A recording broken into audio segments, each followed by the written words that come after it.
Fenberg, are you in the building? Does anybody know Ryan Fenberg? He needs to go to machine 14. Ryan Fenberg.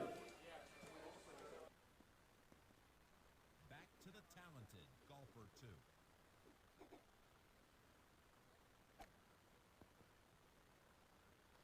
Golfer 3.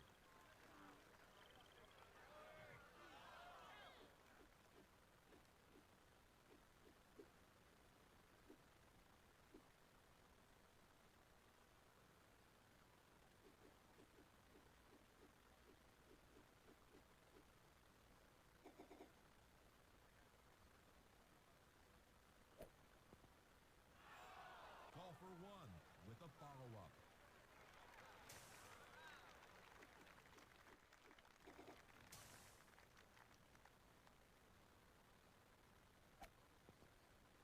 It's right where it needs to be. Golfer 2 putting for birdie. And it's in. Golfer 3 is putting. A respectable par. Golfer 1 for birdie with this putt. Golfer 1 on tee.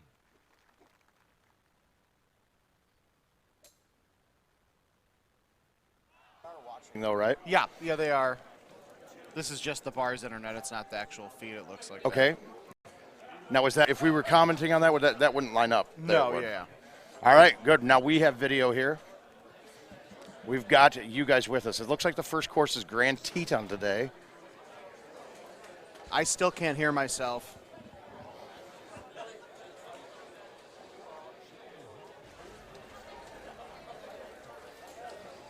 All right, so we're going to have, there's 5 courses for qualifying today. We got the 6 courses that are live right now, and you drew one to get rid of out of the mix to do a 5-course qualifier.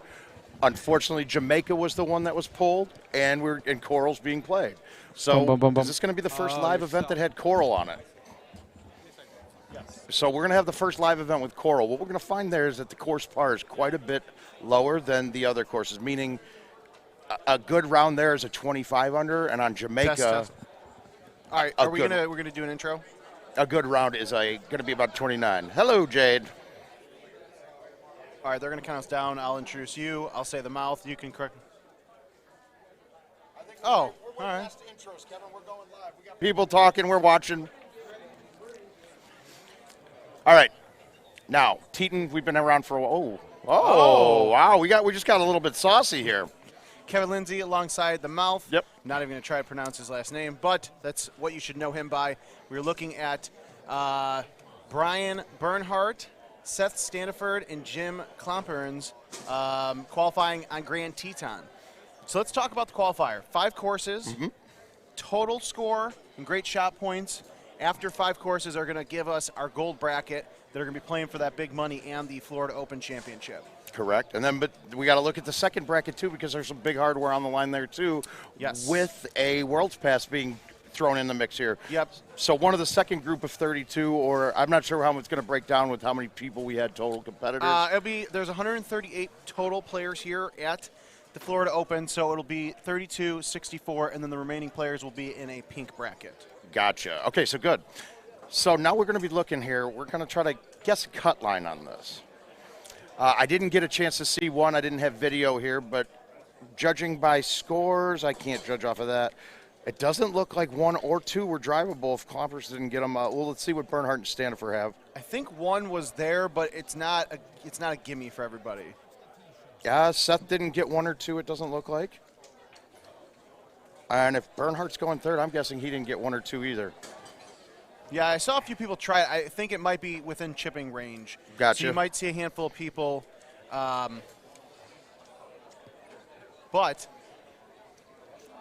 the one thing we got to talk about is that Jamaica Bay is not in the rotation because Coral Ridge, our GT 97 remaster course, was randomly selected. So Coral Ridge, Golden Tee 3D Golf, 20-plus years ago. No backspin button, no roll, no custom clubs, none of that. So the course you will see later this afternoon in Coral Ridge, it looks beautiful. It's going to play a lot differently than the courses you're going to see right now. Correct. Grand Tetons, A few of the other 2020 courses, high scoring, 29, 30 under par. Coral, Brian Bernhardt and I were talking about it last night and earlier. Coral is probably going to be closer to, Bernsey almost getting the hole out there. It's going to be closer to about 26, maybe 27, depending on. Oh, no, I'm going to say, top score, you're saying? Well, just, what par might be. Let's say for the majority of the field, par is going to be 25. Okay. It's not going to get much higher than that. The question is where one sets up, because one can set up where everyone can drive it, or one will set up where about 5 to 10 of us are driving it. Right. But other than that, there's something really unique about Coral. We've got the advent of balls and tees with all of the courses now. And when you go back, if we look at Coral, having the balls and tees isn't making the course more scoreable. It's not making other holes drivable that we were never driving before. It makes a couple holes easier that were harder before, but didn't change the par at all, which is kind of unique, because typically if you add the ability to go 100 yards higher and 100 yards farther, you probably should shave a few strokes off your game, and it just doesn't happen there. It's an older school style course, lots of trees, a lot of cut shots. And the trees are the biggest factor. Those palm trees, they are menacing. You can't always tell how tall they are because it blends in the background very well. So you will see a lot of strategy when it comes to Coral this afternoon. Yep. The worst thing is, though, about it is I don't think it's going to change the cut line as much as people are thinking, compared with that, removing Jamaica for that. Because you can't, Coral, your bad rounds on Coral are 20 or 21, but that's only 3 or 4 off of par. Your bad rounds on Jamaica are also 3 or 4 off, but that 3 or 4 offs are 24s, 25s. But a 20 to 21 is still going to be sitting there around the cut line. So even though it's a lot less strokes available, it's just not going to be there's not going to be as much gap on the scores on it. Yeah, let's talk about the cut line. What do we think with the 4 2020 courses and the remaster course? Where do you think you'll end up? After 5, what do you think will potentially be that cut line for 32, 33? All right, so judging by the field and who's in attendance, we got a really big field. We don't have a lot of the. I think how many people have won an event for you right now? It's just me and Fox. You and Fox, yeah. A lot of people that are really good players, but we don't have the big 4 right now. Let's say you don't have your Haas, Denmark, Gossett, Luna. Those guys aren't Gervais. here. This is Gervais too. No JoJo, but so if we look at Lance. Yep, that top end of he won. He's got to win now. So 2019 Player of the Year. So we don't have that elite top level that we're guaranteeing are there. So I think that the cut line will be a little bit less than what we think. So if you're thinking normally, with this field, I'd look at it and say 26 per course, and you'd be set. Right, so you're sitting about 130 for this field. Now, let's say we switch out one of the 26s for 24 with Coral. So now 128, and I think my guess I put in was a 127 with 55K. Yeah, the great shot points. I'll be interested to see how the great shot points actually affect the cut line. Normally, that it makes or breaks when in Richmond and Austin, because these courses were so new. But now I think it's much different. With that Coral in there as a factor, where the stroke, the different what I'm trying to say, the scores are really going to be the factor, less about the great shot points. I don't think, and honestly, I think that it's going to separate enough. But we've got 138 people. Chances are there's going to be a few people tied with points that one doesn't get in and one does. Yeah, that's true. Brian and I were talking about it last night. I feel like this is an opportunity. Obviously, a lot of people are watching you and Fox. Barack did very well in Austin. A lot of people are high on him right now. He's been playing well. He's got a home edition. He's playing well. I'm going to give Barack. I want to give him a little more time. I don't think he's there yet. He's close. I don't think he's there yet. Yep. You can see he's thinking things through, but he's still not. This is still fresh to him. It is still fresh to him. Yep. The live competition is still fresh to him. But I think that top 4, there's a good chance that top 8, that top 4, for a lot of these guys, are kind of make or break, that have been there for a while, that have qualified in these events but never broke out of that top 12 or top 16. I think this is a good chance with a I don't want to call it a weaker field, but like we said, with all these top dogs, a more even field, let's say. Yes, more even field is perfect. Right. And I'll be interested to see who those people end up being. It's kind of cool too. Brock Brock, apparently somebody had a lot of confidence in him, picked him up he went as a blind bid in the Calcutta. Yes, We threw some money, went down on Fox first, and the next one went to Brock Tamel. So that's kind of cool for him. The Calcutta was really weird and out of whack. He was 500, and then everybody else went. Chris Knight was about 3. Yeah, it was. There were about 6 people later on that went more than the second blind, so it was a little bit crazy. Josh, if somebody misses a putt, it's really an honor system here. I mean, if you miss somebody's putt, they get the stroke. We're never going to penalize somebody for hitting your shot. As Steve says, if you miss somebody's putt, don't. But let us know. You'll see a lot of these guys, even in tournament match play tomorrow. The 10-footers, 15-footers, these guys will clean up. It really shows the respect that all these players have for each other. This is the 11th Florida Open. I think this is the 5th. I was talking with Chris, the owner, Sidelines, and Steve Sobel from Power Events. I think this is the 5th one here at Sidelines. And then we were at another location than backstage. But Chris, the owner, has been with Power Events in IT for 11 years now. Yep. And, outside of Hefe, who was with us for 17 as, the NIV in Richmond in October. Probably one of the best hosts. The space is great here. We got 24 machines, 2 in the front, and that are the location machines, and then Power Events with their 22 that they brought in their trailer. But a lot more spacious than previous years. We've got a lot of wide open space. We got production space. It's a really great time. And guys, this is the first one ever. I was telling my wife on the phone this morning that everybody brought their wives and girlfriends. There's probably 40 or 50 women that came with these guys to play. There's back in the day, in the Golden T4 era, there was a group of wives and girlfriends that called themselves the GT Widows. Yep. And honestly, they came up with the name, we didn't. But it's a fun thing to see a lot of these women, even like relatives and stuff, coming to these events because, like Mouth said, this is like a big family. And once you come to these tournaments, we don't just tell you to come and play because we want more people to get in these tournaments. Of course, we want more competition because it's fun, it's more fun, it's better for everybody. But once you get pulled into one of these events, you get sucked in. I mean, this is my 9th or 10th year at these tournaments, and I would never have done it any other way. Plus, I need more of you guys to come so that there's a new group of people that I can annoy and pretend that they like me for a little while. So please do it. What he means is so he can teach and help them grow because although Mouth does not those words. Horn, what he said. Yes, He's like Bill Shakespeare over here with all these big words and things. Mouth will not admit it, but Mouth is a great teacher, and he pulls in a lot of these new players, has a drink with them, shows them the crazy shots he hits, and works with them. And a lot of these top guys do it. That's the thing is as this game grows and continues to grow after 30-plus years, it's crazy. It's who would have thought? See. I mean, who would have thought this would still be here? I mean, you're talking about almost 20 years of like real live event tournaments. Yep. If you go to pegttour.com, you can see Power Events tournament schedule. Go to clubluckygroup.com. They have their big TOC in October, and then of course GoldenTee.com. We're always sharing. GoldenTee.tv too. He has a schedule that's got a lot of even local and smaller events. Yeah, handicap tournaments and stuff. stuff. If you guys have tournaments or leagues or events coming up at your local spot, feel free to send it to us on social media at GoldenTee. Email Richard King. I believe it's info at GoldenTee.tv or GoldenTee.tv. GoldenTee.tv. But big or small, we love sharing these events, and it's fascinating. I feel like I say this every live stream. I would say about 2 years running where I've met at least 5 to 10 new people at an event, and not just people that show up at one event because it's local. They come to an event and they say, I loved it. Thank you guys for everything that you all do.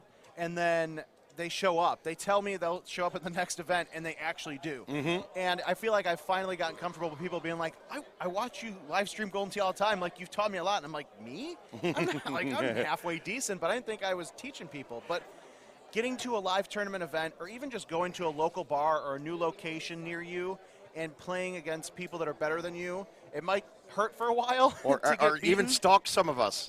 Well, Mouth.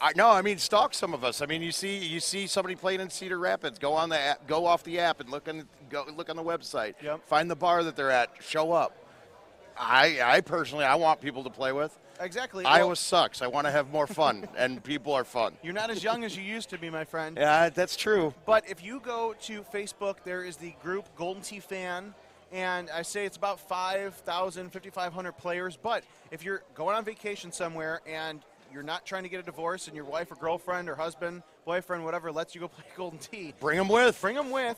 But post on Golden Tee Fan and say, hey, I'm in Chattanooga. Who plays around there? Oh, Seth Standiford does. Or I'm in Cedar Rapids. Mouth's there. Or, Kinsler in Chicago.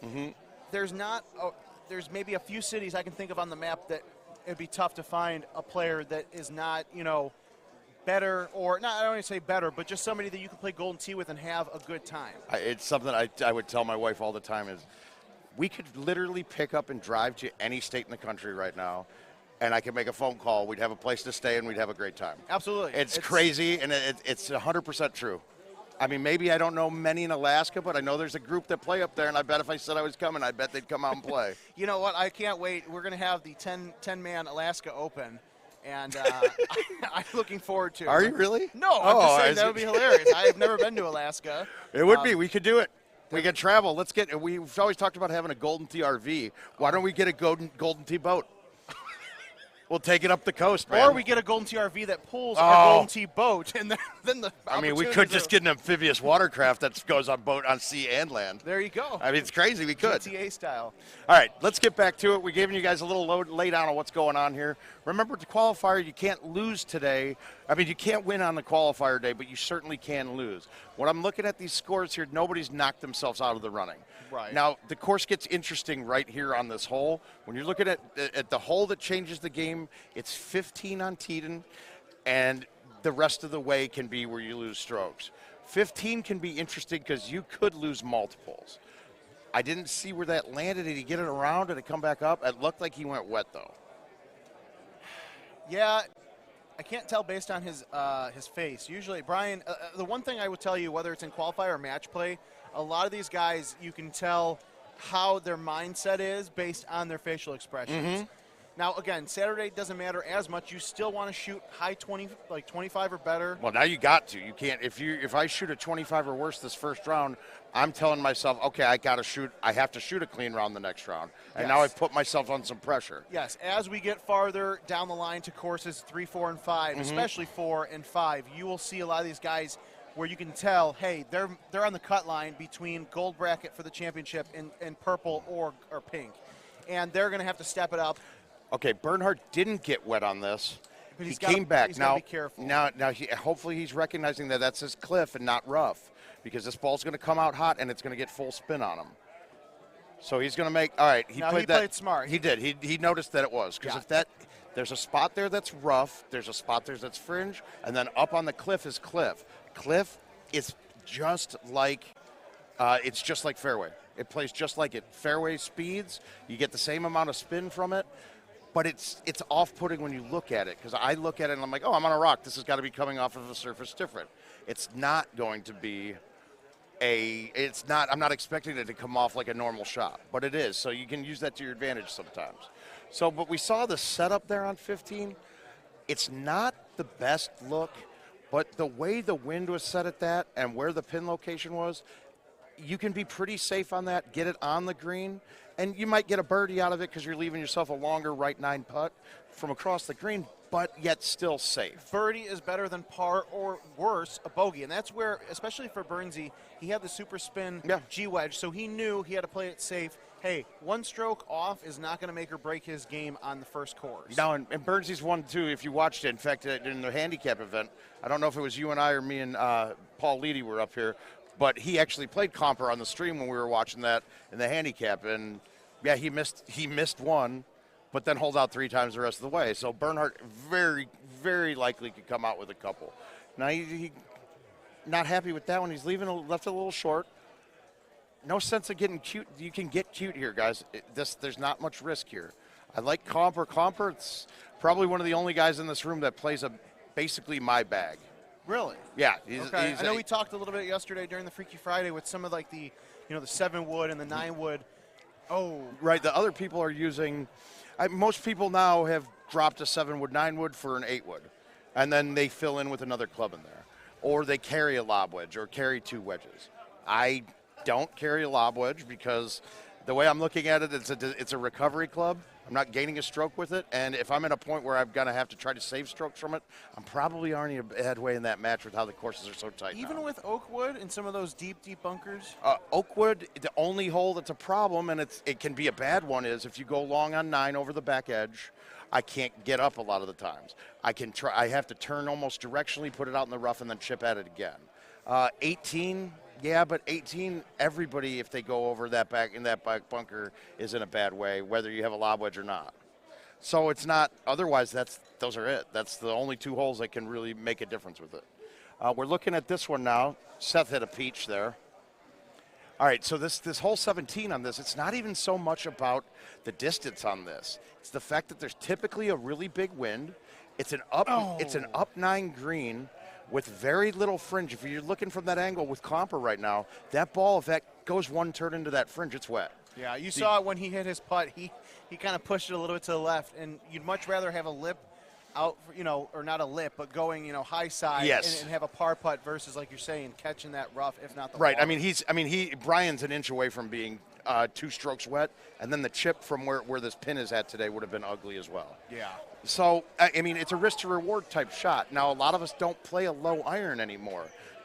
So you're going to a 200-yard pin with a wind of 15 miles per hour going God knows what direction, and you're having to hit a 9-wood, 7-wood, 8-wood, 6-wood, and those are so high up in the air, you're having to play. That wind is now not a 15, it's like a 20 or 25.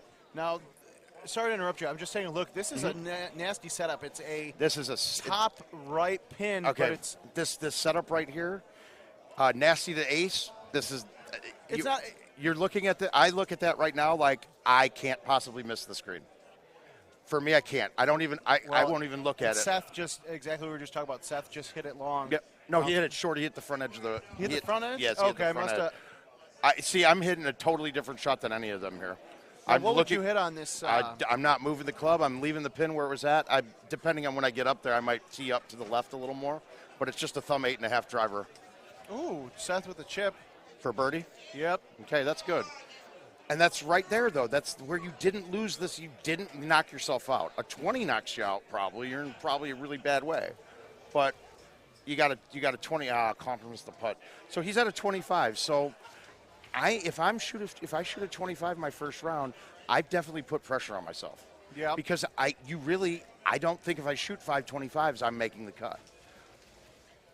If I walk in the door and shoot a 30, I'm like, okay, good. I got some strokes to play with here now. I can lag a putt or put something in the middle of a green that I would attack normally. Now, before I let you go, because I believe you're up on one of the qualifying machines as well, if you're a newer player, how do you balance playing your game, your own game versus like, hey, I'm playing with the mouth or I'm playing with Bernhardt and not follow them? Because I know I went through that. You want to follow and learn shots. It's really tough. But at the same time, it's like you want to learn. You come here to learn, but there's a lot of pressure in playing golf with you guys. All right, so a perfect example. He was on machine 2. We'll get a look at him next time when I'm done on there. But Paul Dennis, newer player, the only Asian in the room. Really great guy. He runs a handicap tournament for us that we do on our home machines. He's a Stouts player, right? And I rag on anybody that plays Stouts. And just to say, so the Stouts are a golf ball that takes away a lot of the wind, if not all of it. It's about a half of the wind is gone. So when you lose half the wind, you also lose a little bit of distance, and it can hurt you sometimes because if you don't have an outwind of 15 pushing you, it's a 7.5. You might not be able to drive something that you could with another set of balls. But it really dumbs down the game a little bit, right? It does. It makes it a little easier. You have to have less variables to play with. So I rag on him all the time.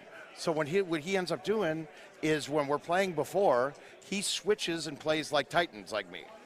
And he'll practice with them there. And then what he does, match play comes, or we're playing an invite together, or there's something on the line, he goes back to his Stouts and plays those. So he's learning and still has his game to play. That's smart. That is actually really smart. I mean, I wouldn't expect him to go I wouldn't expect him to go, oh, Mouth plays Titans. I'm going to switch to Titans right now. Now, there were some balls, like people that played Barrage, they should have switched to Titans that day because Titans are Barrage plus 10 yards and more spin. So you want that. Right. I mean, that was better. They're a better ball. But otherwise, I mean, you got to play your own game. Unless All right, so we got these guys, Yep, I'm Fox gonna- and all these guys swiping in mouth. Thank you for joining us, sir. We'll catch you back in Yep. a little bit. You guys might get to. You'll be seeing me here in a second. I'm on machine 2 here right Yeah, now. we'll be switching in between, but definitely get some more insight from Mouth as this weekend goes on. So Fox, Cleary, and Godfrey for the next streaming group. Andy Fox, you guys haven't heard before, is the reigning champ 2018 and 2019 for this event. All right, so we got Adam Fitzgerald joining in on some commentary with me. Yeah, these guys are getting ready to go. This is definitely an interesting playing field for Fox, obviously a top competitor. Cleary, a good competitor, but when it comes to live tournaments, you don't see him as often. And then Godfrey. So, and Godfrey is, one of those fringe players where he might shoot a 30 and he might shoot a 20. That's Jamie. He's a good guy, but he's like a lot of us where it's back and forth, back and forth. Now these guys checking out the trackball here on Machine 4. Sorry, I'm taking care of some business here. No, all good. How you been, Kev? Good. Just, rocking and rolling here. Interesting shot by Cleary. So in the last game with Bernhardt and Klomper and Seth, we didn't see any of them drive one. Really? But, It was a straight 180 right at it. Yeah, I feel like those guys, if I remember correctly, they missed their chips. I got you. But it seemed like Cleary, I wonder what golf ball he's using. It felt like he got a lot of distance on that. Maybe a stout? Is he a stout player? I'm actually going to take a look at that. Yeah, we were able to. Our home machine just drove one with a straight 180 with a roll on 8.5 driver. Yeah, Fox going around is interesting. He's got that 8.5. He's on the fringe, though. He's got a nice putt. What are we chatting with today? So we got people on Facebook, YouTube, Twitch, and Mixer all Nice. popping in here. Did you post some links to this? Yep. Yeah, all right. I see Sobel was trying to give you some crap on there about not posting links online, Well, Leave it to Steve. yeah. That's a good chip there by Jamie. Yeah, it's a hell of a start for the beginning. Like Mouth and I were just talking about, it'd be interesting to see how Coral Ridge comes into play later this afternoon. For sure.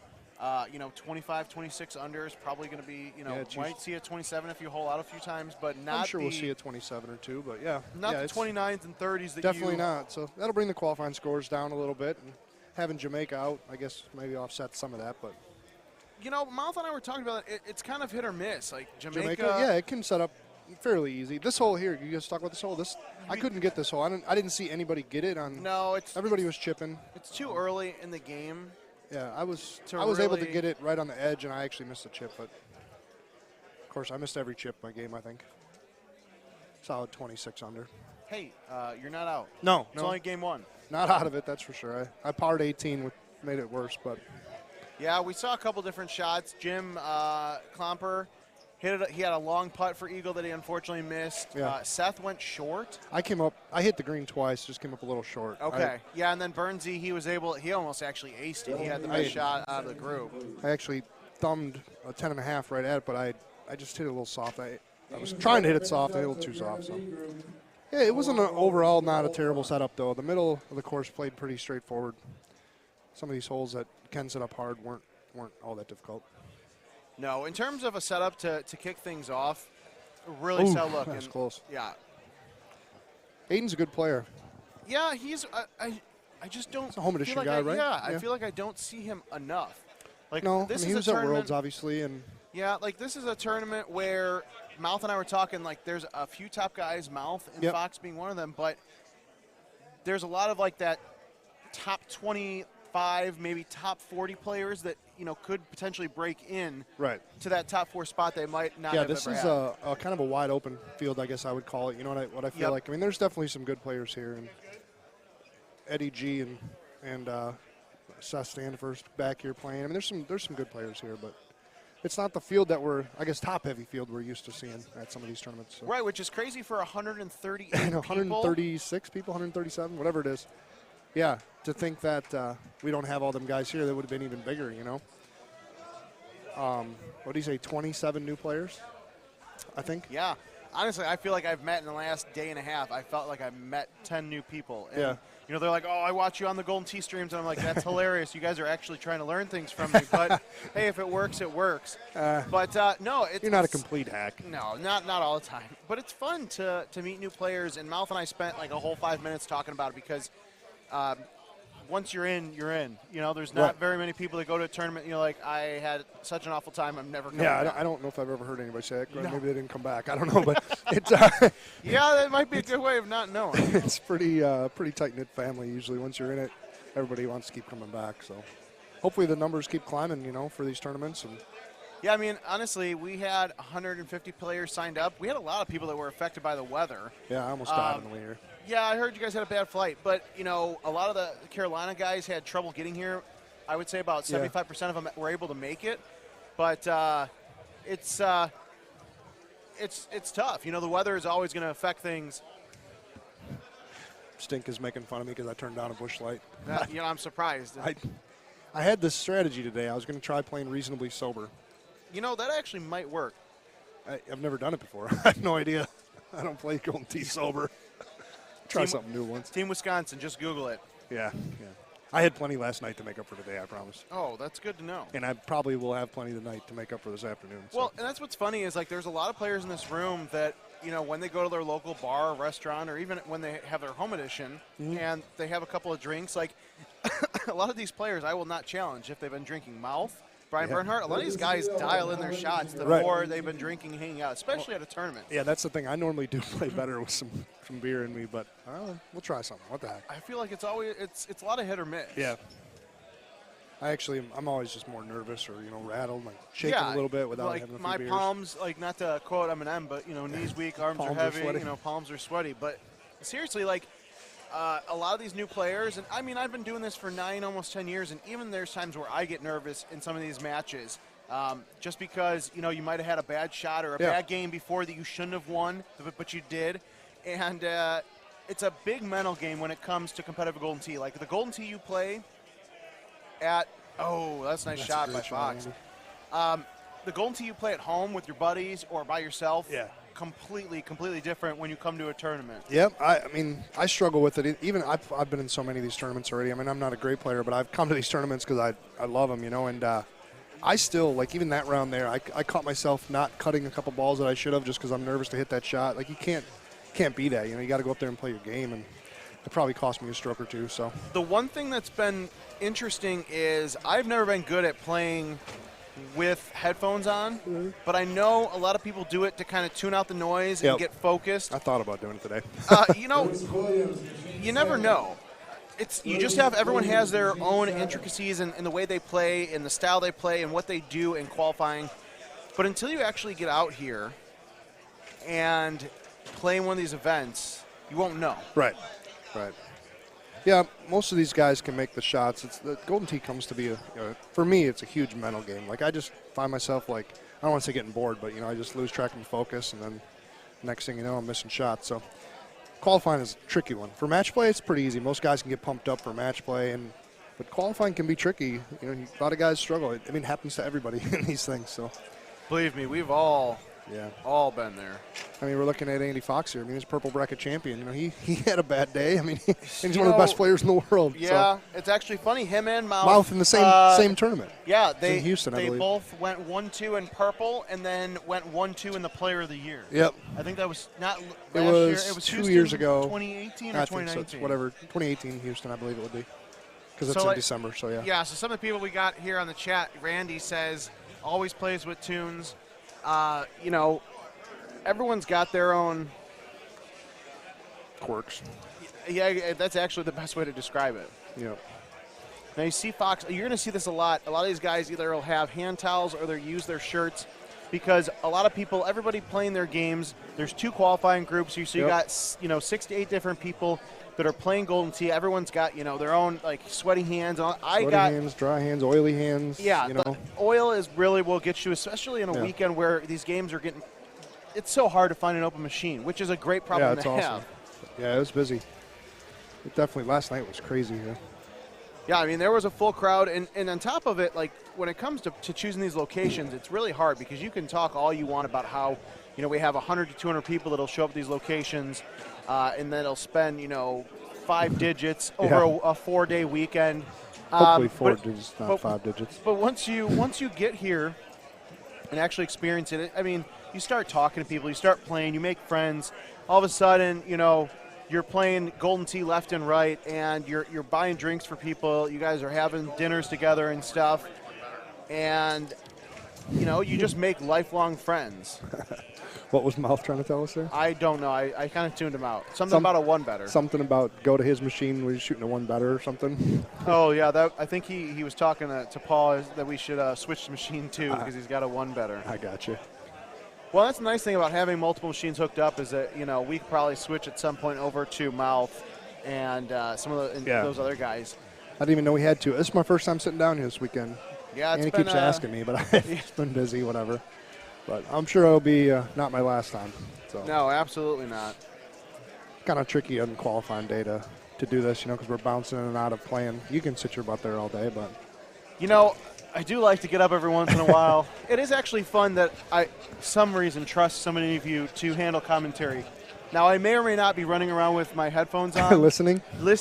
Just in case. Well, there's a few people that get a little out of line, but for the most part. But it's all in good jest. It's all in good fun. And Yeah, we are playing a bar game at the end of the day. at the end of the day, yep. Ow. Now, if you guys haven't done so already, make sure that you're going to Facebook, Twitter, Instagram, YouTube Mix. What am I missing here? YouTube Mixer, Twitch, and then follow us at Golden Tee. Yep.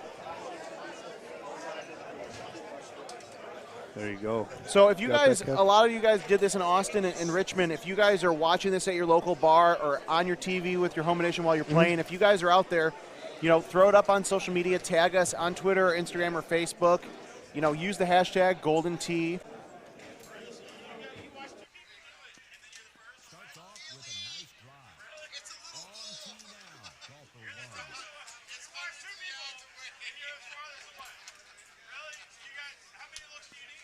This will work. Nice drive. Here again is golfer three.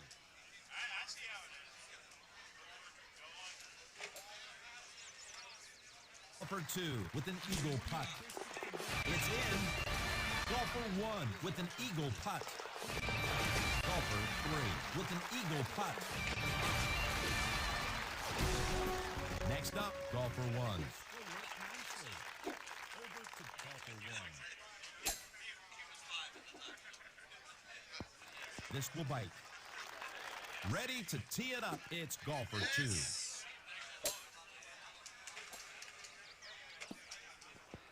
She'll be happy with this. Golfer three at the tee.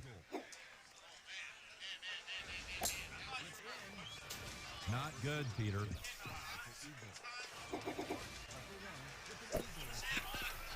Well, indeed. Golfer one on the green, trying for eagle. Golfer three, this putt is for birdie. Golfer two with a look at eagle. Golfer one, first up. Ready to tee off is golfer three. That's heading right for trouble. Golfer two on the tee.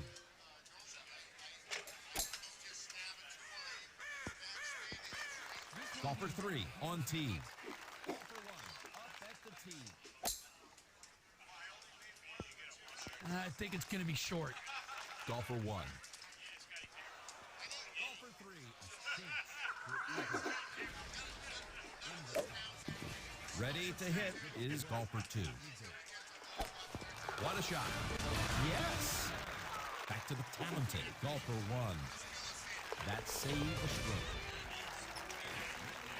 Golfer three, a birdie putt.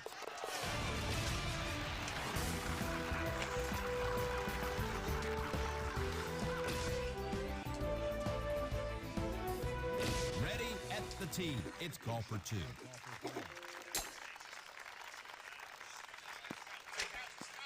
A respectable tee shot. Ready at the tee. It's golfer three.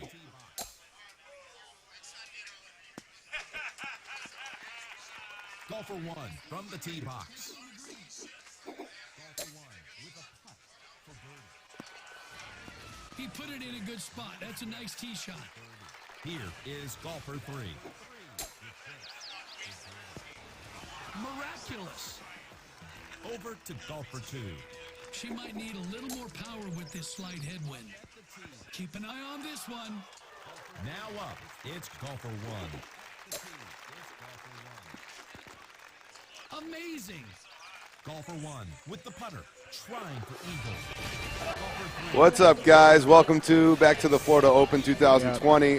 Sorry about the little delay we had. We had a little power surge. Not much we can do about it. So we tried to fix some things, unplugged a few things, keep people from charging their phones. So I'm here with Brian Bernhardt. Yep. And we're just watching Mouth just roll through to get them caught up. Yeah, and just to kind of give you guys a heads up on what happens is when we have a power surge like that, depending, every machine's on a different pace, throughout the tournament. What happens is whatever hole the last hole they completed is their score. They start on hole 1. However, whatever they do up until that hole that they already completed don't count, and then they start over again. So, for example, if you had completed 7 holes, you were teeing off in hole 8. You play those first 7 holes your second time around, they don't matter. What matters is the first 7 holes you played in that first one. And then you got, so it's actually kind of a difficult position to be in because you're just kind of having fun. You're kind of breezing through the whatever holes you've already played, and then you got to put yourself back in that game mode and attack it. Right. Which is why I'm surprised they're letting Mouth just roll through and get them caught up because, I'm like, I want to play. I want to stay warm. Right. Exactly. But that is Mouth. He did beat anorexia, so there's certain things that he's able to do. And the other thing, too, if you were to get a hole-in-one, there's a hole-in-one side pot. It doesn't matter. It does not count, So I do think it's kind of a good idea to kind of rush through this and get to the point to wherever they were. Right. But I still want it to stay warm, but you already know the shot. You already know what you're hitting. So if you screwed up in the first part you played, you're going to try something else, which, kind of benefits you in a way. Definitely. So I don't know what hole they were on. Yeah. All I know is I'm going to be waiting for a while. I got a 4-player part A, Group A, so it's going to be a minute. So how'd you do in the first? So the first, I'm in the Group A on the stream, actually. Yeah. I shot 27, so if you guys were watching earlier, you saw a couple of my mistakes. It was thanks, Danny boy. A pretty fair setup, to be honest with you. Hole 15 wasn't the easiest. I tried to hit a shot where it kind of came around the right-hand side, and got a little unlucky with the fringe. Had to go take a nice little chip at it, but it couldn't be too aggressive because if I missed, it went in the water. Then I messed up on 16 too, but finished strong with a birdie and an eagle for 27 under, which I'm pretty confident it'll be probably right around the 32 range. Field here seems pretty about average. It's not like doesn't seem quite like a St. Louis type field. I'm thinking about 124, 125. Yeah, and quickly earlier when me and Kevin were talking, I guessed about 127. Obviously this is all setup dependent, Yeah. But there's just a lot of real good above average players here. There are. This is a day for someone to shine. Actually tomorrow will be that day for them to shine. But right. I wouldn't be surprised if there's a name in the top 4 tomorrow that hasn't made it to the top 4 before. Yep, I would agree to that. So, all right, looks like we started back to regular play. Russ Green, that McDaniel. Yep, Josh McDaniel. Josh McDaniel, that's what I thought. And then Mouth, of course. The one name we all know and everybody knows. Yeah. But we're on hole 10 here. Hole 10. Might have needed a little more. Short. And you can kind of tell already they're kind of all off to a little slow start. Yeah. Excuse me. They're going to have to kind of get their game face back on and get back into the rhythm. Well, Mouth's kind of there just talking like, this don't mean anything. Yeah. So, but I like playing with Mouth for that aspect. Like he just sits there and shoots it with you. So, yeah, and even a guy like Josh McDaniel, who knows the game well. He's one of those guys, an up-and-comer guy. I think he got a top 4 finish at one of the tournaments in the East Coast last year. Mouth is. He's got a reputation for being loud and obnoxious and being one of a kind, but he's also one of the best teachers in the game of Golden Tee. Yes, he's over agreed. there, spreading his knowledge amongst, even if it's guys like Josh or a guy like Andy Fox that knows the game better than almost anybody in the country. They all kind of share their knowledge, and Mouth has a lot of it. Yeah, he does. So, par 5, 11, what can you tell me about this one? Well, this one right here, Mouth's put himself in a spot. He'll be about 330 yards away from the pin right there. I put in a similar spot. I had a 10.5 driver that I hit naked. When I use that term naked, no backspin, no roll or anything, just kind of throw it on the green and let it roll up there. They're all going to kind of do the same thing here. There is... So apparently Mouth just came over to report to us that he's one better than Golden Tee Par. And you have one better. Okay. Okay. Fairway drive. So for those keeping score at home, the score doesn't matter on the front nine, so it's going to be kind of. We really won't know what they shoot until this Keep moving. round is over. Right. But on the front nine, Mouth was one better. The other two were going deep par. So that means I believe Mouth would have been maybe 15 under, and they were 14 under. Watch it Yep. roll back. And now, golfer one. All right, so coming into this, a lot of people play that 8.5 driver now. What's your? I can't do it. Like I don't like how low it comes in. I need a little bit of play with my driver.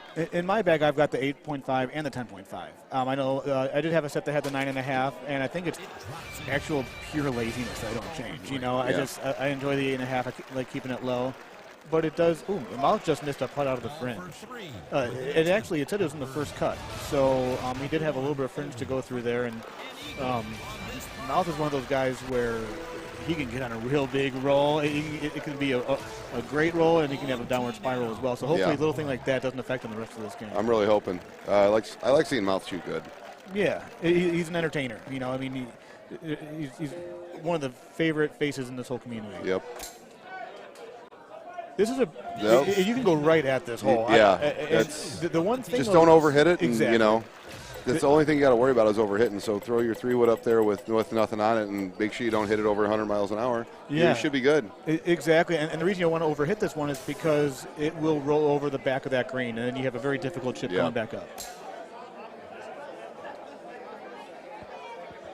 You have to get it to the pin. Ready at the tee. It's golfer 3. So let's see what Mouth does here. Mouth's going to hit a 4-wood into it. He's going to hit a little harder, about 115. Go right at it. Oh, ooh. So, wow, almost hold that. We want to thank everybody here for watching. Please share this all over your social media page. Do what you can to do, get more viewers. We really appreciate it.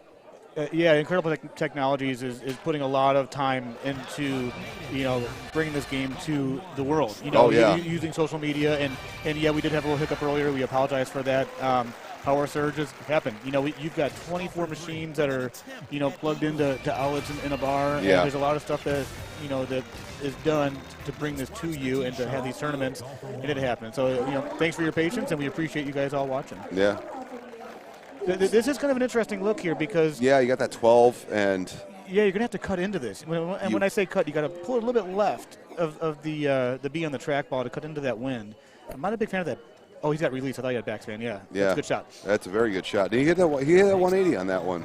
I wonder if he's playing stouts with that line he was showing. I'm pretty sure that looked like a stout shot. And the thing is, when Paul mentioned stouts, that is the one ball that takes away the variable of wind. Yes, it does. Cuts the wind exactly in half.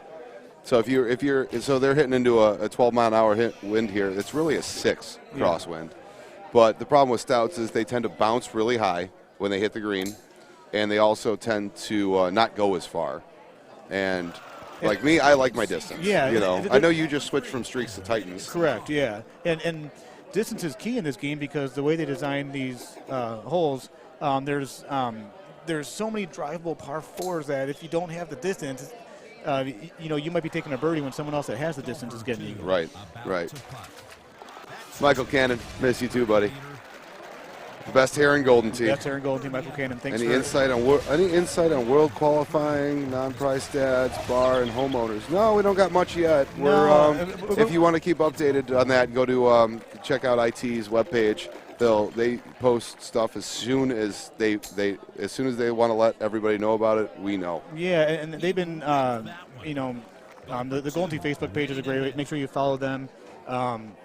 They're announcing stuff. It seems like every week. And actually, for those that are listening, the World's qualifying begins at midnight on Sunday. Really? For the events, right? There's going to be 12 weeks of events mode.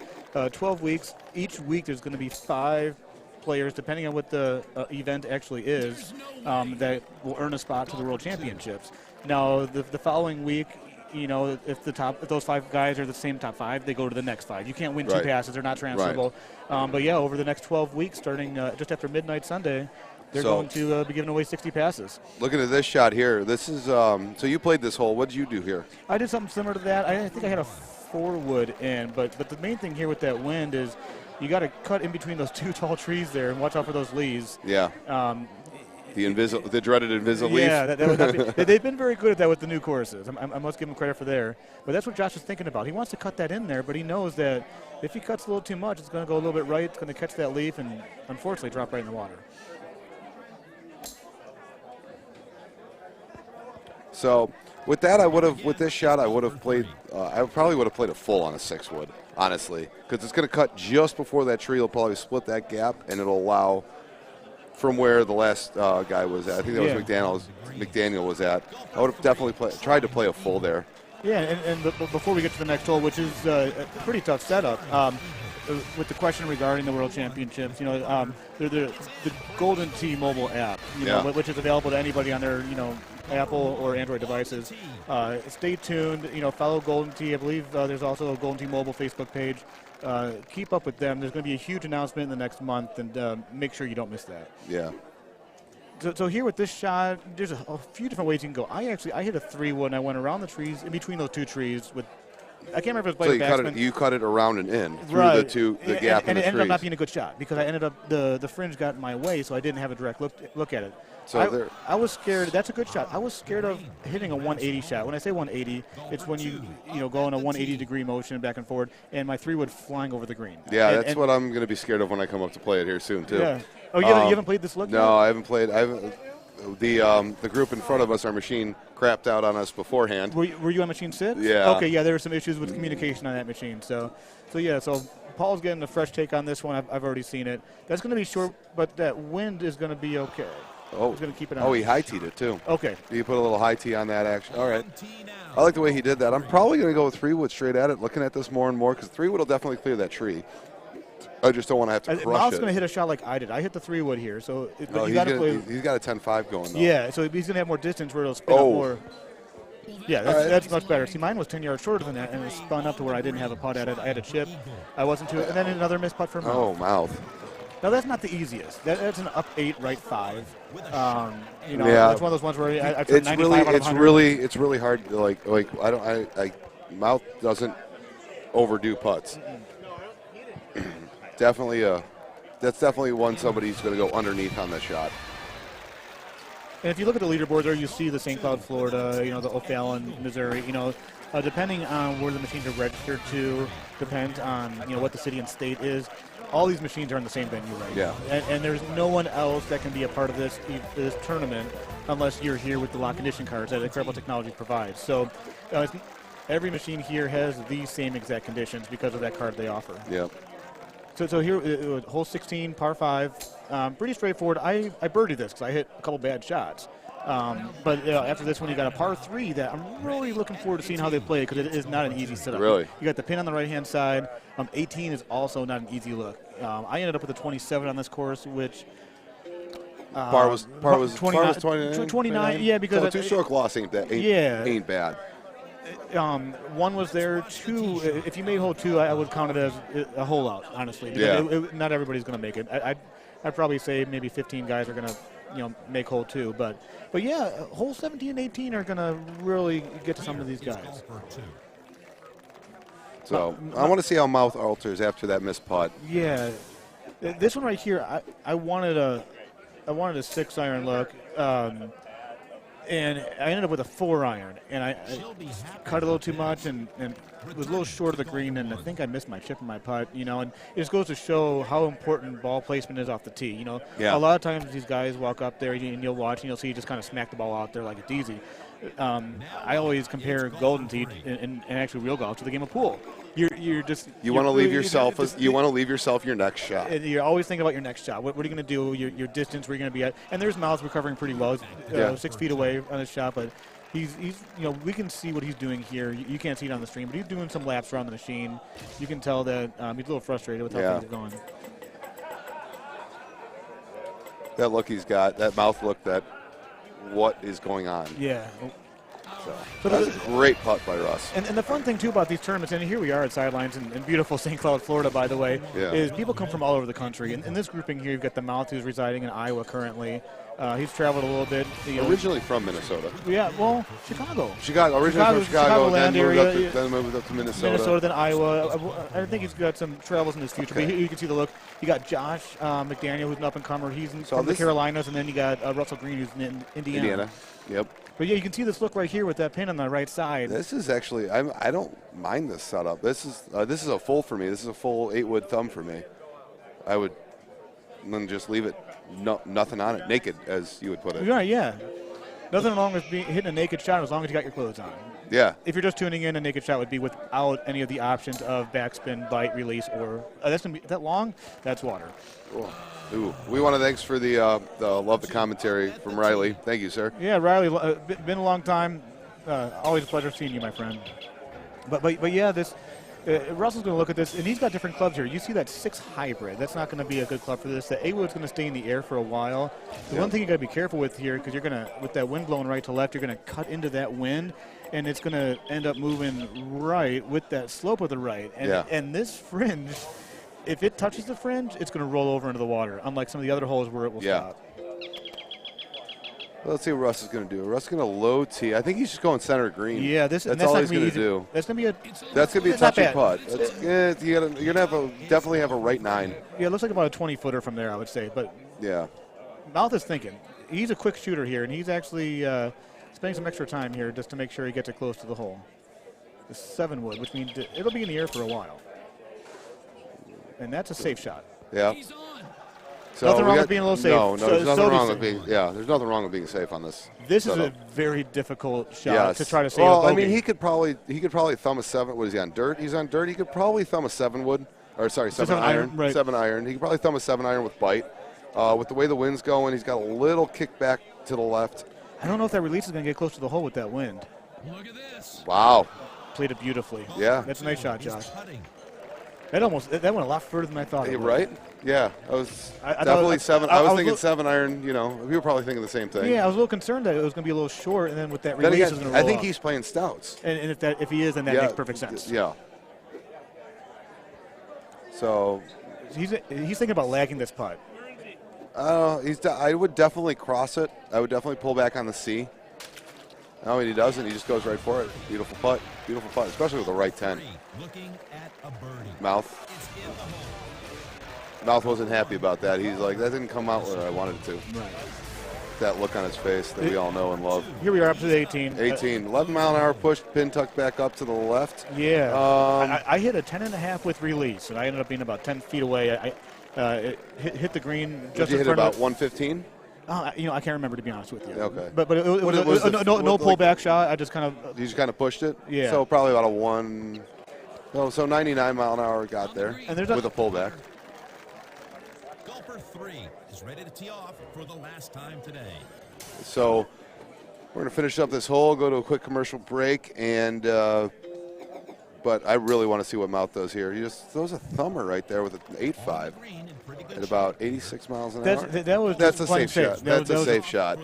He's like I missed 2 putts already. Let's just end with a 28 and call it good. Or about. Well, we don't know yet, and we'll find out. Well, he said he was 1 better than GT par. Right. With the setup. Now, was he counting 2 as not makeable? Who knows with Mouth? Yeah. So when you see these scores, they're not going to be accurate. You know. However. So he's got the 10.5 with release, doing what you did. Yeah. There you go. Worked out pretty darn good. Yeah, 97 100 miles an hour would probably be perfect. Yeah, it worked out pretty. And the thing is, you don't want to be too aggressive, because if you're trying for the hole right there, you're going to hit the rock and it's going to bounce. Right. And we don't want water. So we're going to clean up here. We're probably going to go to commercial break here in a few minutes. We're going to come back to us. We're going to give you the lowdown, and then. So you see a lot of players doing this, wiping down the trackball, because you don't know whose hands have been where, who's been eating food and whatnot. So I do it. I think you do it every once in a while. I don't wipe down the trackball. I personally just kind of play it as it lies. Okay. I have a tendency of having some clammy hands at times, so they're probably wiping down the trackball because of guys like me. Yeah. But, I mean, these tournaments get warm, so we don't know. These probably aren't the final scores. Yeah. Most likely are not. I think Mount's about 3 strokes better. Yeah, so those 13s and that 12 in the top are incorrect. I'm guessing it would be 2 14s and a 15. Yeah, I know my machine's still going. So you're on 4 though, right? Yeah, I'll be on 4. So Yep, you're up, sir. You're up, sir. I'm not yet.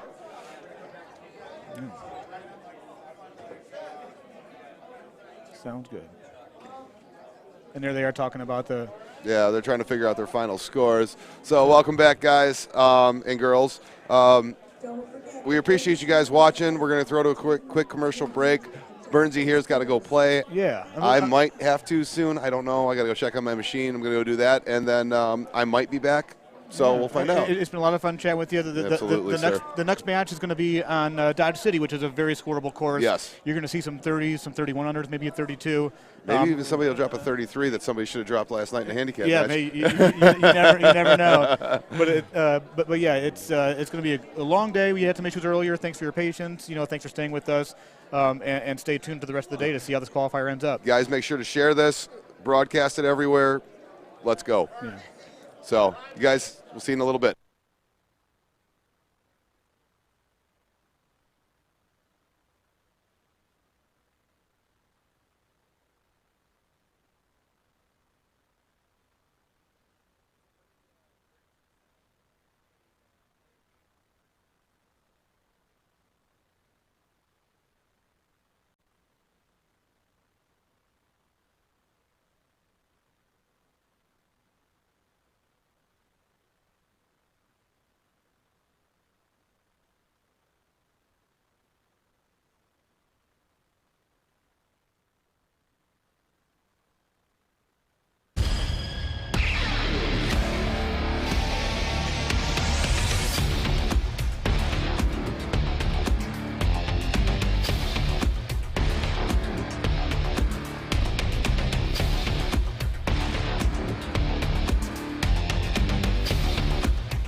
That'll do nicely. Good shot. Ready to tee it up. It's golfer 2.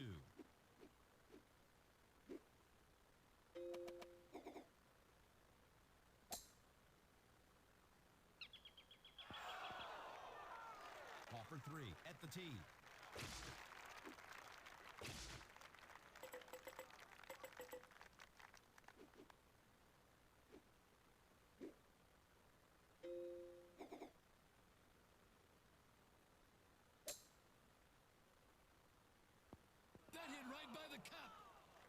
Golfer 2 with an eagle putt.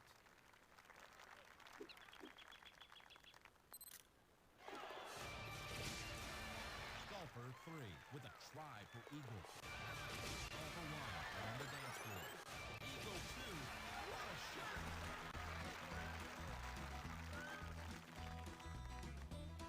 Ready to tee it up, Golfer 1. That one got away. Yep, watch the roll on this one. Golfer 2 on the tee.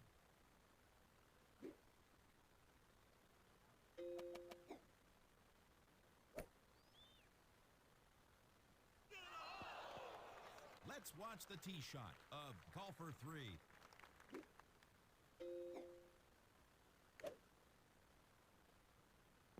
Ooh, this looks good, Jim. Golfer 2.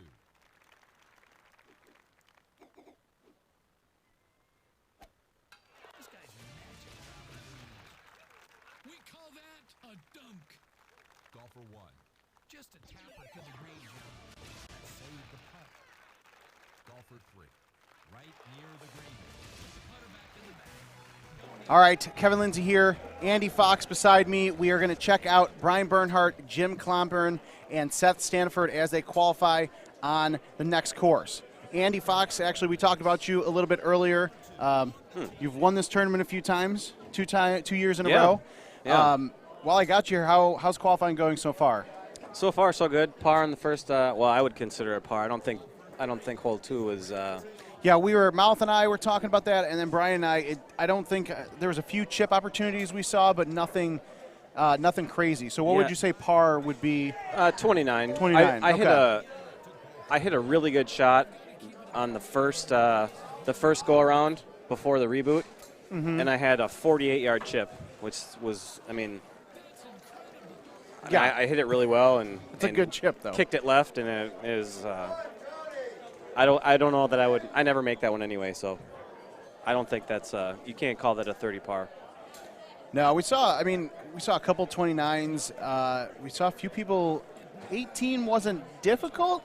But it was tricky. It was tricky. It wasn't, Bernsey almost aced it, but Seth ended up hitting his short and ended up bouncing in the water. Yep. If you were going to go with the low 8.5, you had to thumb it with some good speed. Otherwise, it wasn't going to carry. And I think that's what happened to Seth. But you also had to be careful because if you thumb it too hard, it's going to hit that back wall and you're toast. Yeah, I could guarantee that there's been plenty of people that hit that back wall so far.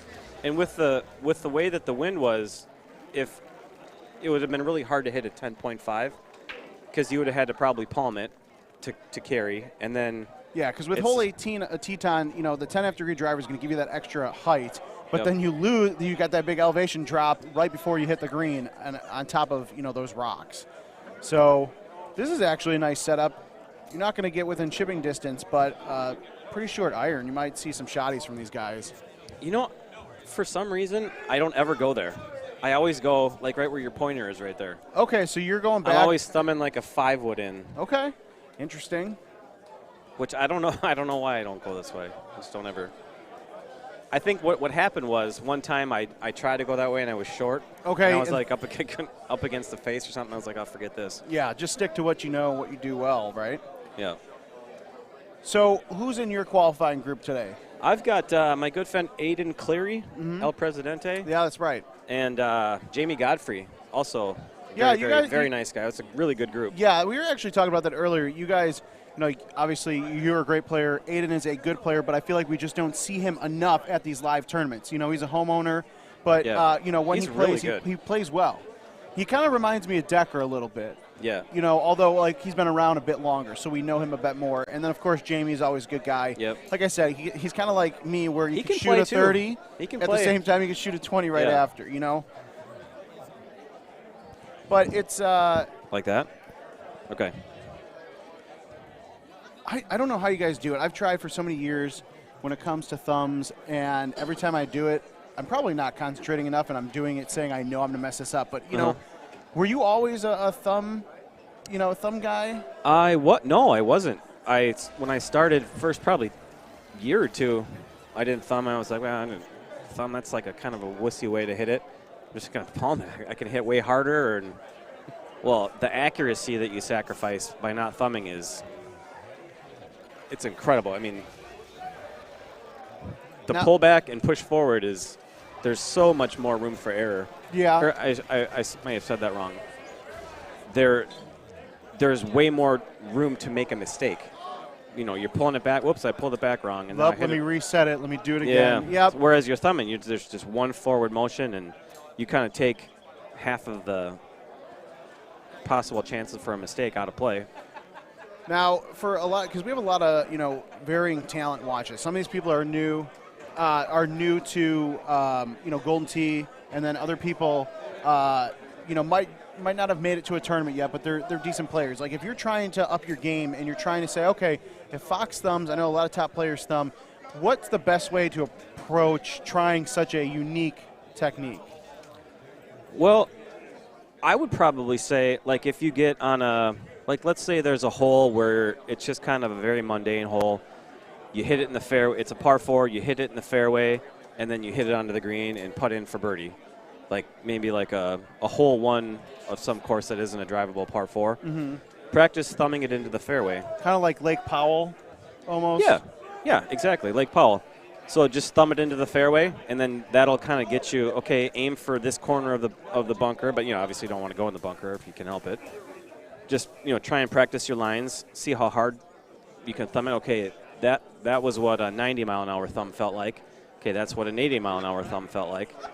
And then kind of just see how far they go. And then once you get a little bit more comfortable, again, on a hole like Lake Powell number 1, you can now thumb it into the green with an iron or a wood or something like that and just see, you're probably not going to lose 2 strokes. The worst that's going to happen is you might, I didn't hit that hard enough, and I either have a longer putt or a longer putt or a flat chip or something like that. It's just and then once you get a little bit more comfortable with where it's going to go, then you can start just building up and start thumbing into par 3s now. And now I feel like closest to the pin is a fun mode, and a lot of people, I've seen a lot of guys over the years thumb a lot of those shots. Do you think that's like a good opportunity for somebody to try, as you're trying to dial in the thumb shots when it comes to par 3s, or you're trying to adjust your line and play the wind a bit more? I see a lot of guys doing that, even at these tournaments where you're just playing close to the pin for fun. Like a lot of people feel like it looks like they dial in their shots a little bit using that.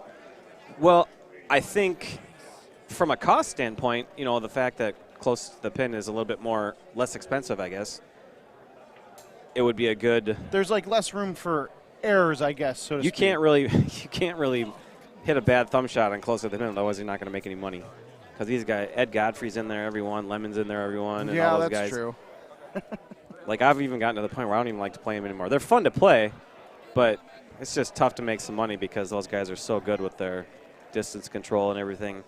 But I would agree with you that it's very important to get the thumbs dialed in at some point in if you want to get anywhere near serious about the game. Do you use your thumbs to putt? I can't remember. So I'm a little weird. So putts that are like a left 2 or a left 7 or a left 9, I palm putt. And flat putts and putts that are like a right 2 or a right 6 or whatever, any right breaking putt I thumb. Interesting. Are you right-handed or left-handed? Right-handed. Okay. So I feel like my left, the putts going to the left with a left break, I feel like those I have to put a lot more into. I'm a palm putter, but even still, I feel like I have to put a lot more into those because the rights just come more natural to me. But that's interesting when it comes to thumbing because, like, Adam Kramer thumbs his putts, and I know a lot of these guys thumb their putts. I can barely control the ball on a tee shot with my thumbs, much less like seeing these guys do that. There's just so many different unique playing styles that you guys all have when it comes to like these tournaments, and so that's what's so cool about this game is, there's so many different ways to approach it, and there's none of them that are really wrong. I mean, some of them might work great for somebody. Like, I'm not very good at the chush. I'll do it sometimes, but like if the chips were down and I needed to make one, I probably wouldn't. Yeah, so the chush being taking a wood and just kind of pushing it straight and trying to take the wind or the break out of it. Yeah. for some reason, I just can't get it straight. I don't know. And then it's not like I'm any better at chipping. For some reason, I can't make straight putts. Like if I have I would much rather have a 70 or 80 foot, any other putt but flat. Flat. Yeah, I feel like those, especially when I'm putting Even in if for it's eagle like a on a right hole 10, one. I'll make a right 10. I'll make a left 10. Anything but flat. Yeah.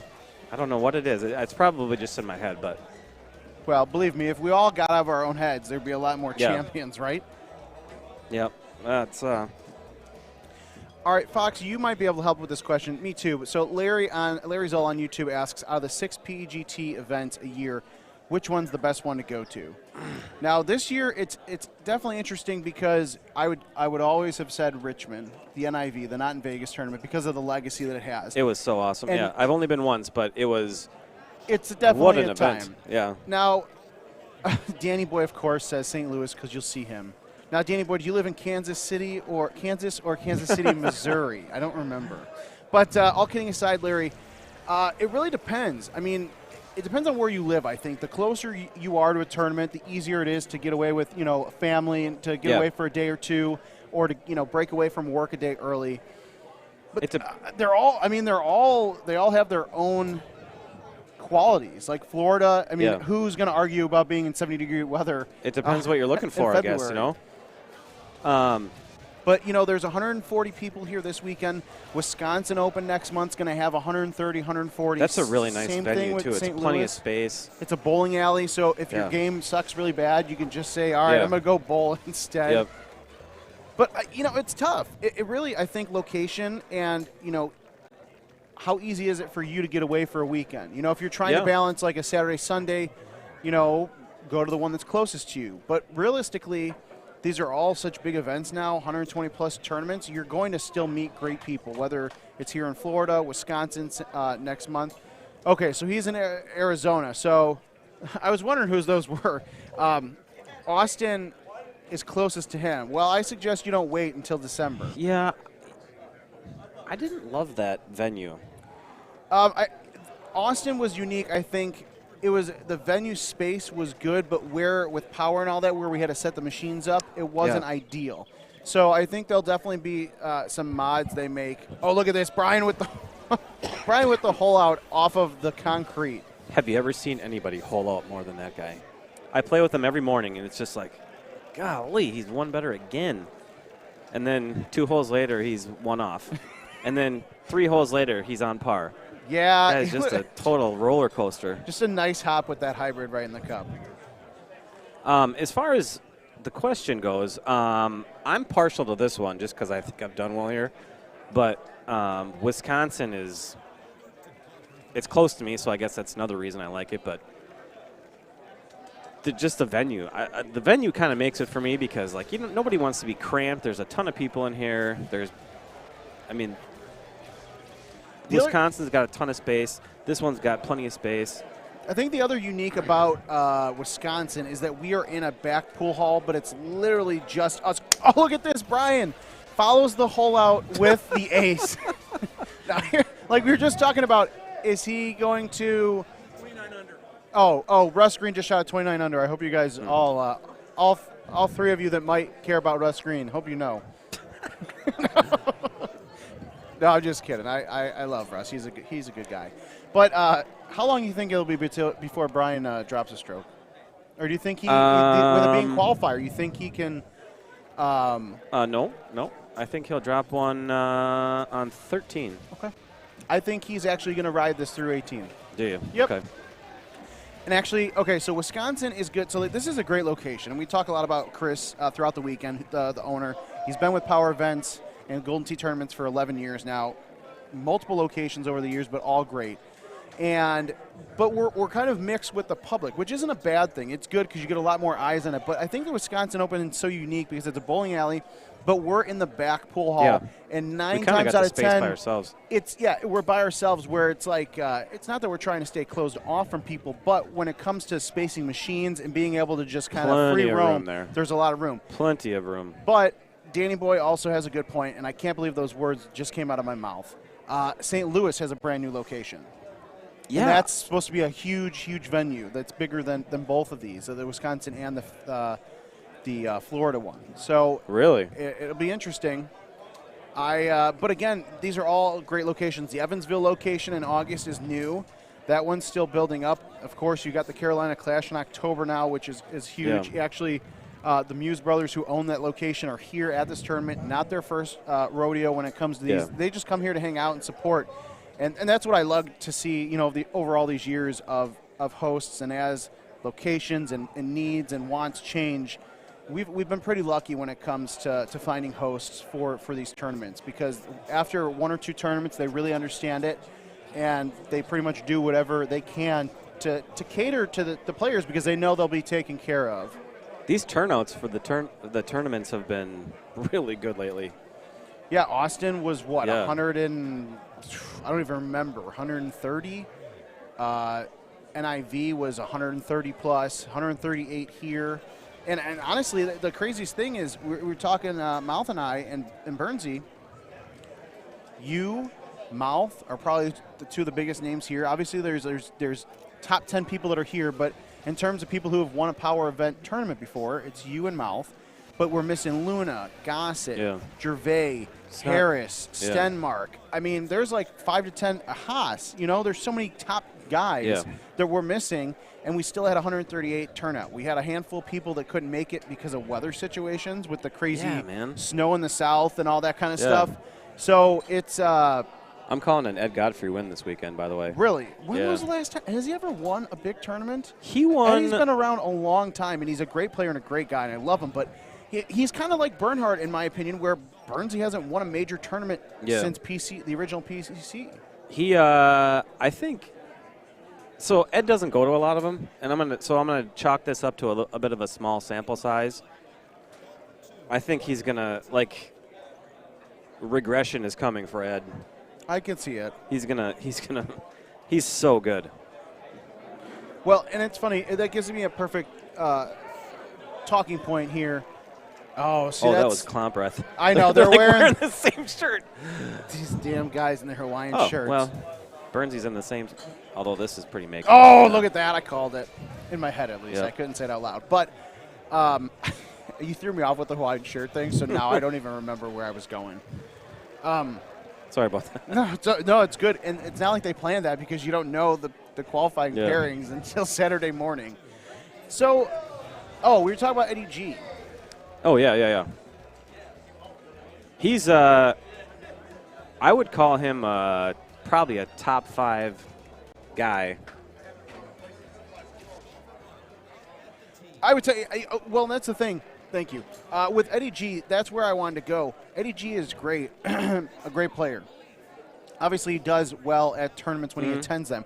But for newer players or people who are just, haven't been around as much, playing at your home location, playing with, 5 or 10 of your buddies on the weekend or a couple people every other, night, much different than actually coming to a Golden Tee tournament, and the pressure changes. Like you and I playing a game at the bunker if I went out to Minnesota. Oh, yeah. Much different than in a tournament atmosphere where there's big dollars on the line. There's everything's on the line. And that's where going to a tournament, not only you're going to meet great people and make new friends, but it's really going to take your game, help push it to the next level. Oh, look at this, Brian. I don't know. I don't think Ed's a nerve guy. I think he's pretty stone cold. No, and he won the PCC in 2015 or something like that. That's right. That's a pretty big tournament. Yep, the Players Charity Championship. Yeah, I think so. It's been what, 5-6 years for him. Yeah, which is it's not easy to win one of these when you got Haas and all of them. Not all of them, but you've always got somebody this is probably one of the softest ones we've had in quite some time without Haas, Luna, Stenmark, Evan, Lance. Lance, this guy is Duncan. unbelievable. Duncan played really well in October and December. So it's oh, this doesn't look like a very good setup. No, this is definitely, hopefully, if you end up hitting the barn, hit it on the left side. Yeah, I don't know what the heck I'm going to do here. 8 wood. Yeah, you can see a look on his face clearly. That's what I was just saying. You hit it on that right-hand side, and it's going to push you right into the water, especially with that 14 mile If you hit it on the left side, you almost have to get it on the green, and just I'm going to aim for probably the deep part of the green and hope to get myself like a 40-footer or something. Yeah, but at least the nice thing is if you hit it too soft, you're still going to get backspin off of that left-hand side. Yeah, that's and Klomp, now he's good because he has a 6-wood. Oh, wow, that was a really good shot. That was a good shot. That wouldn't have been the line I chose, but.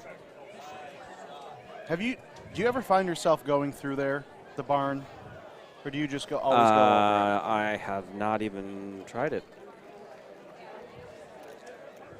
Oh. So, okay, I was wondering if I was losing my mind and it's only Saturday afternoon because I kept hearing a camera go off. And I'm like, what is that? But it's Klomp's putter. He has the Jim Z selfie putter. So every time he putts, it's making a noise. And I'm like, what is going on? Is Richard King in my ear snapping photos? But it's actually his putter, which is hilarious. And Cheap Pop for the GT Caddy app, which you can go and download and customize your putter. So Marco asks about the World Championship. Yeah, so we actually announced last week that there'll be 10 spots in the World Championship given away to Golden Tee Home Edition owners, and that starts in the beginning of March through events mode. So 5 weeks of qualifying, 2 qualifiers each week. Commercial events qualifying starts on Monday. So as soon as this tournament is over, we go into 12 straight weeks of weekly events. 60 players are going to qualify from that, which is massive. We're going to actually have another qualifier on Sunday because the winner of the silver/purple bracket will get a spot in the World Championship, which is new this year as part of the National Golden Tee Tournament. I think that's super cool. Yeah, it's one of those things where don't give it to the main bracket winner. That's stupid. You know, like we were saying earlier, top guys are going to win the top dollar. They already have their spot one way or another. They're going to get in at some point. But you see, like somebody like Orlando, Ayala, who won the Little Gun Player of the Year, the silver bracket champion of the year in December. He's a good player, but he found himself. He told me he's got my back if I ever need anything. Oh, good. That's always good to know. I don't know which way he's going with that, but he's a good guy. I love it. Love that guy. Both of those brothers are awesome. Yes, those guys. I don't know how they manage to play as well as they do for all the traveling they do. Yeah. I think I'm wondering who's all going to get in this first round. Not me. I know that. Yeah, I mean, Stenmark already has his pass from the Tournament of Champions last year. It's probably going to be Gossett. Gossett will for sure. Haas will for sure. Luna. Yeah, that's Luna. 3. Lance probably will if he tries.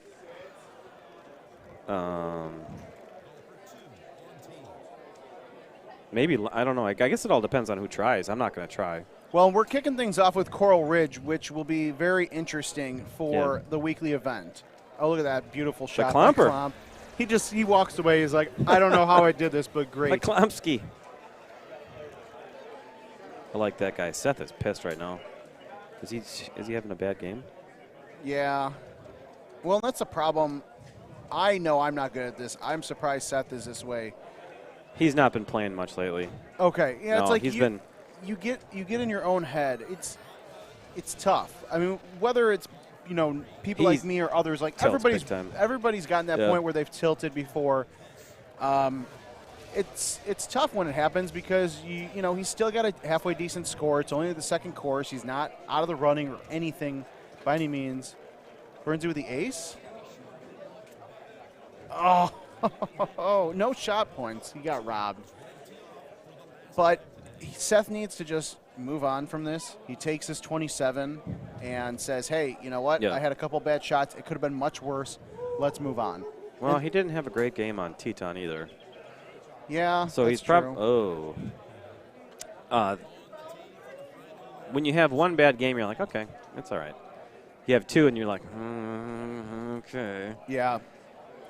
Now, next course. And next course is probably the toughest one we've got on the docket. Lake? Yeah, I would say. I see. Oh, look at this jail. Oh, my goodness. Who makes this game? Oh, poor Klomp. Oh, he's fine. He can just Yeah, he just. The problem, he's got that big old water tower in his way, which he cleared. go in. Oh, that was a good shot, Why though. did it backspin? Because he came off of the path. Oh, But he made his birdie chip. well, that's probably not a bad outcome. No. All right, so real quick, Nate Morrison from Facebook asks if any of the pros use the dart golf balls. I don't think so. Ed Godfrey uses them on closest to the pin. Okay, but not in He says actual courses. He swears by them. He's like, they're literally like lawn darts. I mean, honestly, I used them in a lot of my live streams when the 2020 courses first came out. And I think it was one of the events or Freaky Fridays where I changed the grabbers, and then I just haven't changed since. But, Yeah. you know, for new players, it's not a bad ball to use. But, you know, Mouth had a buddy he was telling us about where he was watching Mouth use the Titans, but then he would play Titans with Mouth, but then when he would go home and play his home edition, he would go back to Stout. So he was actually kind of doubling up on learning, which is actually a hell of an idea. I really didn't think about that. But, you know, darts are an interesting ball, but a lot of the guys using Titans. What are you using now? Titans on everything except the new one, whatever it's Coral called. Ridge? Coral Ridge, What do yeah. you use on that? Streaks, but I don't like Streaks are the distance I hate ball. streaks. I never like them. Every time I feel like I need to play them, I cringe because I just don't like the backspin. I don't feel like the distance is all that much of an issue or all that much of an advantage. So what made you decide to switch to them? There's just some hole one on Coral Ridge. You got to smoke some. Oh, yeah. There's definitely a lot of Hole 14 maybe, 14 on Coral Ridge, 13 maybe. The one where you sometimes got to do an A or a C3 over the trees, and just streaks are helpful on a couple of those. Yeah, trying to get the extra, you know, stroke or two Yeah. to win those tournaments. So, all right, we're going to take a quick break. I believe I Mr. gotta go Fox play. has to go play, but Yeah. thank you for joining me, sir. I appreciate it. Good luck this weekend, All right. and we'll be Thanks, right Kevin. back. See ya.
Dodge City.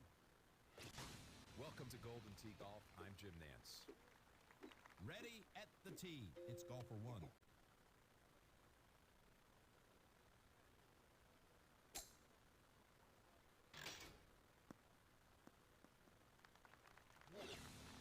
Golfer 2 at the tee.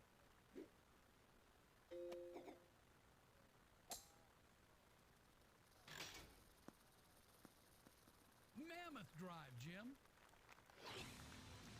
Ready to tee it up. Golfer 3.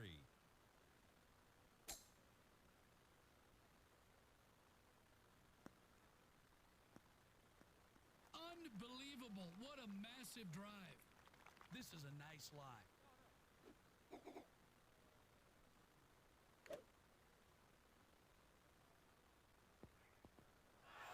Golfer 1 with a follow-up.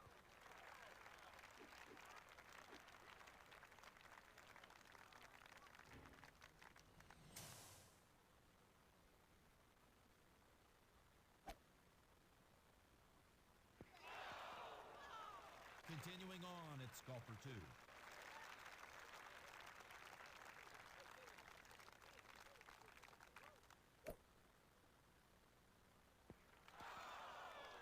Golfer 1 looking at a birdie. Golfer 2, a shot for birdie. Golfer 3 preparing to putt. That's 3 for birdie. Leading things off is golfer 1.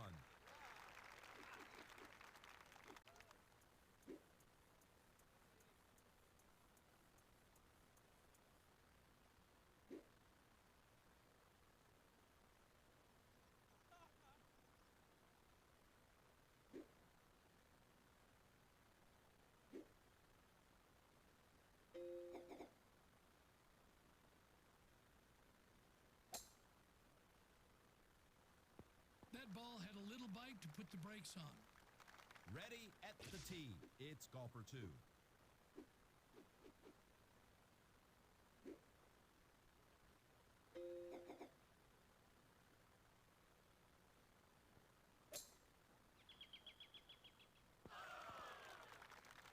Let's watch the tee shot of golfer 3.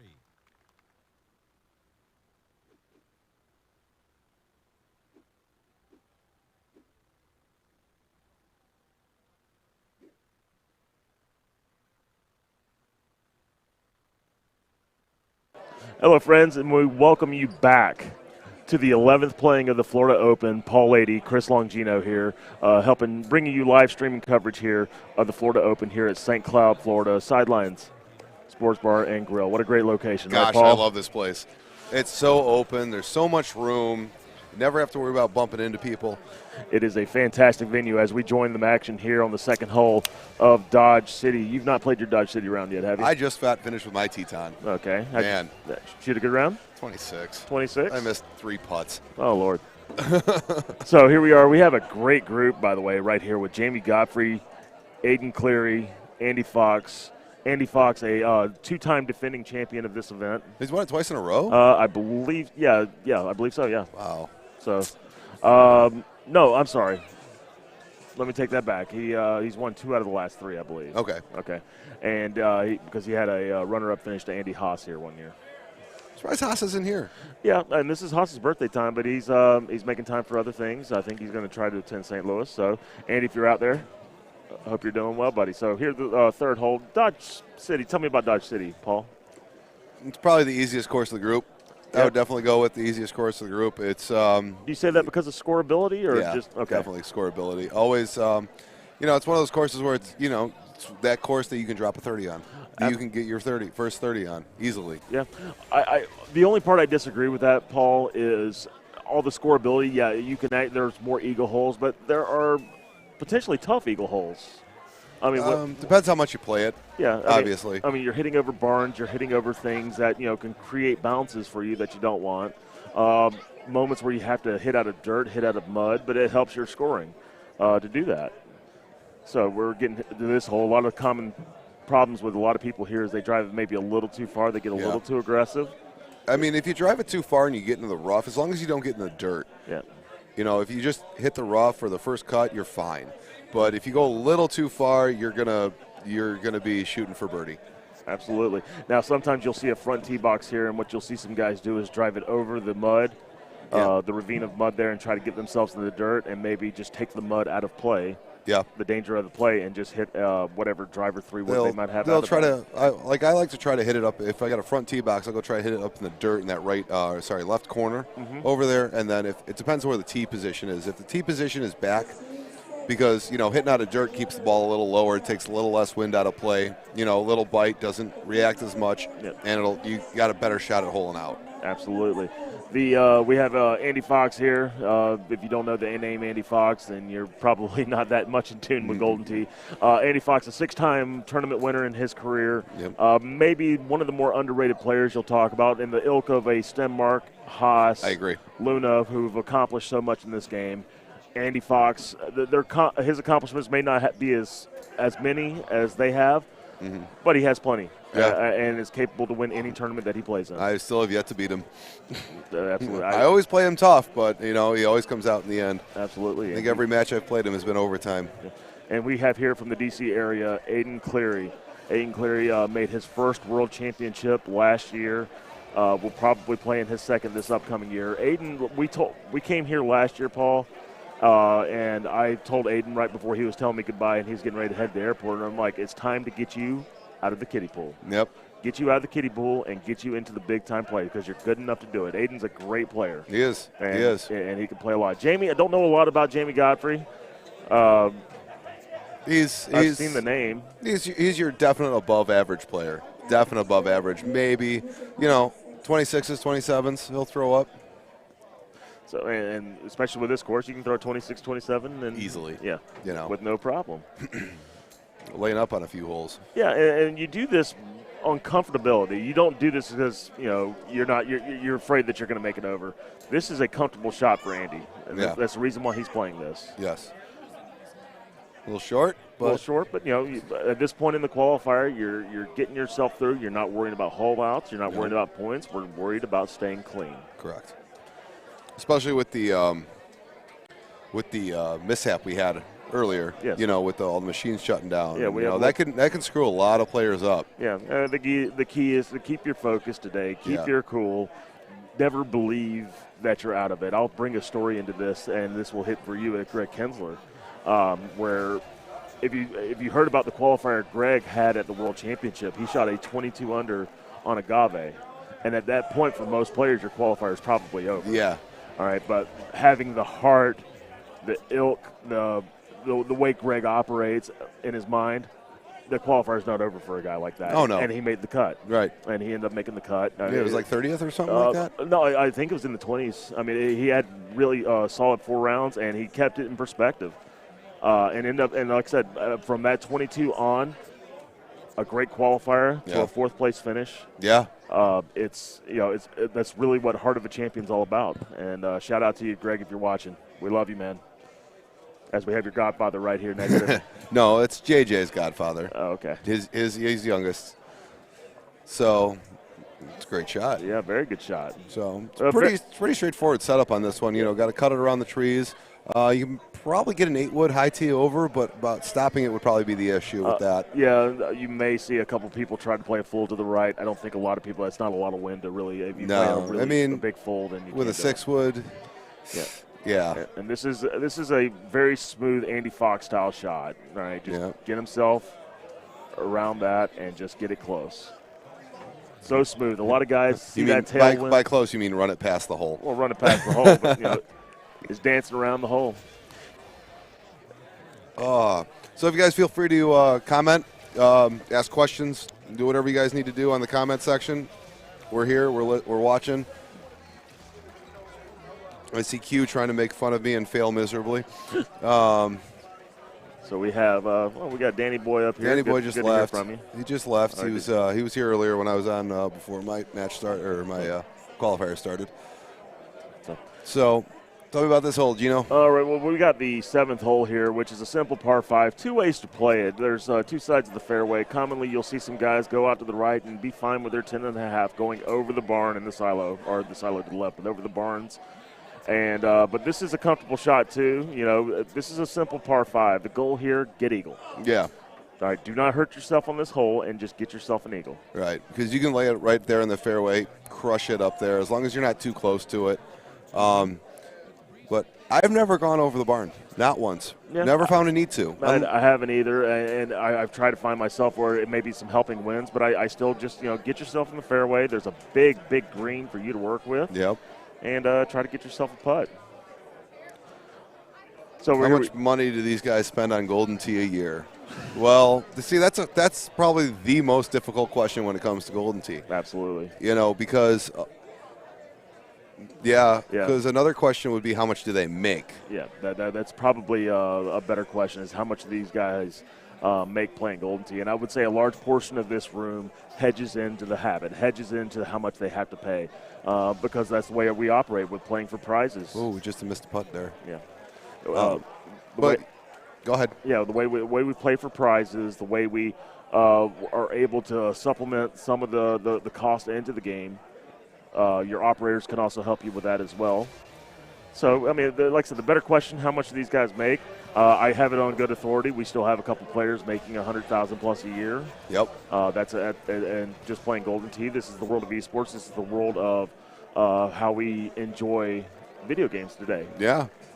And I mean, because everybody's making money playing video games now. Yeah. You got streamers left and right. Yeah. You got, but these guys have been doing this since what, 05? Yeah, when Live came into inception. I mean, there were people, we had an old tournament system in place that you could make money on, but with this, yeah, I mean, you couldn't make. Is that going to stop? No, he'll leave himself a chip.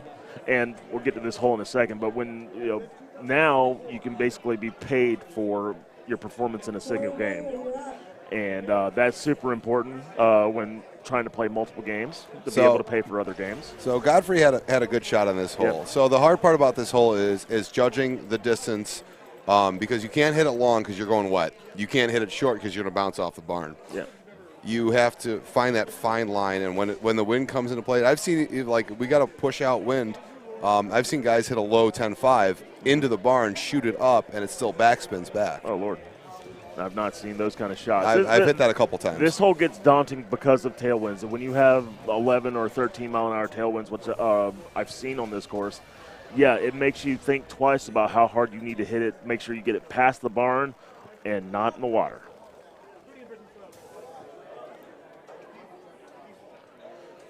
So Danny Boy wanted to comment on this. Of course he did. I thought you were going to play, but you just had to jump in and put in your 2 cents like you always do. Yep. So here we go. Simple par 3 here. Once again, the goal to get birdie. With somebody like Andy, he is going to make a run at this hole and try to get himself a hole-in-one. Oh, yeah. He knows this With shot. a 6-wood with bite. Yeah. It's going to be a little bit to the left. Yeah. Didn't get it high as he wanted to. And you can tell he's a little disappointed. That's a shot he normally can get really close. Yeah. So Godfrey's going to use a tee here. So, bring it back a little bit. Keep it a little shorter. I think that's going to end up a little short. Yeah, just a little bit, but still a good shot. And like I said, take your birdie. Nothing wrong with taking birdie here. No. And moving on to the next hole. This hole right here will be my last. My qualifier is getting ready to come up. That's perfectly fine. We can probably get somebody over here. Maybe Brewer will jump in with me. Yeah, we'll see. So we're here at the 9th hole. I'm going to put my headset down and get ready to go play my round. Ladies and gentlemen, you're watching live streaming coverage of the Florida Open here in St. Cloud, Florida. Good to see you guys. I'll be back. Bye, Gino. Thank you for joining us. So I'm going to wait for a side broadcaster here. We're looking for somebody right now. So we're coming into hole 10. I'm going to scoot over one. I'm going to switch headsets real quick so I can get a better view. I'll be right back. Hang on, guys.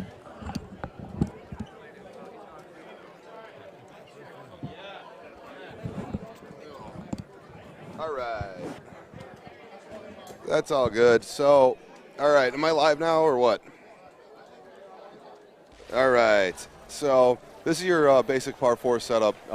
Just hit it straight and then hit it on the green. Sorry, Danny boy. Gino can't come back. He's got to play his qualifier. Look at that, putting it close. So I don't know. Maybe Mouth can jump on. Let's see what. I don't know if they just started or not. We can. We'll figure something out. Maybe Kevin Lindsay will come jump back in with me. So that's probably the most boring par 4 in Golden Tee right there. All right, so this is a rough setup for some because some people like me play the just the 9-iron sand wedge option, which sometimes taking effect, but with the tees it really helps because you can hit a low tee in there with backspin and shoot it right back towards the hole like Adrian just did. Bye, Danny boy. I'll miss your face.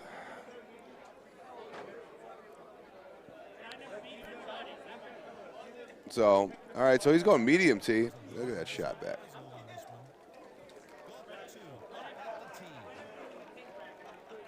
So, as you guys have heard, there's been a lot of talk about a big mobile app update coming where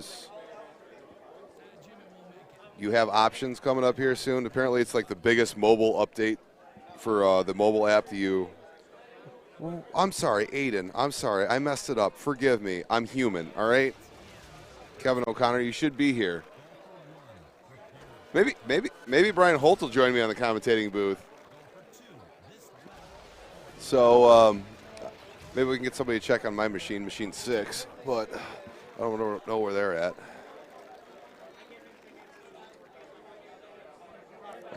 All right, so this hole sets up tough sometimes, especially like this. So you got that big 14-mile-an-hour push back towards your face. Ooh, and Aiden, just went into the rough. That's going to be a tough get-up. So Fox is looking multiple options here.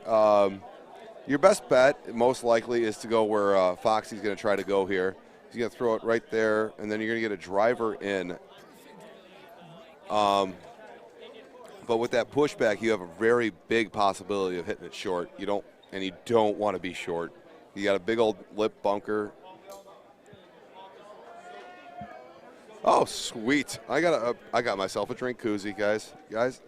Good old Jed Donnelly, give me that. Machine 6 is on hole 4. I got all the time in the world, ladies and gentlemen. So I'm going to be here for a good duration, maybe about another 45 minutes, looking like.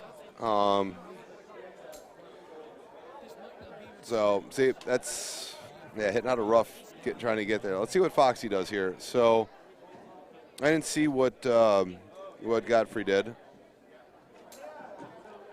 A nice 144. Oh, wow, he got it there. Perfect. Now, if you notice, he hit that perfect 180 to get it there, which 180, again, means he pulls back and pushes forward on that same exact line. I think Kevin Lindsay is going to come up here and join me, looking like. Brian Holtz was a little disappointed about that. So, my machine's on hole 4, so I got a minute to wait. How you doing, Kevin? Welcome back. I'm good. I am actually doing very well. There's a lot of people to talk to in such a little time. Yeah. But you guys have been holding down the fort, and I appreciate it. Hey, anything for you guys. You guys do a lot of work for us, man. No, this has been fun. This is, I was actually just talking to your girlfriend. So lots of good things. Some things I can't repeat, but they were hilarious. We'll talk later about. We'll talk later. Don't worry. We won't repeat those on the stream. Maybe I'll get her on the stream with me. Boy. Maybe I'll get her. What are they doing? What is that? How does that work? So this is actually good because I was just on here with Fox not too long ago. Okay. And I said, "Do you want to commentate?" He goes, "I will." But he's one of those guys that you put a lot of you guys in front of a mic, and sometimes you freeze up and you're like, well, how does this? And once you start talking, though, it just rolls. Yeah. And Fox was great, like his analysis and comparing the way we hit shots and watching these guys like Brian. And Brian had a hole out and a hole in one right after and stuff. It's good to get some voices in here, and it's good to get like that. It gives me some air too. It's like I can breathe a little bit. Oh. It's a tough pin spot. We're just going to leave what the little voice in my head told me alone. I don't mind 2 title changes in a year. So, as you can see, this number 13 here on Dodge is it can set up to be rough. See, that's a great shot right there. It's you tough got that because upper that tier. wind. It's the wind, and then you're fighting between that water tower and the barn. Oh. And then judging this putt, like, what is it going to do? Like, it's going to kick. Both those guys just on the high side. It's so tough. Yeah. But here, please don't miss this, Aiden. Right? Yep. Aiden, yep. I messed that up once as Kevin O'Connor. Let's see here. Why does cutting against the wind work? Cutting it works better than pushing it left or right.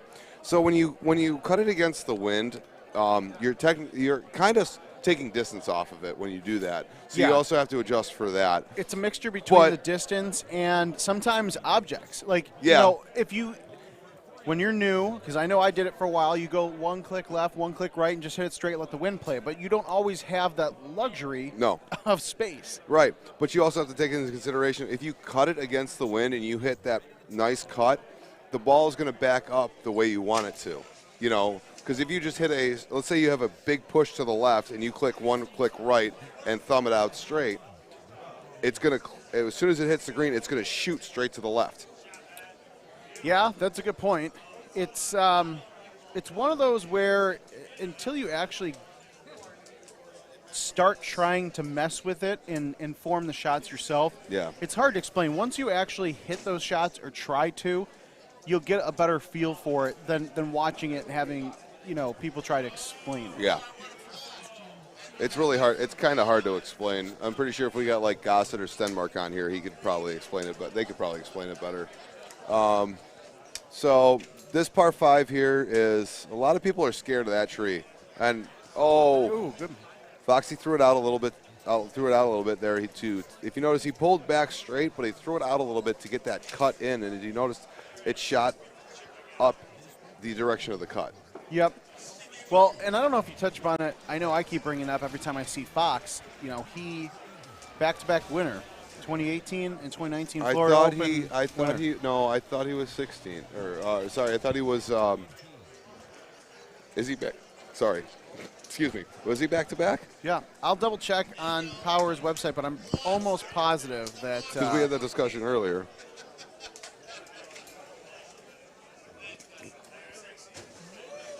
So we got 117 viewers right now going on.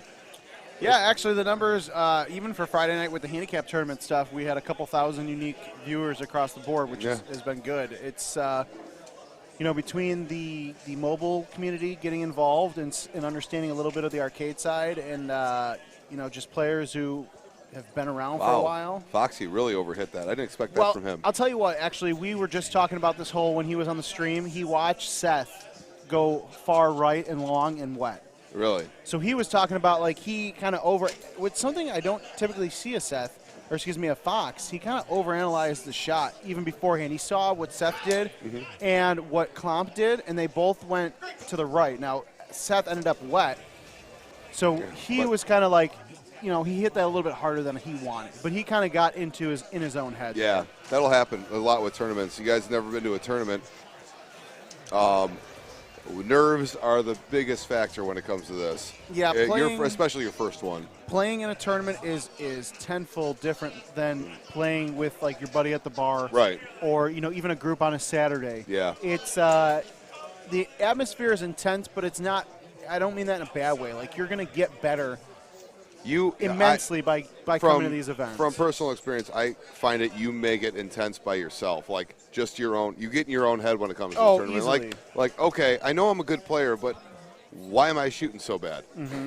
You know, why am I making the mistakes that if I was by myself would never make? Right.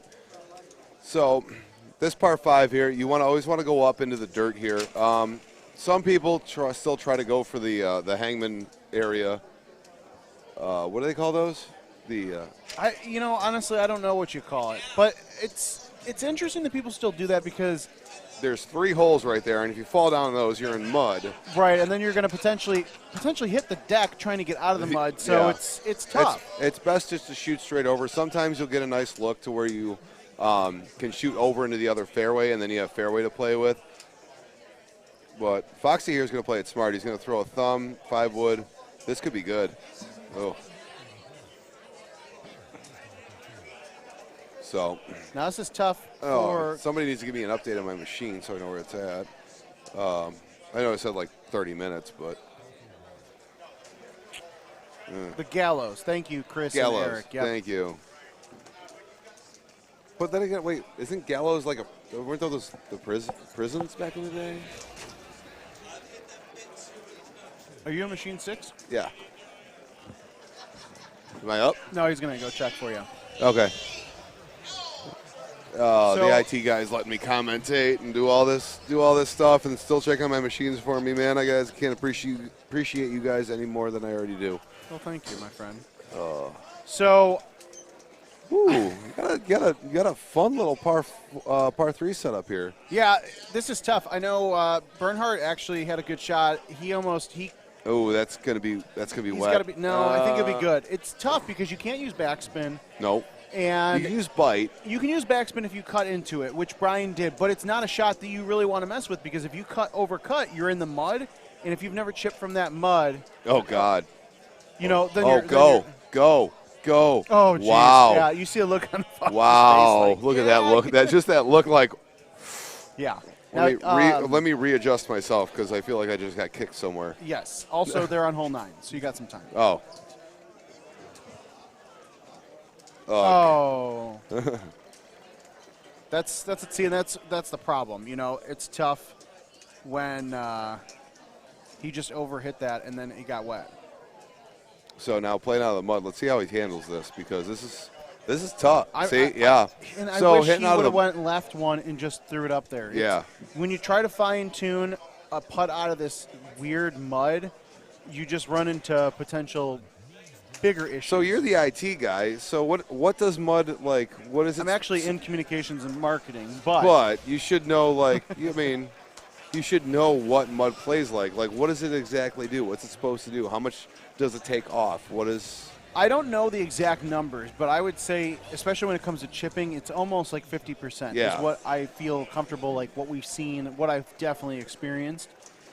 But there's something about the mud on Dodge that just feels different than previous courses. Right. I would say the same. I don't even know, like. What is it, Grand Savannah, when you had to hit over into the mud to get eagle on that hole? What hole was that? I think it was like 13, par 5. 13 or 14, but yeah, it feels like it's a different, and kudos to the artist too, because it's not like, all right, it's mud, we just slap it in there, just like the rough on Highlands from 2014. Yeah, the rough on Highland, yes. It's like super heavy rough. But I think the mud, it almost feels like it should read heavy mud or something like that because it just feels like your ball is stuck and it doesn't come out as better. Let's see what Foxy does here real quick. Ooh, a little hot. He's got an uphill chip, which that should be good. For a guy who doesn't chip that often, Foxy's a great chipper. Well, he's there with the chips when he needs to be. Ooh. All right, you're at least try. You always got to put.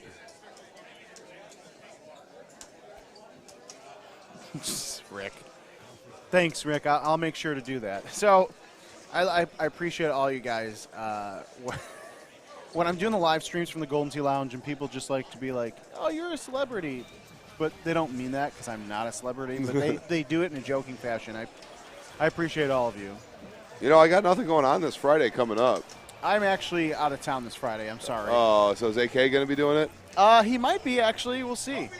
He should totally hit me up. I think I can get my sister to go get the kid. All right, so a couple 29s and a 22. Yeah, Aiden with the shot. Aiden doing well, both 29 unders. Him and Fox. It's definitely a solid round for that setup on Dodge. Yeah, it was 17 was rough. 17 was a pretty rough setup, but we're gonna. Yeah, I mean, 17, like we saw with Godfrey, it's tough. You get stuck in that mud. You end up going in the water.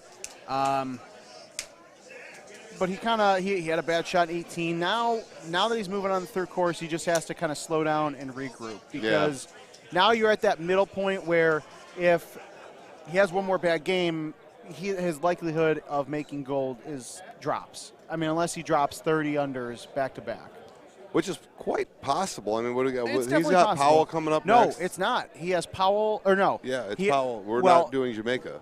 Right, but I'm saying depending on how the third course goes. After the third course, he's down to Oakwood and then Coral. Coral, yeah. Whereas Coral, Coral is anywhere you can vary anywhere from a 27 under to a 23 under par. Mm-hmm. So you have to really keep that in consideration. That's where everybody thinks like it's going to be a high cut, but you add coral into it. We don't know what the setup's going to look like. It could be ugly. Right. You could easily have a 27 be the top score, is what Mouth was thinking. Yeah. Depending on how bad the setup is. But now with Lake, I feel like Lake has had some really, really good setups in tournaments lately. And Lake will be interesting to see if people are gaining a couple extra strokes or if it's people are using it as like kind of pedestal to gain the strokes they missed in the first couple of games. Maybe, possibly. But we're going to take you guys right to Mouth. Yes, Mouth's qualifying match right here. Yeah, we're going to take a look at Dodge City. Yeah, so Mouth, So they're apparently getting Mouth ready. they over-exaggerated us. It's okay. It's all right, guys. So it's Mouth, and is it him and Jed? No. Okay, yeah, so it's Mouth and McDaniel, and then Jed is actually on the machine behind them. So while we're getting ready for that, what do you think the cut is going to end up being? I've got to stick with what I originally thought is 124 with 80,000. Yeah, I was going to say there's a potential of it being lower, but the setup on Dodge being good, it really depends on how Lake Powell sets up. If Lake sets for a 30, you got a chance, I would say maybe 126. But what's more interesting is I'm wondering if great shot points are going to be make or break because of Coral. I believe they will. We've I seen honestly a lot of, believe they will. I mean, in Austin we saw it. It was shot points were the make or break, obviously with a huge field. The same thing here, 138 people. The tough part about this tournament is you're missing a lot of top guys. Andy Fox and Mouth are top guys, but the people those are the only two guys here that have won a power event tournament. Yeah, I think your buddy Brian, or my buddy too, but I think he's got a real chance of making a run here. But Barack Tamel, a lot of people were talking a lot. He played really well in Austin. He did. He played really well in Richmond. Yeah, and that's the thing. Richmond seemed to be always the tournament where people like Brewer took his first stand in Richmond years ago. Gino coming back after years. Thanks, Matt. A lot of people actually use Richmond as kind of like that pedestal to get to that top four. Yeah, that's actually a good point. The voices inside our heads are telling us about Barack actually lost to Duncan on Duncan's path to victory. Yeah. So, and he didn't. In overtime in Richmond. So, but you're missing Duncan, you're missing Harris, you're missing Haas, you're missing Stenmark, you're missing Luna, you're missing Gossett, you're missing Gervais. You're talking about Kinsler. You're Kinsler. missing, I mean, but this is a perfect opportunity for one of those top 25 guys to go from top 25 to top 10 real quick. Yeah. Burnsy is close. Mouth, I think, has a good chance. He had his fun day Thursday. He's been drinking pitchers of water like they're going on a style today. Yeah, it's crazy. How is that now? Mouth is dangerous. Mouth is a dangerous player. He's very. When he's good, he's great. When he's bad, he's worse. But he's on a path of St. Louis a few years ago where I think it was 2017. Mouth won. That was against Kevin O'Connor. Yep. Which is another that was a big victory even for Kevin O'Connor. Oh no! Hold. Russ Green going in the water there on 17. We were just talking about this hole actually. Yeah, this is interesting. Yeah, let's see what Mr. McDaniel has to offer here. So he's gonna play a 5-wood bite. I don't know if he hit that hard. Oh, he's definitely playing stouts. So I know Green and McDaniel both play stouts. Mouther's playing. So let's see what Mouth does here. You should actually ask Russ how the stouts did for him in closest to the pin against Kevin last night. Oh no. He'll appreciate it. Oh. Now, Mouth has got Titans. I know that for sure, but that's what made me uneasy. But for some reason, that bite just kind of dropped with that shot. Yeah. It was weird. I fully expected a big big now shot. Russ is smart. He played it to the left. He said, you know what? Let's just go for the par. There's, the likelihood of him making that chip is 25. I didn't see he got wet. I forgot that he got wet. But the likelihood of making a chip out of that mud, like you were just saying with the previous qualifying group, is so low. It's very unlikely. So, all right, Mouth needs to eagle this one because 26 under on a Dodge City qualifier. Yeah. That's rough. I don't know what he shot total because of the system malfunction we had with the electricity. We had some short or like a Yeah, I power think overload. the power, when they set up machines and all the equipment and everything, I think they thought some of the machines were on different breakers and they weren't. So, oh, look at that. I would say, that's you know a what? great shot from Mouth Mark. is so weird. I feel He like hit some of the weirdest shots you'll ever see. honestly, and then I start watching myself when I hit my shot, and I feel like, oh, this is definitely like I've inherited this like movement from Mouth. And I don't know why. Same. I do the It does same me thing. no good. So, Kevin, I'm I'm going not to leave Mouth. you a little alone for a Yes. minute because I have to go take care of some business. Yeah, I got to go take care of some business. I might come up before my thing starts, but Yeah, I think I'm always going to try pleasure to get streaming with you, buddy. You too, my friend. I'm going to hopefully get you back in a little bit. Hopefully, I'm always ready to stream. Thank you, Mr. Lady. I'm going to see if we can grab Mouth after his qualifying game here in Dodge City, get a little bit of insight, kind of figure out what he is thinking.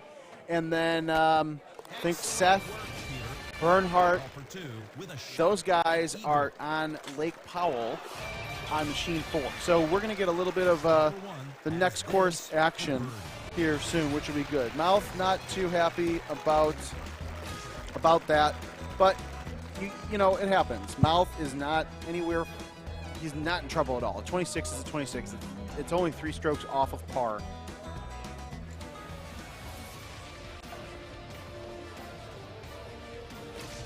All right, let's see. There we go. Okay. So now we have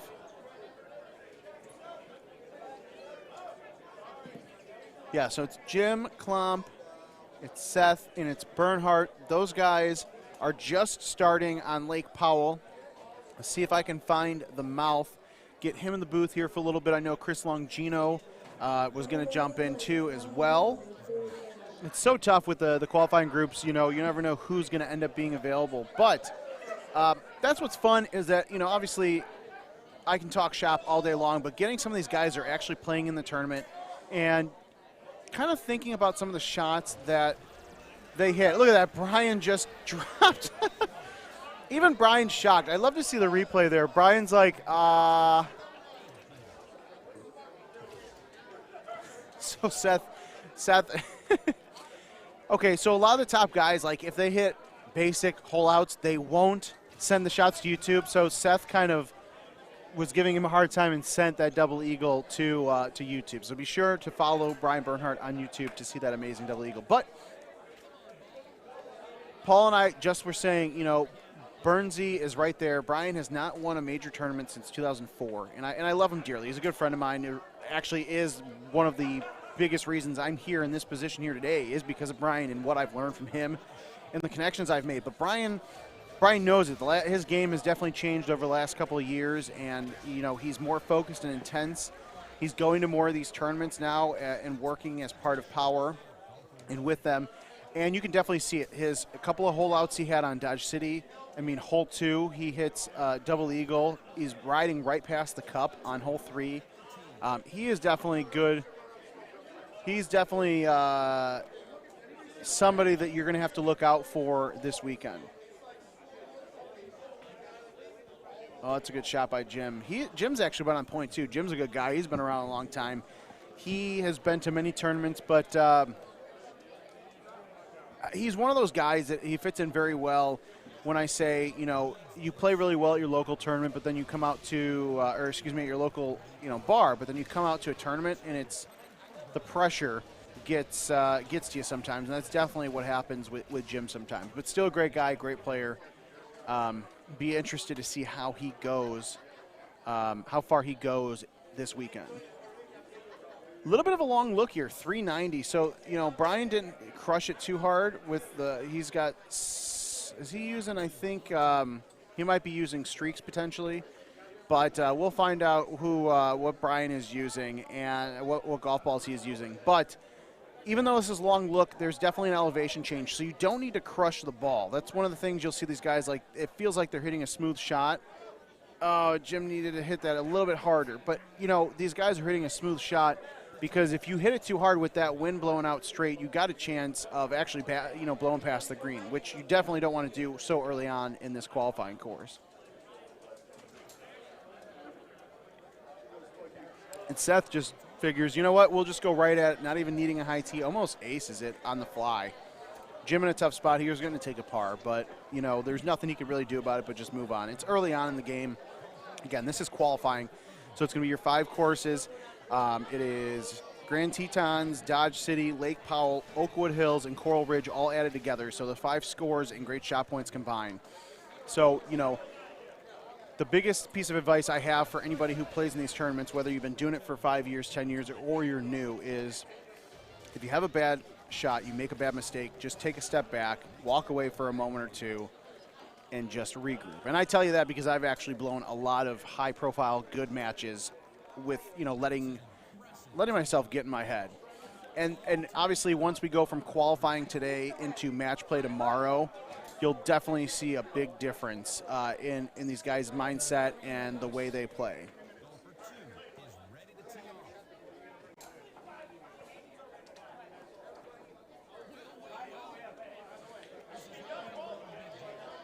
All right, so on machine 4, just to give you guys an update on the other qualifying groups, we've got Donnelly, Dennis, and Lociavo.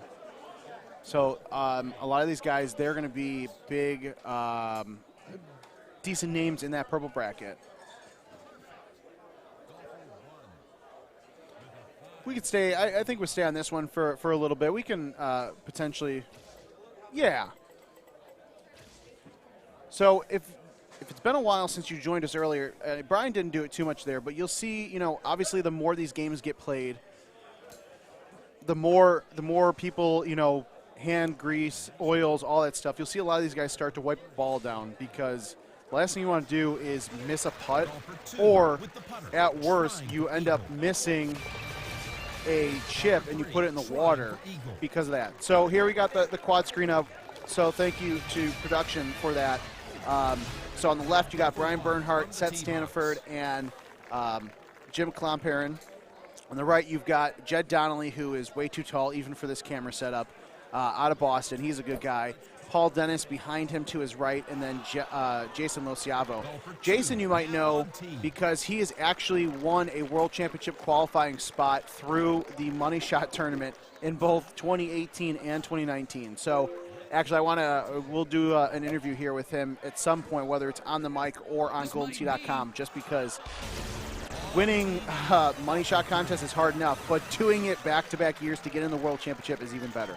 And right now, we've got the Mouth of the South, Jimmy Hart. Actually, it's the Mouth, not Jimmy Hart. But Mouth is here. We are taking a look at 2 qualifying groups. Yep. So talk to us. Paul, Lady, and I were commentating. It's a good shot by Jason. We were talking about, you know, you had a few struggles on Dodge. 26, not bad, but obviously not good, not happy for you. What happened? I missed a couple putts, fringe putts. It's getting kind of, us Midwestern boys, it's freaking hot for us in here. I was actually just talking about that when it comes to wiping the track ball and that kind of stuff. It's not even so much the track balls. I actually kind of feel, when the humidity gets like this, I think it breaks down the grease that come from the whole weekend of play in a bit. So the ball actually feels good. It's more the contact with the deck, especially since we don't have. Yes, with the. We still have the older decks. The surface is not as porous. It doesn't have that grit to it that kind of eliminates some of the stickiness on it. So that's part of tournament play. You got to be able to deal with your settings. Yeah, and actually that's one of the things that when it comes Wisconsin time, we'll hopefully have some of them changed out for these match plays. Awesome. But I had a really good conversation with Fox. You were actually here for a little bit. Yep. You know, it's funny. You guys, you definitely not, but a lot of these guys say, well, I'm not sure how good I will be on the mic. But then the moment you guys start talking and get into it, you guys all provide such great information. And you guys have such different playing styles. Not just you and Fox, but everybody. Bernhardt, you know, Lady, Gino, everybody. So I love these tournaments, and the more that we expand these, because getting to talk to all you guys is great for the new players that are joining us, whether it's live or at these tournaments. Absolutely. And yeah, Fox's advantage over me is, I mean, he plays a crap ton of Golden Tee. Yeah. I mean, he's. You guys have had a lot of really good matches over the years. We were actually slightly jabbing you because you guys both won the purple bracket in Houston a few years ago. No, I never won it. Well, no. You guys were 1-2, and then you went 1-2 for Player of the Year. Yeah, we both. And you guys had a bad qualifying game in a well, huge field. it's kind of the ironic thing where we were in two different groups too, but we ended up on the same machine, and the same problems that we had, the same thing that was happening to me was happening to him. And it's because the way we were hitting cuts are very similar. It's not a lot of fulls, there's a lot of half cuts, and we were just having balls not go anywhere. Both missed the cut, and then just happened to meet. And he shoots a one better on me on Royal to beat me in the purple bracket, and he goes on to win. And then you guys in Player of the Year, you had one bad chip out of the rough, wasn't that it? Well, so in OT, Player of the Year, he was King of the Hill. I think I lost to him to go to the losers bracket.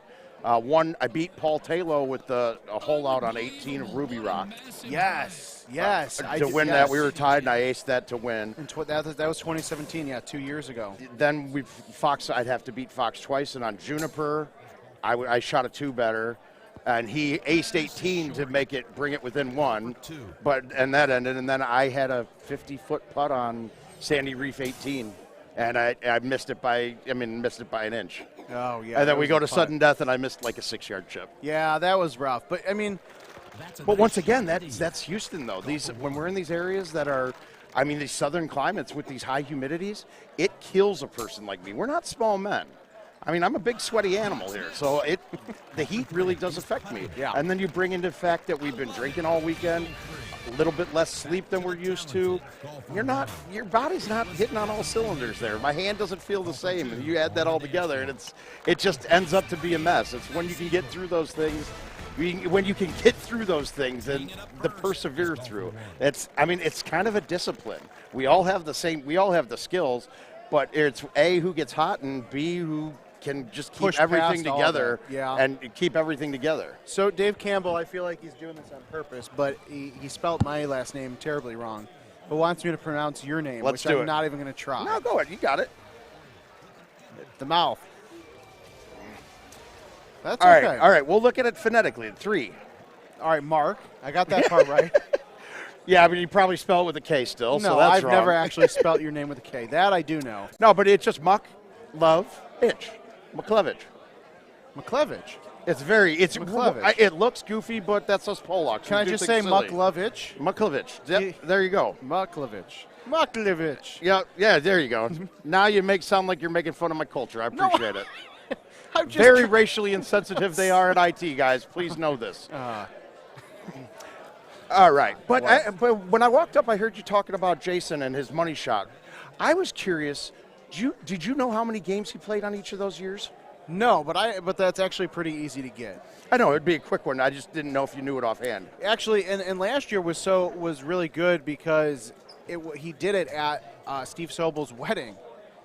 He did it in Florida at Sobel's wedding, and it was like, how many hours was he gone for? No, it was like an hour and a half. It was crazy. They stopped at the bar that he actually won it the year prior, and he ended up hitting like an 1.5-inch shot or something crazy. It's fun though, but that's why we talk about the World Championship. Commercial events starts on Monday. Okay. So 12 straight weeks. We're going to have 60 qualifiers out of that group of 88. Okay, so and it's starting with Coral first, you said. Yep, Coral Ridge. That was definitely an Adam and Kevin choice. That's a fun. How is it working? Is it your best 5 games averaged together, and then? So it's going to be your best 5 total. It's a weekly event, so it's your best 5 games. Right. Great shot. Okay. Yeah, everything totaled up. Mm-hmm. And then top 5 will always go. And now is it going to rotate courses every week? Yep, we'll rotate courses. Is there going to be one on a Freaky Friday type setup through an event? TBD. Okay. I think what Adam and I have talked about doing is taking a look at the data from last year and obviously your guys' feedback. Now, actually, here's an opportunity. While these guys are going through qualifying here, would you prefer, as a top 20 guy, would you prefer the rotation of the 2020 courses, or how do you feel about like the Freaky Friday, like the fun random events in there? Because it's okay. I could see it as a player. I could see it going either way, realistically. It's kind of hard. One thing I would despise if it is a lot of people had a problem was when we did the daily, right? And you took the points based off of your positioning on every daily for that certain amount of time. And it was kind of like you're getting into the World Championship for 2016, I think it was, right? You were getting it, but you played only one 2016 course like every five days. So it was like you're not showing the current courses. Yeah, you're not showing the skill level on those courses right there. And for some people would give maybe an unfair advantage that, hey, it's a course that I played back when the game came out. Now it's a totally different game now because back we had tees and balls and everything, so it didn't really. I mean, we didn't have that stuff, so it's a totally different game now. But it could lead that down the line. So what I'm getting is as long as we're using the current courses, right? If you do a Freaky Friday of mixed up holes from if you do an event with mixed up holes from this year's courses, awesome. Yeah. Have it change every round. I mean, have it change holes every round randomly through. It's what we got 5 courses. You rotate through and have 3 holes from each course every game, and it just rotates through. Yeah, that might be feasible. One of the things we talk about too is we have such strong and loyal fans on social. Is like go through the 7 courses, and then let players vote on social media for like their favorite course of 2020 to put it back in the rotation. But definitely the Freaky Friday is always an option. But that makes sense, including Coral and Castleshire, because at that point Castleshire will be out in the beginning of March. From Golden Tee 2004. That, those courses definitely make a difference. We saw that a little bit last year in the Worlds where those classic courses, I don't know if they really gave anybody an advantage. No, I got scoring. Stenmark slaughtered me on it. I mean, a couple bad bounces, and I really just didn't play a lot of that course because, one, I just wasn't interested in it, and 2, if you just happen to be that part of your year, you don't have the time to play as much, you're now at a distinct disadvantage that somebody's played a course a few hundred more times than somebody. Yeah, that's a good point too. That the time that those courses come out. Now, real quick, as we bounce back and forth between Worlds qualifying, obviously there's 88 spots this year, 14 more than last year. So 10 home edition owners this year. So we've bumped that up. Okay. We have the live event. So the Club Lucky winner, Mark Stenmark from last year. Okay. Orlando Ayala, the Little Gun Player of the Year for Power Events 2019, and then of course. The winner of the purple bracket tomorrow, and then the purple bracket winner from Wisconsin, St. Louis. Okay. Now, there's still a few spots up in the air that we're working on some initiatives that it actually should be really fun for a lot of people. But don't worry about the qualifying. If you haven't heard your favorite, contest yet, like Money Shot is definitely coming back. We're going to do closest to the pin at the Orleans. We've got some fun ideas to incorporate the Orleans, and showcase, give a lot of these players a chance to not just come and play close to the pin, but maybe play some other modes too. So just make sure you're following GoldenTee.com or us on social media. We're kind of spacing the announcements out just to kind of have some fun with it. It's heightening anticipation. Exactly. But guys, one of the things he's saying here kind of second-handedly, come out. You don't have to be qualified for it. Exactly. All these things, there's going to be, it's a show. You got a group of people here that you probably want to be in Las Vegas hanging out with, even if you've never met them before. For better or for worse. I tell you what, you're going to have a good time. Exactly. I mean, you might die, but you'll have a good time. Going out with the best. Oh, it's good. I mean, we had some amazing nights the first time Worlds came back. We had pictures with Jeff Lannon, who with his shirt off in the middle of a bar. That's a shyer guy, like a more this is true. a more not so open and forward person. Vegas brings out the best in everybody, including Golden Tee players. Yes. It gets crazy, but it's a blast. So come on out anyway. Yeah, Orleans put on a good show. We had for 122 people, I believe, just that came out to Vegas to try to qualify on closest to the pin, which is crazy. And there's definitely going to be more opportunities like that. I know Andy is bringing more of the esports experience too with that. We have a lot of good conversations. So I promise you, the 14 extra spots will definitely be worth it. And you had a lot of fun last year. It was actually great to see you. You had a really great qualifying round on the final course. And then the winner of the qualifying courses did closest to the pin with somebody from the audience for cash. And they got to coach and teach them. And that was honestly almost more fun than the qualifier for me, because it was one of those ideas that we came up with. And when you actually see it and conceptualize it, and then it happens and it's so much fun, everybody loved that. It was surreal in my aspect of it because the person who won in the crowd there was actually an old school Golden Tee player, and he's here this weekend playing as Scott Zollers. Yes. So that's right. I mean, I'm sitting there telling him I'm going to coach him now. What do I do? Yeah. Here's a beer. Go hit the shot and make it in. The other surreal part of that was I qualified with Dean Liakakis. Yes, that's right. And Dean is an old school player, but man, he is great. I mean, when I started coming to tournaments, he was one of the big names that everybody watched. He was one of the top guys. You had him, your E-Steps, your Kinslers, and it was funny at Worlds. Having him, it was almost like he had Benjamin Buttoned himself. He was now a child. He was like a child at Golden Tee. He didn't know what he was hitting here. Like he didn't know that this should be the right shot to hit. It was really kind of a flip switches there or a flip script on it. It was kind of crazy. But that's the fun thing about those types of moments, like seeing those guys, old school players coming out and qualifying and getting back into the rhythm. Even like these national events, you see, like you said, Scott, coming back and others. It's fun because they see the resurgence that Golden Tee has had over the last couple of years, and you guys, the players, are a big part of that. And so anytime we can bring some of the family back together, as I like to say it, it's so fun. And you see right now, so Seth is refreshing himself at the bar, but Bernsey and I love the fact that these guys are both wearing Hawaiian shirts. Yeah, I know, it's a little crazy. I know they plan to wear them, but it's the like fact twins. that they, yes, it's Arnold. There's oh my Arnold God, and Danny. we need to get that picture. Where's Richard? Yeah, but, we're gonna capture that off of one of these and get a shirt oh made somewhere. no, yes, and we're gonna do it's perfect opportunity to do a caption contest for some Golden Tee swag. So all right, that definitely it does. I mean, there's some moments here. Some moments might not be suitable for work with the caption contest, but we'll have a blast with it. Oh man, we got talking here, and I know we're saying all this good stuff, but we haven't really talked about the game much.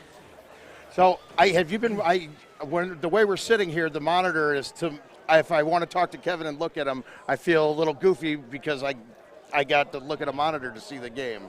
So, have you been watching this much? Have you seen how the setups look like? So, Brian, the setup has been decent. Brian had a bad shot. Hole 14, the drivable par 4, is a little bit long. So, Brian ended up hitting the 10.5 degree driver. He hit it short. He didn't give it enough power. Okay. Klomp, wait a minute. Can you elaborate on that? He hit it short because he didn't give it enough power? I mean, this is amazing. That's amazing. That's just great info. You got it. Everybody understand when you hit things with less power, they go shorter. I'm still trying to I'm still trying to get the picture of comparing Klomp and Bernsey to Arnold and Danny DeVito out of my head. It's going to be a tough one, man. I mean, that might ruin a bunch of nights for me if I'm thinking about that too much. But, all right, so guys. This is an interesting hole. This is a make or break. Brian's got a chance to come back here. And I've been a real. Oh, damn, that's tough. Okay, so he's okay, though. He almost wasn't. No, you're pretty. This is one of the tiered greens that I'm not upset about. It's rounded. Well, no, it's not the rounded. It's about the. I don't want that one gets into kind of some more meticulous details about this, and I don't want to go that way on it. But this tiered green is almost kind of fair. You can play it very well.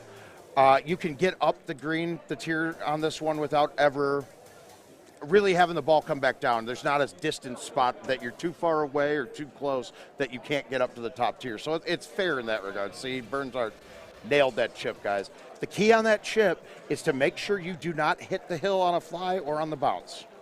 All right? That'll definitely change the way that you're looking at this hole. And it will ramp it on the chip here. And Seth made it too. So while we're looking at that chip, we're thinking, wow, it's really hard. It's kind of not. Everything funnels this one back into the hole with the tier being there. You just have to look at the tier and see, oh, it's kicking me back left. I got to chip a little bit to the right.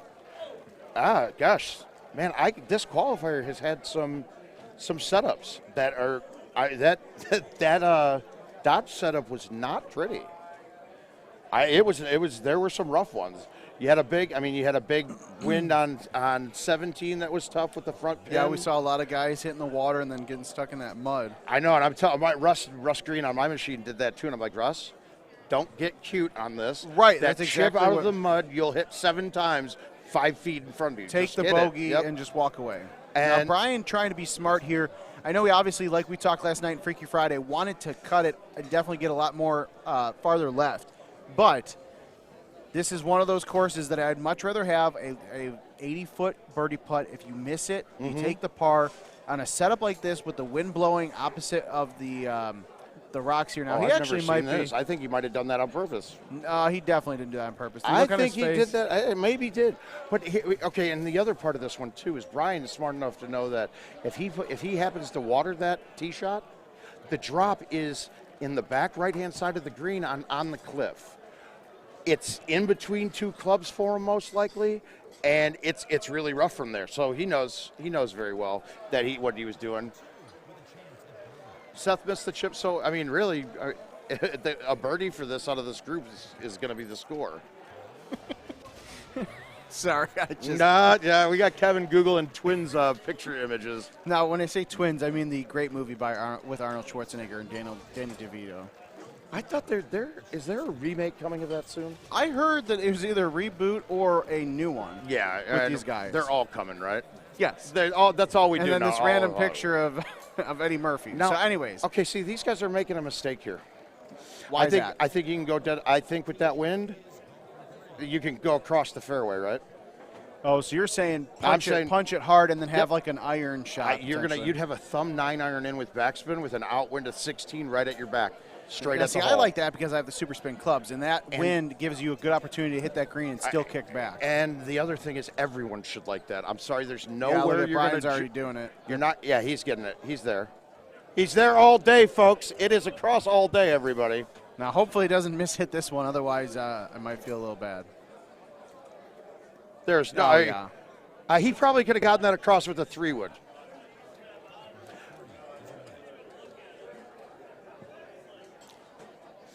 All right, now, if we're looking at this, though, right, here's the benefit to that. You're trying to play a 16-mile-per-hour wind with an obstacle in front of you, a pin tucked at the top of the green. And a wood. It would take a special shot to be able to backspin that in.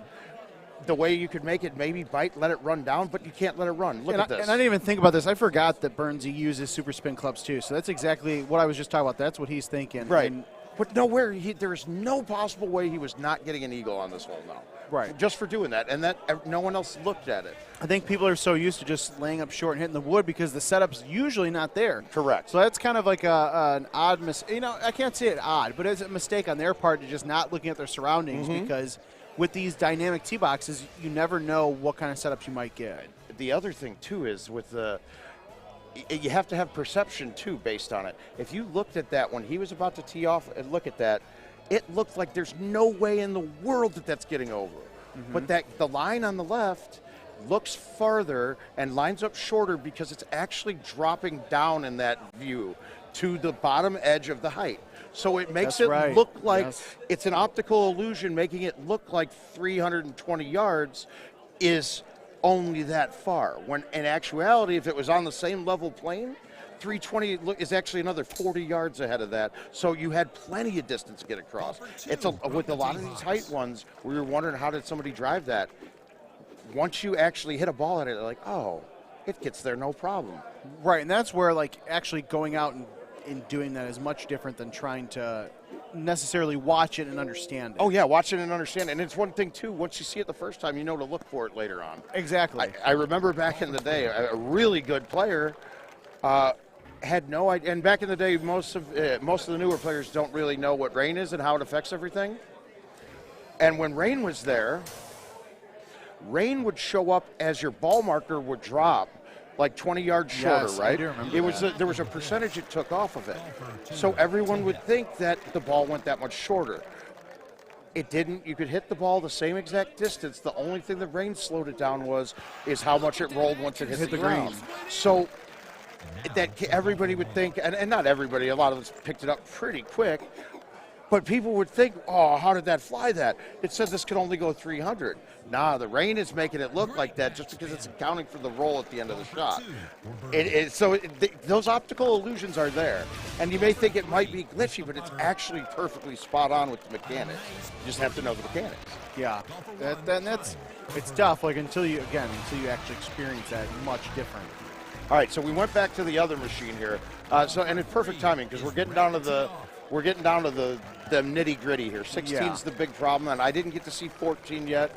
The par 5 before 14 can also be a little bit iffy with the cliff, the big rock wall. I believe that had a 10-mile push forward. So okay, so it it's should be probably pretty simple. Yep. Now, the play I go here, a lot of people would be looking at this maybe thinking, I might hit a high tee to try to land the top tier.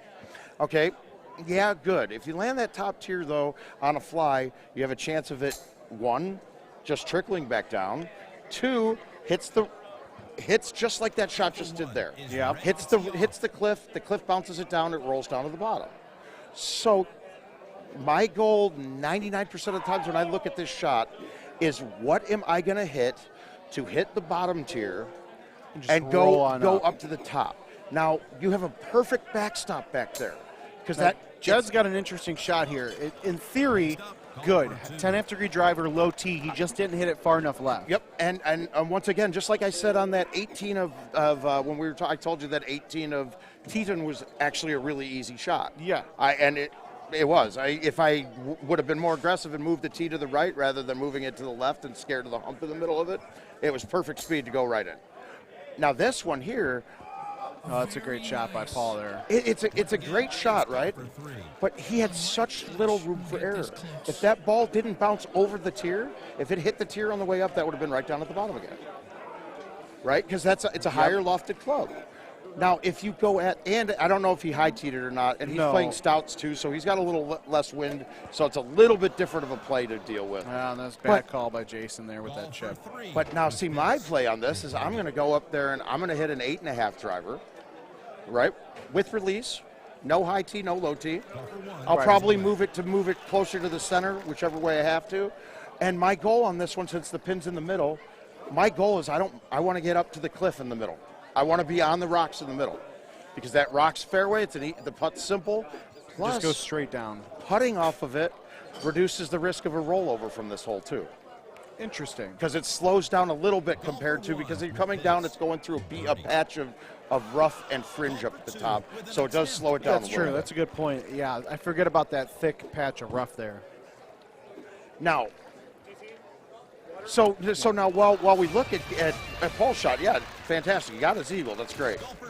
If he played against me 10 times in a row and tried that shot 10 times in a row, I'd make up a stroke on him 9 times. Yeah. Because you're not going to get that ball to bounce perfectly and bounce right over it. You're just not. It can't. Yeah, and if you hit that on the fly, if you hit it on the fly, depending on spin, it's bad. But with the 8.5, if you hit it on the fly, it still carries forward enough.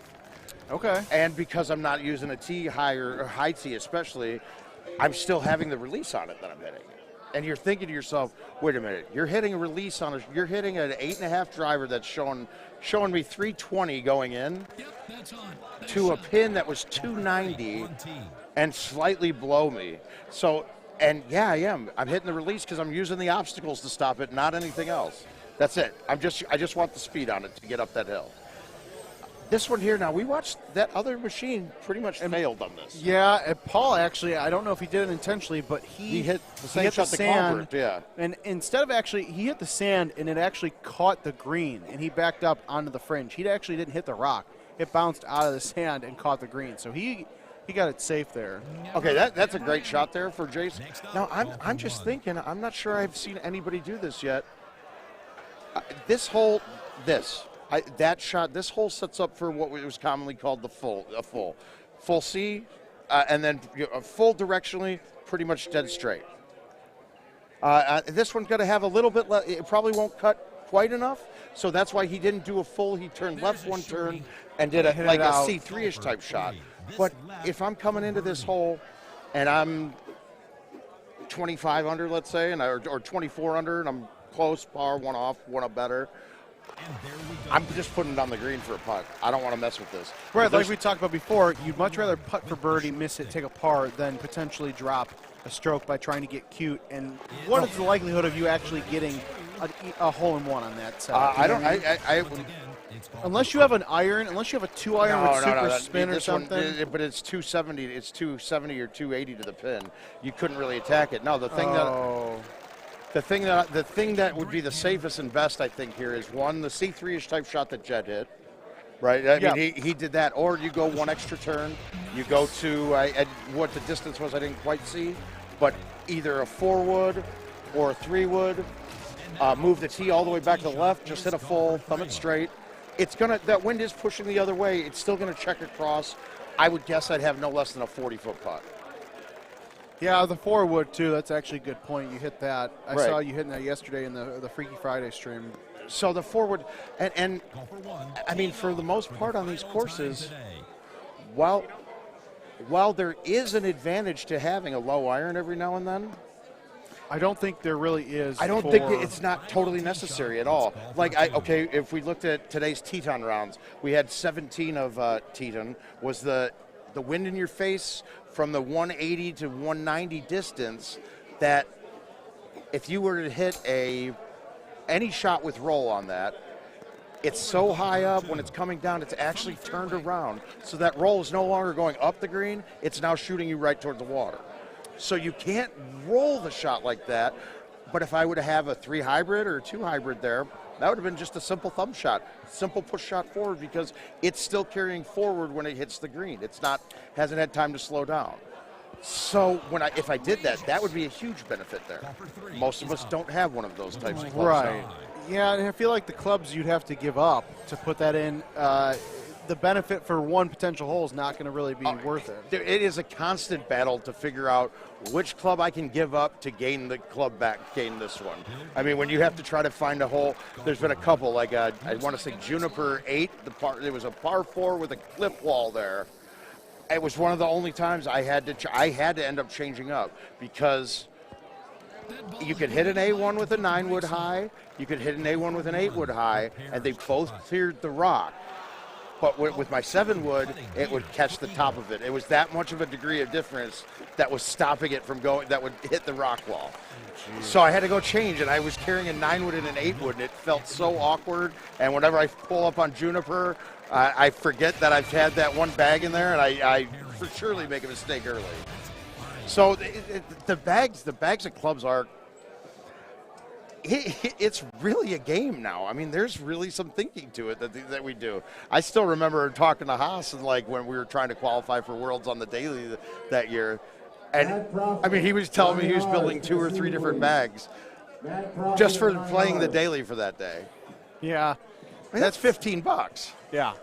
So, I mean, most people aren't but it was still profitable. You get that right bag. I mean, he would send me like a text earlier and be like, yeah, I put in a 2-iron for this one. So I'd be like, okay, build the bag, go to the bar, and start playing. Oh, yeah, you know what? I found just better. I rebuilt it. I got a 2-iron. I put a super 2-iron here and a 2 hybrid here. I'd be like, dang it, Josh, God. Can't you just tell me what to do the first time? But, I'm going to be up. I got to go play my qualifier round again. It's a pleasure as always to talk with you. You guys are taking over, I take it? Yeah, Brian's going to jump in, and then I think Longino. But Mal, thank you as always, my friend. It's always fun. We'll be back. Be interesting to see how you play Lake Powell here. Yep. I didn't get to see much of it because we were chatting too much. Sorry, I get verbose, guys. I apologize. But we're going to let you go. Brian, enjoy.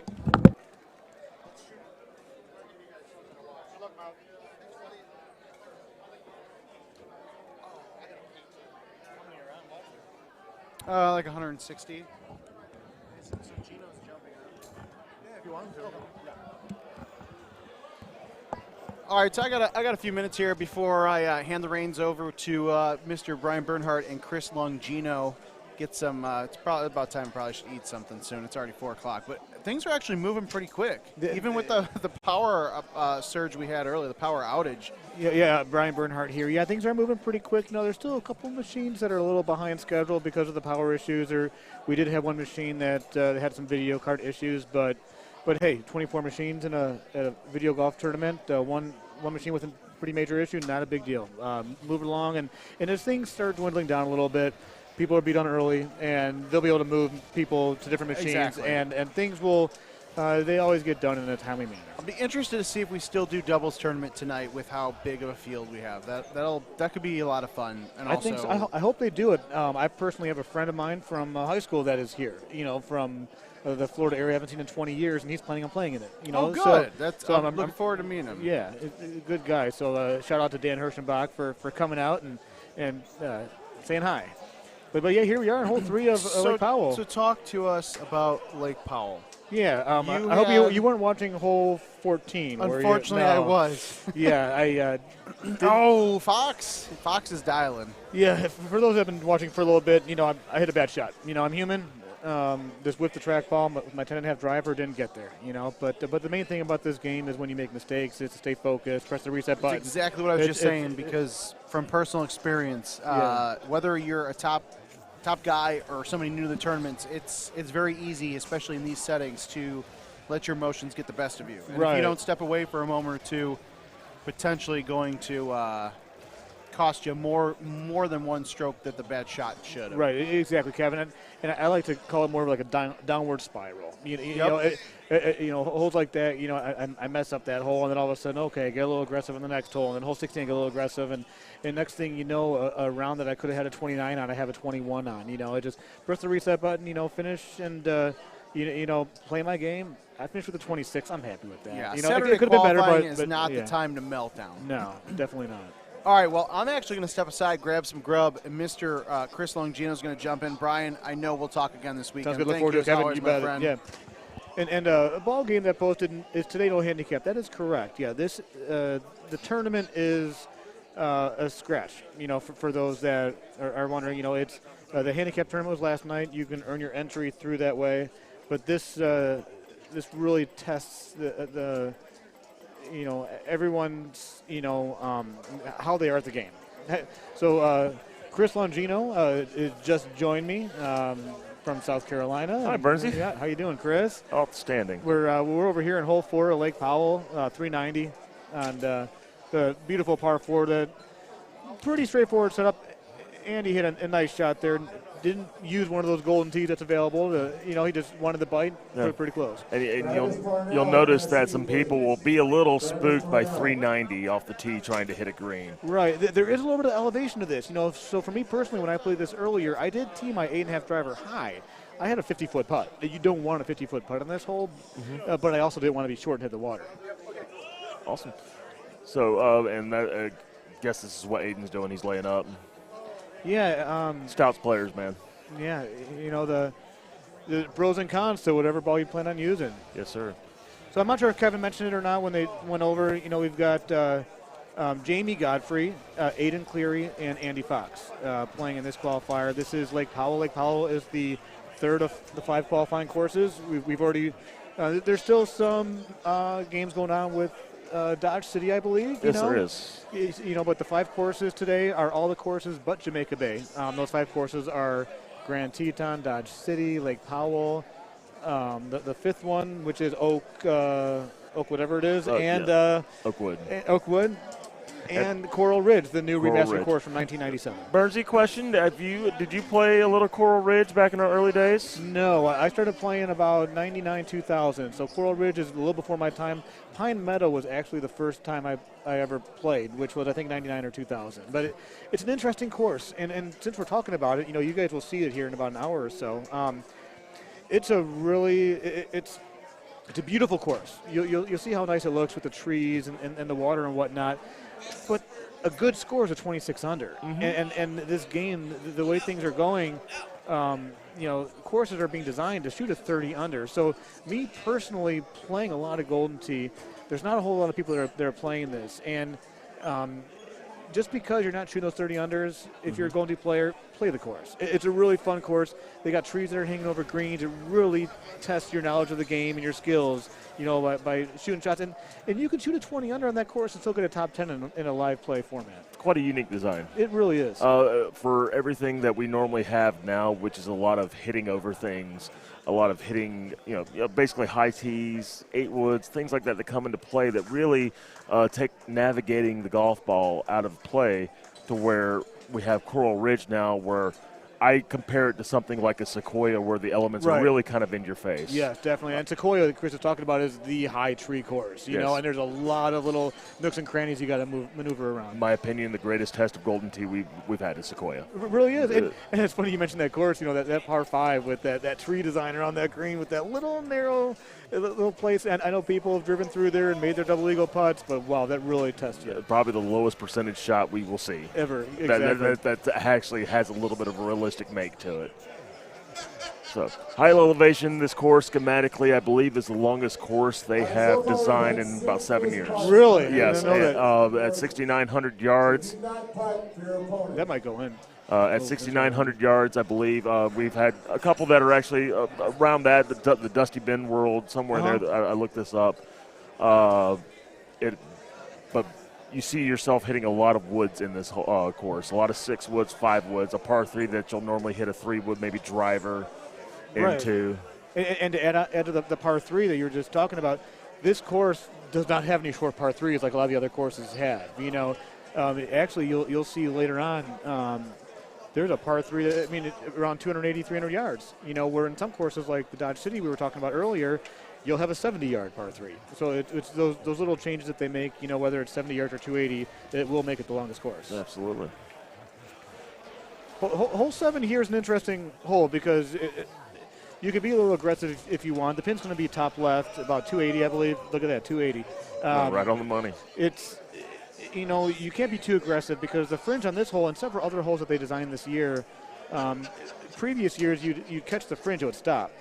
A lot of these holes on these new courses, it rolls down into the water. It does not stop. Mm-hmm, absolutely. That might be short. Yeah, the key thing. That is going to be wet. And that is not a typical Andy Fox shot. If you look at that shot meter, there's 111 on the shot meter. He tried to get a little cute and fancy with that and cut it out there to the right. But it did not work out as planned. Now, these guys saw Andy's shot, and they know Andy's one of the top players in the world. They're going to adjust what they were going to do because of what they saw. You're going to see that 3-wood there. He's going to hit a little further past the hole just to guarantee he's on the green. For sure. And the key about a hole like this, because, you see, and Aiden playing a shot he wouldn't normally play. At 103 on the shot meter, you can tell he played a cut shot that he laid off on a little bit. Yeah, and then the other thing, too, is you see that line that shows how far the ball is going to go. And then the 3 was 287. You still got to hit it pretty good. So these guys are thinking, I'm going to take a little bit off of it, you know, and then the elevation. But what happens is this green, and that's going to be a little left, and then the water also. We got 3 shots. Oh, that is what we call a lucky bounce, my friends. Absolutely. He's going to be in the well, there it says dirt. I can't remember exactly how it plays, whether it's dirt or cliff or whatnot. They're just kind of working on fixing some of that stuff as far as Lake Powell goes. But Jamie Godfrey is going to have a nice little chip for eagle there from about maybe 10 yards away. These guys are chipping in for birdie. Like I said, chipping in for birdie. Classic. Now, can Andy Fox match what Aiden just did? It would help his qualifier a lot. So we have just a couple things as far as round robin and 3 different brackets. No, that is not the case for Mr. Ballgame.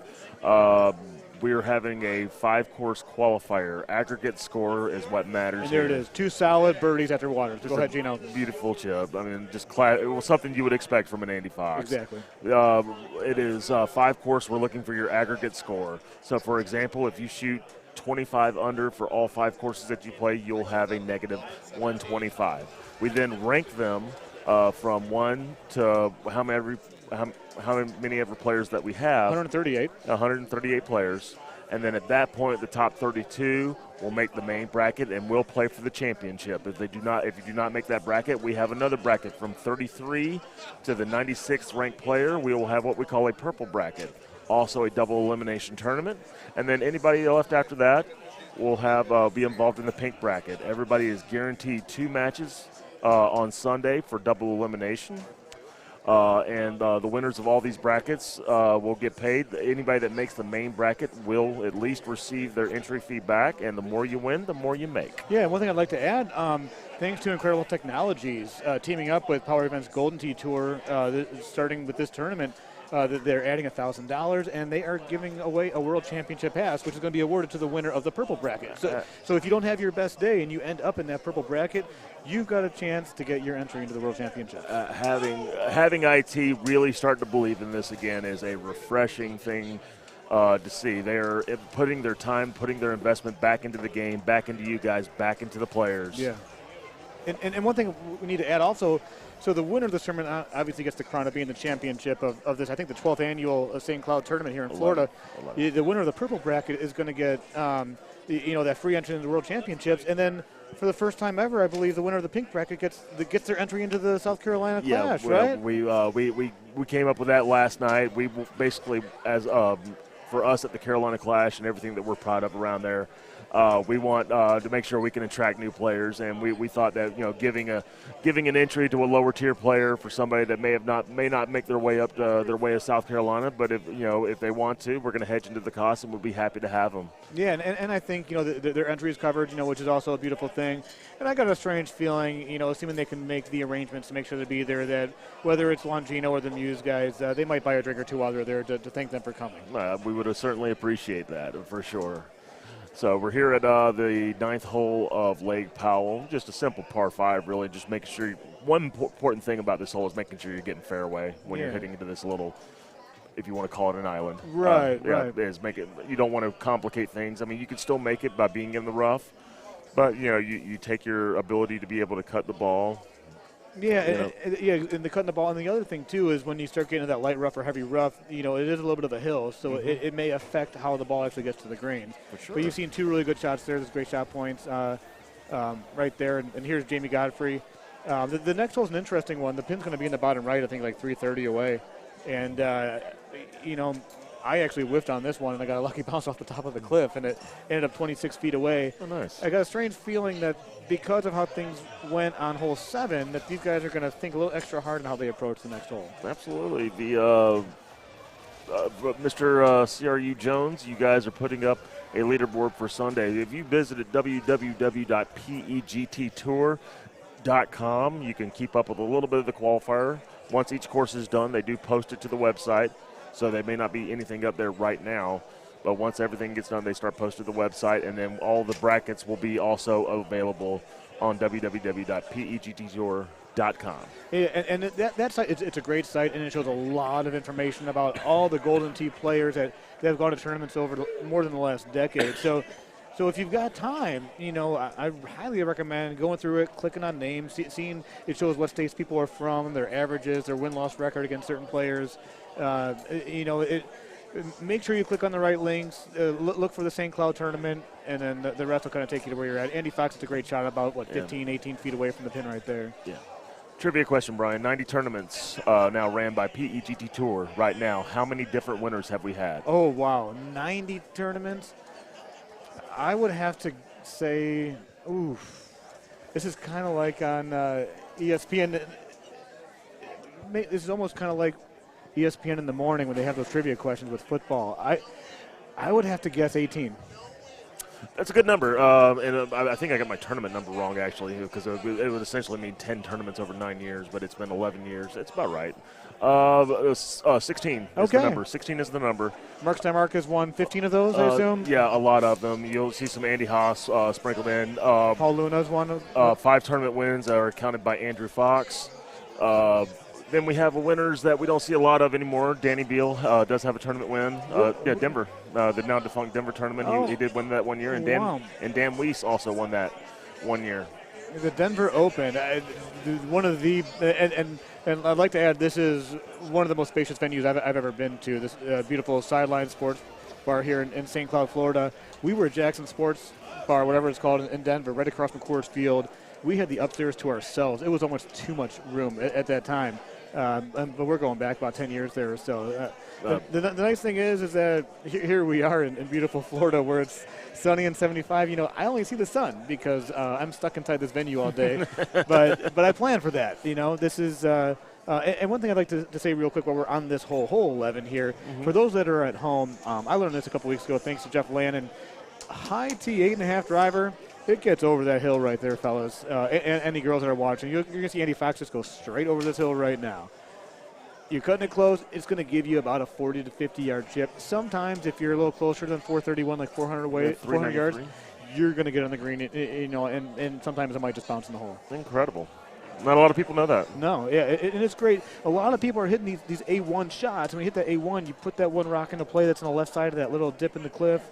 When you also hit that A1 shot, it goes further right. So it's just one of those shots to where in a setup like this, you're probably not going to get in the green, but you're setting yourself up for a decent chance at eagle. Well, the old adage, the closer you are to the hole, the better your chances are for a hole out. That would be a Captain Obvious right there. Appreciate that. We are. It's one thing. A lot of people don't believe that they can get to the green, but being closer always helps, where, you're not going to hold out as many times from 100 out as you may from 25, 30 out maybe. Well, yeah, and I see that CRU Jones there saying that first time watching a live weekend like this. Yeah. Happy you could join us, man. Yeah, thanks for joining us. Incredible Technologies is really putting a lot of time and effort into the stream, bringing, the commentators, the gameplay. There's 2 machines that are hooked up to be streamed live to let viewers like yourself enjoy what we're able to enjoy in person. If you're a player, even if you're not, I highly recommend, finding a tournament that's near you. This is the first of 6 Power events tournaments this year. We've got this one. If you don't mind being a little chilly in the middle of March, you can go up to Sussex, Wisconsin, which is not too far from Milwaukee. Sure. That'll be in about 4 weeks. St. Louis is going to have, I got a strange feeling it's going to be a record number this year, but that's going to be at the last weekend of April. After that, we've got the World Championship. So there's a little bit of a break for the Power Events Golden Tee team. Incredible Technologies will take over and run the World Championships, which is at the wonderful Orleans Casino in Las Vegas. Absolutely. And then I think, are we in Evansville, and then we're going to be in South Carolina? Yeah, we'll be in Columbia, West Columbia, South Carolina. Okay, there we go. Just to give you some dates, the Wisconsin Open comes here in 4 weeks, March 5th through the 8th. And that one's got $10,000 added. Yeah, $10,000 added from Stefan Hanen, the bar owner up there. He is like my owners. We have a love for the game and we have a love for the community, and he's done a lot of really great things with those guys up in Wisconsin. It will be heavily attended. That is definitely, if you're in the Midwest area and want to meet some Midwest players, that will be heavily attended from the Midwest crew. Right, sure. and to add to that, it's a very similar field to this one. He's got a lot of really good above-average players. It's going to be one of those for anybody to win. And that's another beautiful venue. He put a lot of time and money into making that room a really nice space for a Goldie tournament. They moved their pool tables out of there, and just the way that it's set up is really nice. I hope to go attend one day. And then we go to the Missouri Open in the last weekend of April 23rd to the 26th. New venue this year. I'm always a little nervous when we go to a new venue. Right. Where we're not sure what we're going to get. There's people that haven't experienced this, worked this with us. And there can be some growing pains with that, but they'll hope they'll learn really quickly. Make sure you have plenty of alcohol and everybody's happy. Yeah, plenty of alcohol. Servers ready to serve. The one thing I'd like to add about that tournament is, I believe one of the most convenient things about a tournament, I think there's 2 hotels that share a parking lot with the venue, which is one of those things to where people that are traveling in, St. Louis is actually a fairly easy place to get to as far as flying in. And then just to know that you're going to be staying at a hotel where you can just walk to the bar. Mm-hmm. It's a nice thing.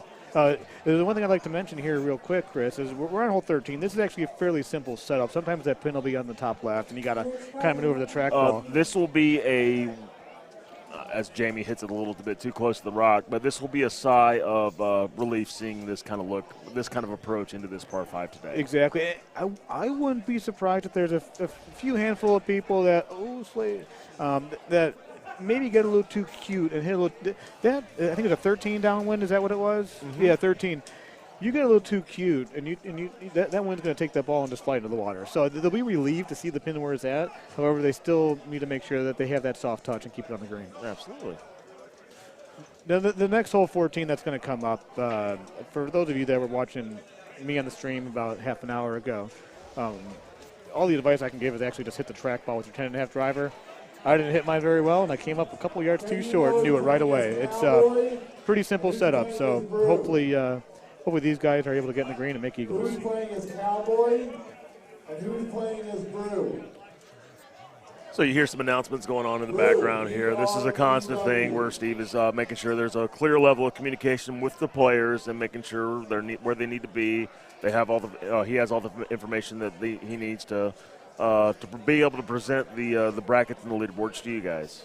Yeah, and I see Larry Zoll posted there. I need to get to one of these tournaments this year. Looks like fun. It's a blast. Memories are made every single weekend. You meet new friends. We're a wonderful community. If you don't mind posting here in a little bit, where are you located at? We can help, Mr. Larry Zoll. Yeah, we can help guide you to a good tournament to try to get to this year. If you have any desire whatsoever to make yourself better at this game, this is the opportunity. It will accelerate any kind of growth you have in this game tenfold. All right, you will learn so much, and then once you're a part of this community, you're with us for life, man. Yeah. That's really, I mean, you and I, for as long as we've done this now, which is a combined almost 30, 40 years now, it's, you know, it's still a connection you and I keep alive, all right? Then there's still people we meet, and we get to meet new people, and they're, you know, they're now a part of the group. You know, they're a part of the crowd. And once you're a part of this fraternity, you're there for life. Yeah, you're stuck there. And you know, I see you're in Arizona, Larry. You know, that's the one place. Yeah, it's a tough one. That they you know, there's some prize play issues with legalities or whatnot. All I could recommend, I don't know how close you are to Nevada, if you could find a way to get to Vegas. You know, this year the World Championships are June 12th through the 14th, Friday through Sunday, at the beautiful Orleans Casino in Las Vegas. They haven't announced it yet. I don't have any inside information, but there's some spots that have not been spoken for yet. Last year they gave away 2 World Championship spots on that Friday night before the Worlds. I've got a strange feeling there might be a few more. If you could try to find a way to get out there that Friday, and even if you don't make the World Championships, it's a wonderful weekend to see some of the best players in this game play the game that you enjoy. And be a part of something historic. Right. Brian, that's really a lot of it. What it comes down to a little bit is, I mean, you get to we crown a world champion, whether it be one we've had before. This past year, it was the spectacle after Mark Stenmark. I mean, me sitting in that auditorium and the confetti dropping, and you know you're at a sports book where you see your name on there. It's super surreal. It really is, Chris. And the other thing too is seeing Mark Stenmark win, who ended up prevailing over Jared Decker, who just got so hot and was playing so well. You know, but just to have a name like Jared Decker, a name that not everybody was really familiar with up until that point, you know, battling with Mark Stenmark and Stenmark executing certain shots and Jared executing certain shots, and just the battle that they had, you know, it was just such a great moment. He's got moxie. Yeah, you know, does. I mean, and Stenmark had won one, you know, and people were, you know, it's like, hey, it's hard to say, you know, who deserves one more than the other. You know, it would have been nice for Jared to get it, but Mark Stenmark, 2-time world champion, you know, he was a better player at the end of that day. He was a chip away from winning the world championship. Yeah, a chip away on hole 18. Hole 18. And if looking back at that, Brian, and I tell this to all the guys, if we were truly honest with ourselves, before the tournament, Jared Decker was not in the conversation of winning that tournament. No, not at all. We weren't even talking about him. At 25-1, which is what he went off at, I mean, you talk about a lot of guys at 25-1. I mean, I think I was right around that range too. Yeah, Tony Johnson ended up at 30-1 at some point before he went and invested in himself. But for Jared, yeah, it wasn't a part of the conversation. And if you saw that day, the way he operated, no headphones. I mean, looked at the crowd. You know, he was very comfortable in a setting like that where, in all actuality, we've only seen that kind of a setting a handful of times. Right, definitely. And then one thing I'd like to add, I still remember being in the auditorium. I had a bad weekend, you know, and so I sat there and I watched a lot of Golden Tee. You know, I stayed away from the tables and just kind of enjoyed that spectacle we were talking about. And I can still remember Stenmark playing in some of his matches, and while Jared Decker was waiting, he was on the top level of the top platform just practicing. He's up there in the top left corner, just trying to stay warm, you know, and to be a guy that wasn't supposed to be there and to stay warm. And I also remember him playing to the crowd a little bit. And that was really great. You know, he was out there just kind of, there's oohs and ahs. And when you don't have those headphones in, you really got to learn to absorb that and appreciate the people that are kind of cheering you on. When guys like Mark Stenmark, he's got those headphones on, he doesn't hear all the distractions. Yeah. All about the focus. So we're getting ready to come up to the difficult 16th hole. And this is a tough set. Have you played Lake Powell yet or no? No. I've been watching you guys do it. Okay, yeah. Hole 16, the pin's in the top. It's about 300 yards away. You know, this is tough to stick. Mine rolled off. I chipped in off the fringe for eagle. This is kind of like the 8.5 driver with release is not a bad shot. He wants to hit below that. It's going to be short, isn't it? No, yeah, that is short. 87. Wow, he wanted about a 90 or more. What he was trying to do there, for those that are watching at home, is you want to hit the bottom tier of that green with that roll release. The roll is a little bit more aggressive, but with the release, it would actually hit that green, and it'll roll up that tier. We tried for a shot where he kind of hit like maybe a 3-wood or a 10.5 driver and just get over that tier, and with the the extra juice, it'll kind of roll up a little bit and hopefully stop before it rolls down. So Aiden, he's got bite, so he's trying to do what I was just talking about, trying to just get to the top of the tier and stay up there. Yeah, understand playing stouts, should be noted. Well, and that is going to be a very difficult putt out of that fringe, because if you miss that putt, it's going to trickle down. There's no way but down, unless he lags the putt, which I doubt that Aiden will do. Right. Jamie. Going to play a release shot with his 10.5. Gets aggressive with it. Yeah, it's going to be the same situation. Those are super difficult putts. But that's what they want to do. They're hoping for a little roll off of that fringe. And I'd like to a quick shout out to my mom for listening. Hi, Mom. Appreciate it. Love you, Mrs. Bernhardt. For those that don't know some of the history of Golden Tee, I'm looking for a real job, so who knows? Maybe someday this commentating will get me somewhere. Oh, yeah, I hope so too. So this putt's not the easiest. It says a straight up 10. It's going to move a little bit to the left or the right. And the problem is you just don't know until you putt it, honestly. But the great thing is do you know what hole 17 set up like? I've not seen it. It's brutal. Is it? It's bottom left with a 14 wind out to about 2 o'clock. So we're gonna see some pretty conservative shots. And here's Aiden looking at this putt right now. So not only do you got to play that huge break of this right 8 or 7, whatever it's going to be when he moves over 7, you got to play that fringe, and it's going to hop off that fringe a little bit. Now watch Aiden. Aiden's accounting a score into this right now. He's 20 under. Eagle here gets him to 22. He needs to stay within the 25 range, and he left it high. Yeah, and that is just and that's a 2-stroke penalty right there. Yeah. He's going to go right one. He's going to hope for a little push to the left side. It's going to, but that's tough. Yeah. And we're going to see Jamie here with the same thing. And now here he is. He sees what happened. And how is he going to adjust his gameplay? Yeah, I mean, if you're in the conversation for the cut right now, I mean, sometimes you have to just take your medicine a little bit. Yeah. And just a lip out. And if you look at the shot meter there, it shows he pulled back a little bit left of the B. On shots like that, there's a proven myth to where if you pull it back to the C or the A, it supposedly helps those rollovers.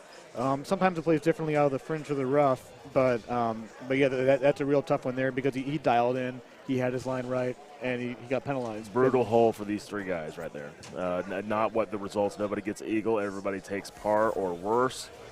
And we'll move on to the next hole. Yeah, which I was mentioning is just not easy. Here you got 3 guys that, they've probably seen what the look was, and they probably knew that coming into it that was not going to be the easiest look. And there's nothing easy about this. You've got to find a way to use a 5-wood or a 4-wood. You got to swerve it in there. When I say swerve, kind of hook it a little bit right to left into that wind and backspin it. And even if you hit a good shot and you backspin it, there's a chance it's going to go past the hole, hit the rock, and go in the water. He's going to look. Oh, he's got the stouts. So he's got stouts. He's going to hit the rock and go in the water, though. Yeah, just a brutal turn of events here for 3 quality players. For sure. Hopefully, Jamie's got a bold strategy here, like his shirt says. I mean, the key to this is obviously getting over that cliff. You got the right balls with backspin, and that's going to – is that long? Oh, it's safe. That's safe. He's got about 40 feet maybe to the pin. Not an easy right 6, right 7 putt, but he's on. Yeah. He's dancing on the green. And Andy's a master of this track ball, so I'm curious how he plays this one. That's short. Short.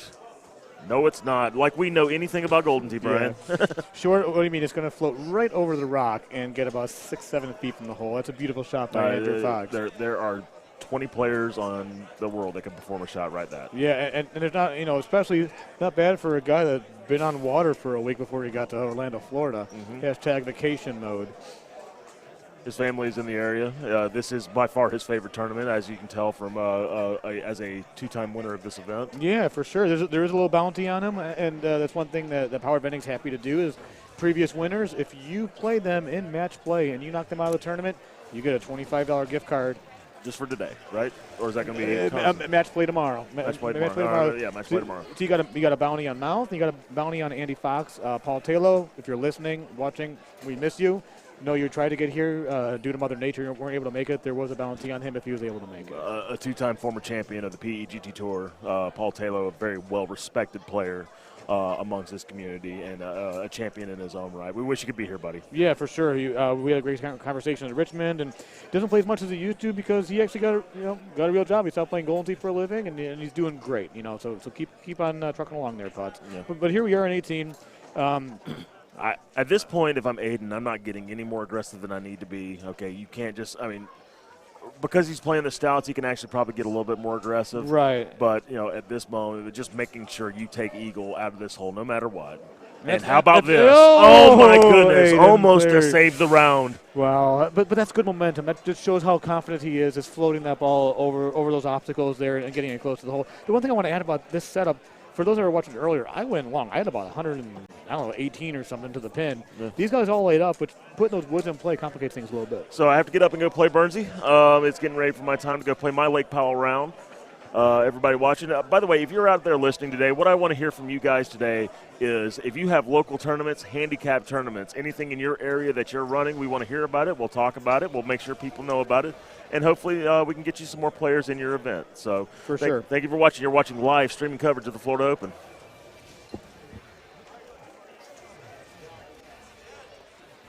So these guys, Brian Bernhardt here, these guys are just finishing up.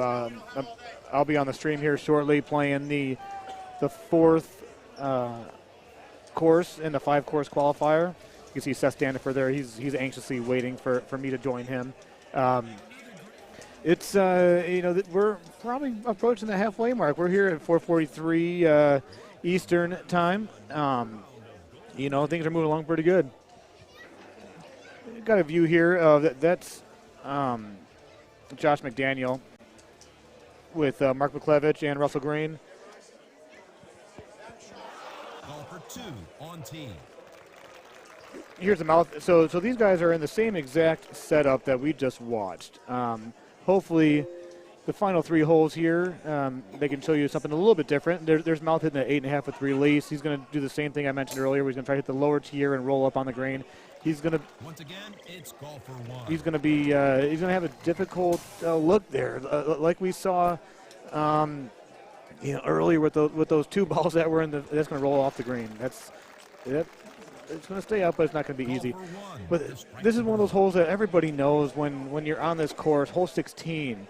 It's just one of those holes, depending on the setup. It's really never an easy setup. That's a beautiful tip by Russell Green there. It's not a hole that's going to make or break your tournament, but it could make or break your round. And then a lot of times, that's a beautiful putt by the Mouth. Playing the fringe, playing the slope. But it's always a carryover. How you finish that round carries over into how you begin your next round. And for those that may or may not believe in momentum or whatnot, there's so much momentum in this game of video golf. So earlier we saw a few people play this one, a couple went in the water. Andy Fox hit a great shot. It'd be really interesting to see what these guys do. I'm going to go ahead and start my qualifier on the next course, which is Oakwood. Thanks to those that are listening. Stay tuned in. There'll be a couple more people jumping in here shortly.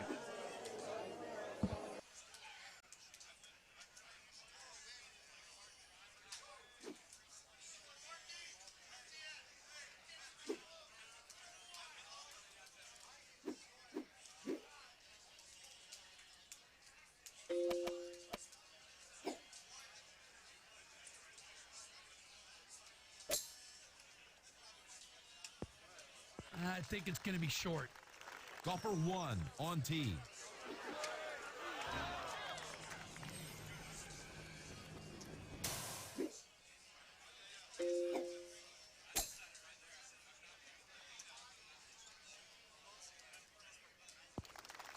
It's on for what it's worth. Golfer 1 on the dance floor.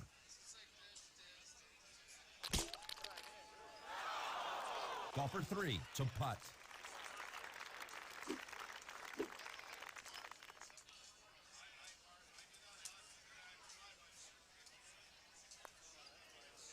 There we go, birdie. Golfer 2, a nice birdie opportunity. It's in the hole. Golfer 1, about to putt. That's in the cup for par.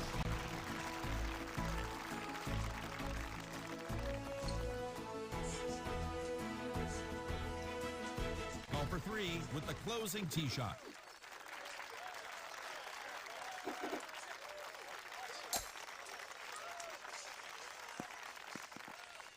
Teeing it up for the last time today, it's Golfer 2.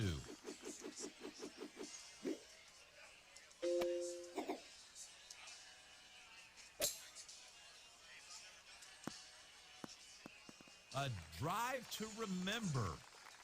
Golfer 1, final tee shot.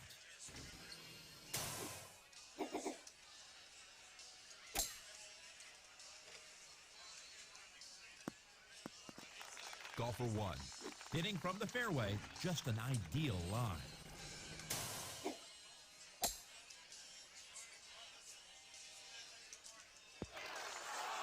She put the brakes on it. Golfer 3.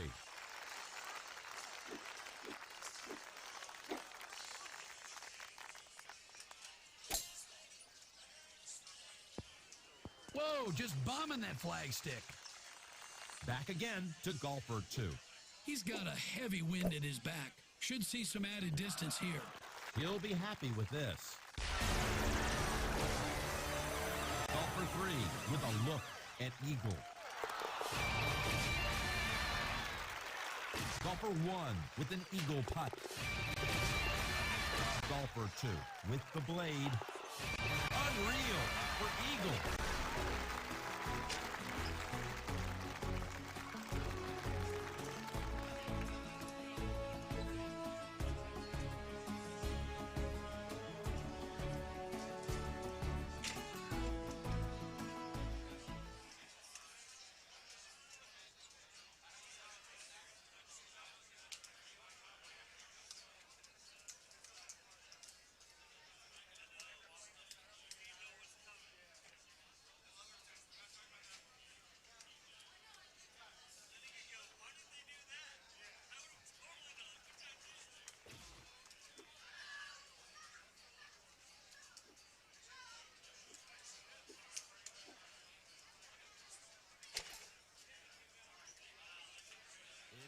For the bunker. Look again, Jim. That one didn't go in. Golfer 2 is ready to tee off.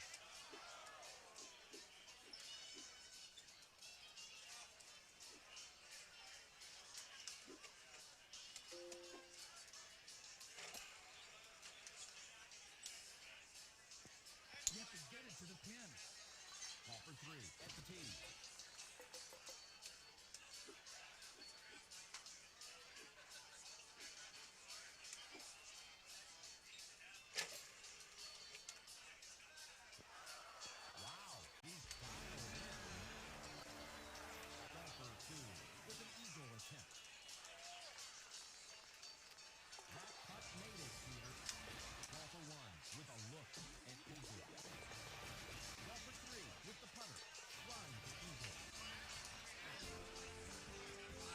Leave me a comment. Leave me something to talk about. Yes, mouthbeat anorexia. Yes. So going on to Oakwood, simple par 3 coming up here. We're going to Brian B is going to probably hit an 8 with a little hard. Oh, wow, he threw that way out. So you're pretty much straight up par 3. Don't be short. Don't be long. Get it right there. So, all right, let's see what Clomper does here. Clomper's going to not throw it out as far. I don't know what balls Clomper plays. Pretty sure he plays Titans. 205.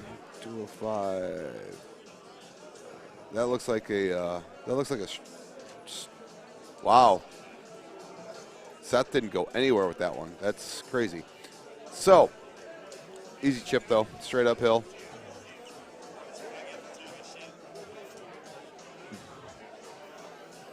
All right, Seth's just going to clean it up here for us. So going on to number 4. Let's see what we got going on here, guys. So thanks for joining the stream. Thanks for watching. 164 viewers at this moment. So Brian B is going to throw it straight up there. Pretty straightforward par 5. What's up, Matt? My quality's going okay. I've only finished 2 rounds right now due to our machine. I was on a machine 6 and it seemed to have some issues off the get-go. Couldn't get any, had a red light issue, and then machines died halfway through, so I'm pretty far behind. So I'm at 53 under after 2 holes, after 2 courses. Not my greatest playing, but I'm sitting right there on the cusp. All right, so Brian B started playing with streaks. He was streaking everything, and then he switched to Titans, which, but the thing is, he didn't really change his club setup for it. And we got one of the Boyer boys coming over here to join me. Is that mine? Did you order food? Yeah, I did. I think that's not yours, is it? No. All right, I'm pretty sure that's mine. Probably give that to the girl, to the wife. That's So, how you doing, buddy? Good, Paul. How welcome, are you? welcome over. Thank you welcome very much. over. Yeah. So we got Brian B, the Clomper, and Seth Standiford shooting Oakwood Hills here. Nice. So far so clean. This hole always tends to give me trouble. How about you? Yeah, with it the does. offset, normal offset, like there's only a little offset here. But Brian's just gonna fire a floaty 5 wood in there. Actually, it doesn't look like it's set up too bad. It's actually No, set up thank pretty God. good. Yeah. So who's up next? We got Clomper up next. So let's see what he's gonna do. Like Clomper tends to he's like me. He likes to power it at the hole and then let the spin do the work Just and let it control come on it. back. Yep. Yeah. So he's gonna hit bite and let it kind of trickle down Not there. bad. All right, ends up on the fringe, which is still not a bad shot. Let's see what Seth does here. Seth doesn't play as much as he used to, but he tends to shoot really good when he does. Let me steal one of my fries. That's exactly how I would have played right there. I haven't played this course yet, but I think that's what I would have It's done. kind of nice commentating sometimes, like especially before you play it. Yeah. You get a kind of look at the holes, see what's coming on. Yeah, we're only through 2 because of all this mayhem that went through earlier, so it's kind of behind. Got a feeling we'll be moving. Thanks, through. Dave. Yeah, I misspoke. I apologize. I'm sorry. So let's see what Brian does here. Okay, he's gonna see now the way Brian hit that. I'm pretty sure he could have made it had he gone right at it. I was going to say he was probably just testing it, but just being safe. Yeah, it's only 356 yards. Yeah, it's easy high tee, but the problem is how are you going to stop it? Yeah. You could probably try to hit a 10-5 into it. Let's see what But Clomper's 10. a 10-5, like if he hit the 10-5, he could probably maybe make a nice C3 into it. Yeah. So he's going to hit the 10-5. Oh, yeah. Oh, it's cleared. Easy. That's cleared easily. So judging by that, so now being Seth, looking at this, I don't know what Seth plays. It looks like Seth plays. I don't know. I think Seth's got to play Titans. So, oh yeah, that's beautiful. Nice, That's a great shot. Yep. It's a great shot. A little short. If he would have gone, just a little bit left, he might have been short of that one.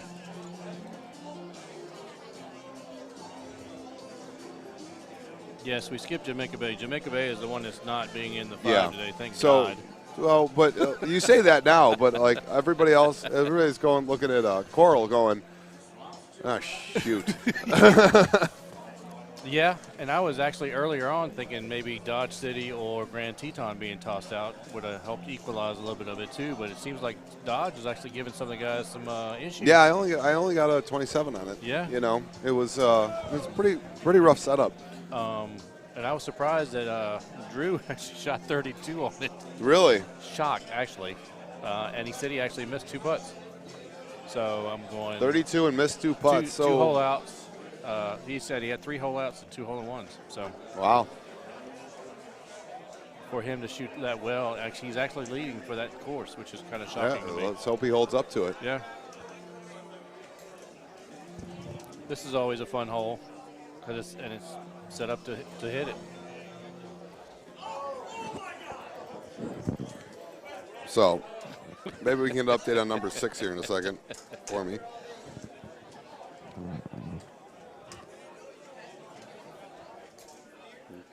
Man, these Golden Tee guys love me. These IT guys love me commentating so much. They go check my machine for me. Get in, sit down. Hey, let's where's 6 at? Back corner. Hopefully it doesn't screw up like it normally does. So I think we still got no blood. Oh, yeah, no blood. Everybody's still clean through 7. Yep. So always drivable par 5 coming up here. This is a tricky setup, actually. You could probably get on a normal 10-5. Brian B is going to high tee it. All right, he's going to let that droop. So he's going to have it's most likely a chip right there. He didn't really hit that hard, though. No, he didn't. So and he actually was front left. I would have probably gone back left. giving you a little bit less angle when you come right straight at it. So maybe a 3-wood high tee. Yeah. Might keep it a little shorter. So let's see what Klomp does here because he's gonna keep it medium. Looks like he's thinking about it. Oh no, he's gonna switch to that high tee. All right, so about 138 miles an hour. It looks like, wow, that's barely gonna get there. But you notice that cut he had. Yeah, it's not a quite straight 180 coming back in the. Coming back there. So I think the way Seth's polishing the ball, he might go at it with a medium tee with a 10-5. No, he's streaking, so he's so with the streaks and the Titans, there's really only a 3-yard difference. So see, that's what I was thinking. So the amount he hit the green though. So if you were playing Titans right now, you could probably get there with the high 10-5. No, with a medium 10-5. Really? That's all he played. A medium 10-5. He got the backup. That's good to know. So that's what I've got. So Brian B, he's got a chip here. There's no way he can putt this. And he's just ridiculous with that 6-iron. Chip. So looks like Kevin Lindsay's got a 4-course meal and a one burger right there. Lord, look at the size of that burger. But he did get a side of broccoli. He got that side of broccoli. He's keeping it healthy for the woman. He wants to show improvement. He's scarfing on that stuff right over there. So Klomp, did Klomp miss the putt? I think he missed his chip. So Brian, okay, this hole tends to be rough sometimes, but Brian B just throwing a 6-wood up there easily. Yep, not a bad hole location. No, this is pretty nice. So let's see what Seth does here. Seth rocking the bite. So let's see what Klomper does here. So Klomper missed a putt on the last one. It was a putt or a chip. So he's going to hit a 4-wood in with backspin. That's going to come back towards the hole really nicely. That's a very good shot. Very nice. You know. So you guys will notice Klomper clean up the putts. If it's within your reach, we just go ahead and clean them up here. Yeah, I have to say from being here, this is my 5th year here, and you couldn't have asked me to do this last year, clean up some putts. But now with a little bit more practice, a little bit more play, I don't feel so bad doing that anymore.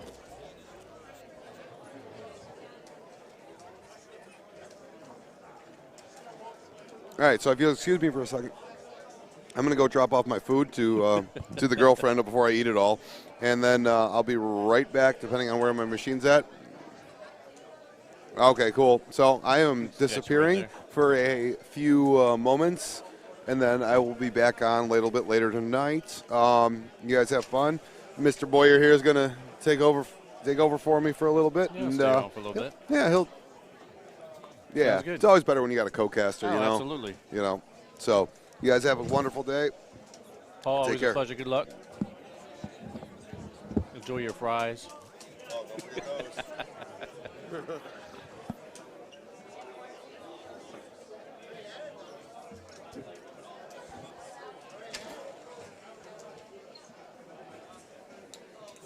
So this hole right here can play a little bit tricky as well, but it looks like he's got their set up for everybody to get up on top, because if you don't make it on top, this hole plays really long as well. Seth with a nice flip in there, and almost a hole out.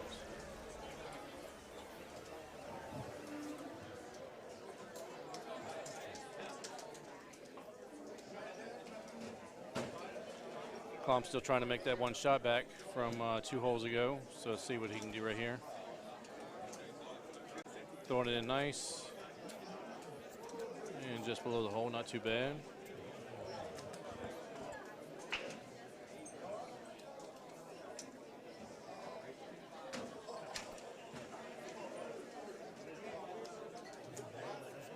Yeah, Brian just a hair long. Not really what he wanted, shaking his head. Didn't really like that too much. But an easy putt back in, so he's good to go. Still staying clean.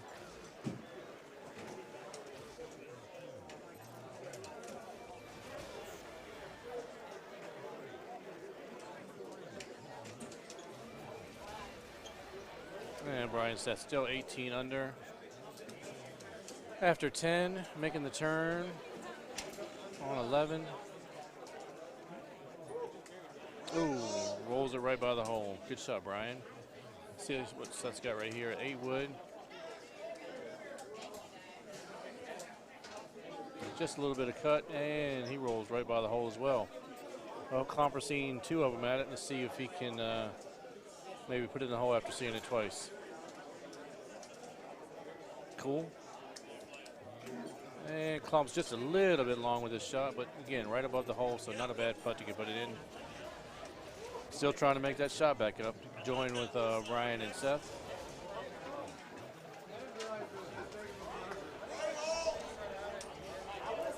And still clean through 11. Brian and Seth doing well.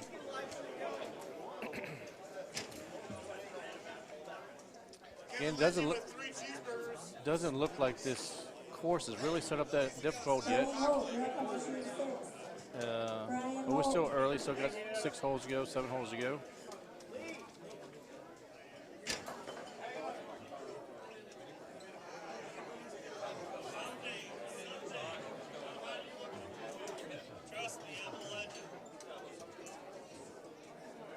Are Luna, Haas, or Stenmark playing in this tournament? No. Neither of those 3 are here.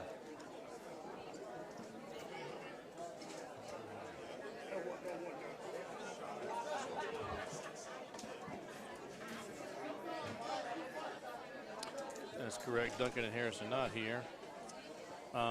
Paul Taylor was supposed to be here. He got delayed on Thursday because of the tornadoes going through Charlotte. Was redirected on Friday, and then I guess decided not to show up. So not really sure what happened to putts.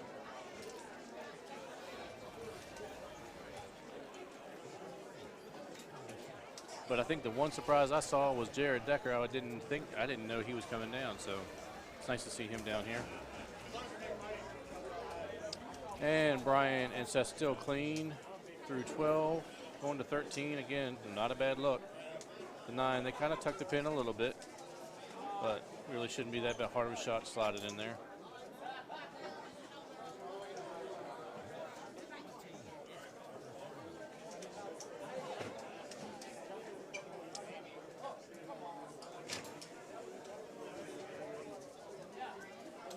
Nice shot by Seth. Almost holding it out. That was a great shot. Great shot. All right, Klomp. Klomp still trying to make that shot back up.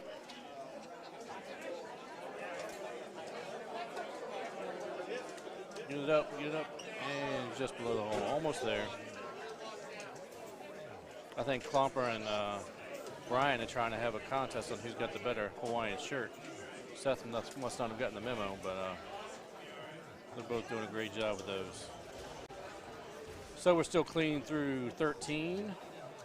See what we got right here for 14. Again, still not a bad look here.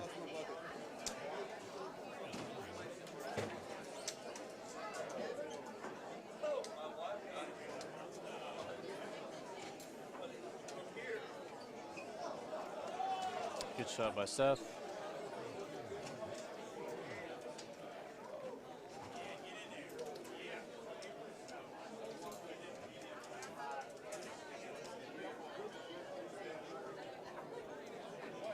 Not bad, Klomp. Hoping it was going to come back down, but not quite. But shouldn't be too bad of a putt coming in. There's Brian missing the first one. And cleaning it up. Not too happy with that chip.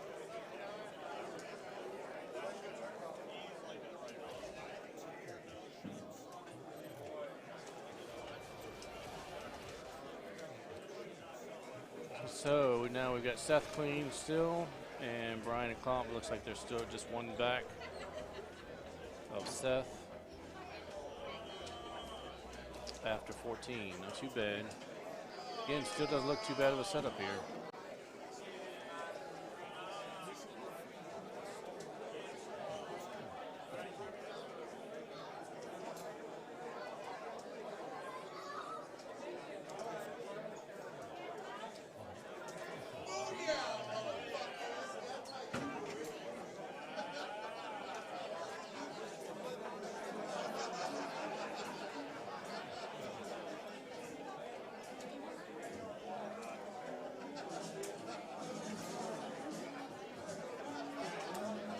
Nice little cut back into it with Seth.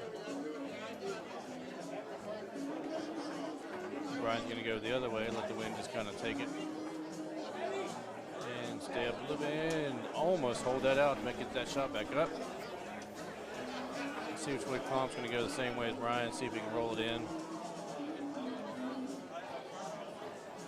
And rolled it just past the hole. So just below the hole, not a bad putt.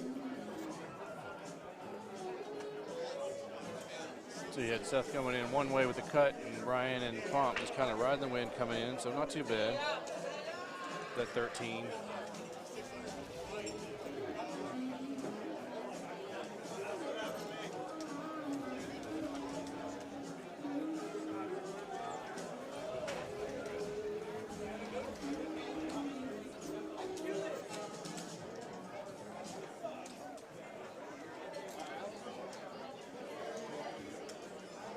Interesting hole here. Depending on what the wind is or what the wind's doing, which way you go on this hole, whether you want to go all the way to the left and play the wind in, or do what Seth just did, put it in the middle of the fairway. It looks like Klomp's going to go back the other way, like I was just talking about. As long as you leave it in this lighter colored green grass, you got a shot in. You get it in that heavier rough and that darker green, you're pretty much impossible trying to get it to the green from there, especially with any kind of wind. Let's see which way Brian chooses to go. And he's just going to throw it out there like Seth did. Wind should, I kind of like that shot anyway. You got the wind behind you, a little bit more, probably a little bit easier to control coming in. Klomp's going to have that wind from right to left, trying to maneuver in that to keep it on the green.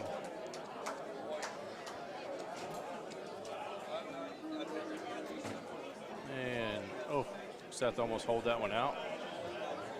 Very nice.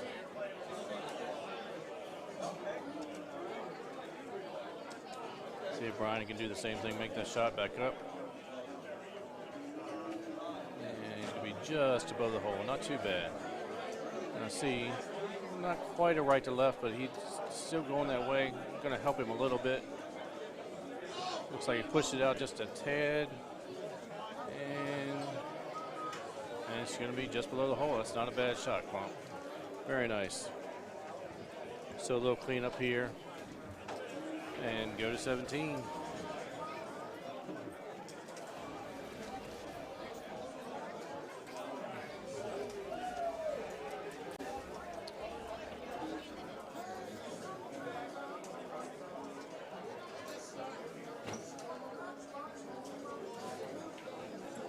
Good shot by Seth right there. 15 in the face again. Still, it does. This course does not look like it's set up very hard, difficult. These guys come on in and shoot 27, 28, 29. Klomp just a hair long, but he's okay. He's just underneath the hole. It'll be an easy cleanup for a putt. Let's see what Brian's got right here. Nice, easy 3-wood. And it'll be just below the hole as well.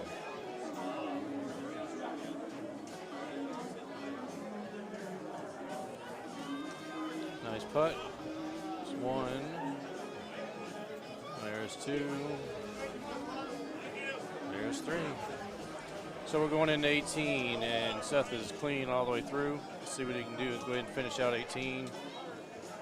And 13 in the face. And he puts it, what, 10 feet from the hole? That's a great shot. Let's see if Klomp can finish out. Still looking to try to get those shots back, but still not sitting in too bad of a shape at 27.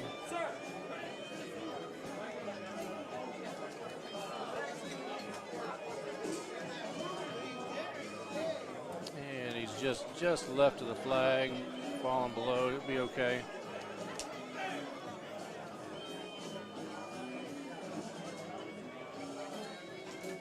Brian going to play just a little bit of cut, a little baby cut, and didn't hit it. Did not get enough on it to get it up there to play into that wind. A tricky little chip here to get up on that green with that wind. See what he's got. The 13 in the face is going to be kind of tough. And he's got the super spins. So he hit it pretty good. He's on the green. Be a fairly long putt though. And just below the hole. Not real happy with that.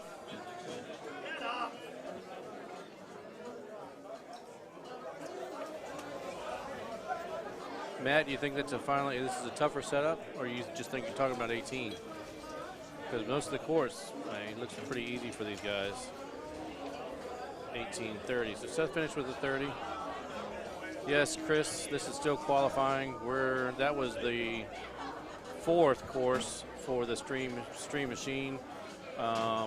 They took Jamaica Bay out for the qualifying, so the only course they've got left on that machine is Coral Ridge, which will be exciting to see, because I think that's where the numbers will start to be interesting and bring the numbers, total numbers down for a little bit.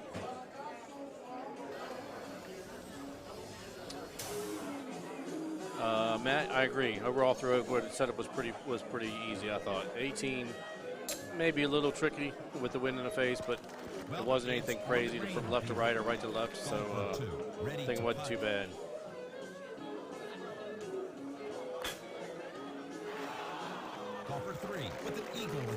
So let's see. We've gone over to Dennis Donnelly and Jason Lashivo, and they are on hole 12. Call for 2, will putt. There it is, a birdie. Call for 1, ready's the putter. Here they come in 4, nice birdie. So they're on 12. Call for 3. Coming through now 13.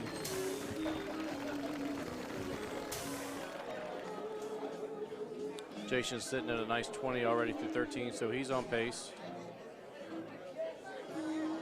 See if he can throw it in there like the other guys did just a little while ago. And a nice shot right there beside the hole. It's call for 2.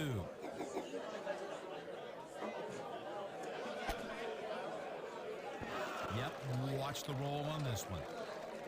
Call for 1 from the tee box.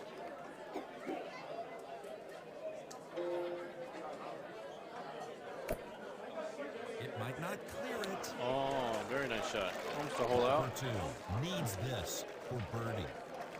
Larry, I agree. It was nice round by all 3 of those guys. Klum just made one mistake with that one putt.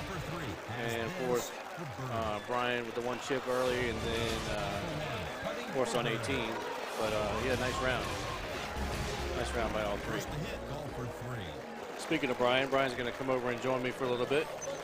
So we'll kind of just swap at seats here a little bit. I got to go out on, I got to figure out where I'm at, but my machine's still playing. Nice round, Brian. Very nice. Well, I kind of messed up there in hole 18. Brian Bernhardt here. Yeah, that hit a 5-wood that thought would go a little bit longer than it did, but hey, Yep, looked like you just kind of missed it a little bit.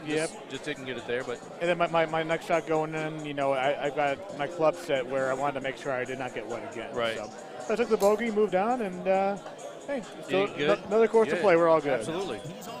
He's going to get. That's not. You can putt that from there, but it's not going to get to the hole, unfortunately. Yeah, he's not. Jason's kind of mad at himself right there. So who we got here? We got Paul Dennis, Joe Donnelly, and Jason Lashiavo, Jackie's husband. Yep. And, that's not a bad place right there. So how's everything going here? You riding solo on the stream for a little bit, huh? For a little bit. I had Chris over here for a little bit, and then he had to go play. I'm waiting. It looks like those guys are on 15 or 16, so then you'll be solo for a little bit. Nice. Yeah, we've been power surge free for a few hours now. So, yeah. so things are moving along pretty good. Fingers crossed, knocking on wood. We don't have any more issues to get through qualifying and maybe possibly actually have a double tournament tonight. Right, we haven't had that in several years because qualifying runs so long. But that is a good problem to have. It's running long because we've got 136, 138 players. It's great. So. It's a great thing. I've been saying for years. I don't understand why this tournament doesn't shoot out 150 guys every year. Right. I mean, why wouldn't you want to come to St. Cloud, Florida? Absolutely. Why wouldn't you come to Florida in the middle of February? Yeah. I mean, it just doesn't make any sense. I live down here, so that's kind of nice for me all year round. But, yeah, must be nice. I remember when I was flying out here yesterday, leaving.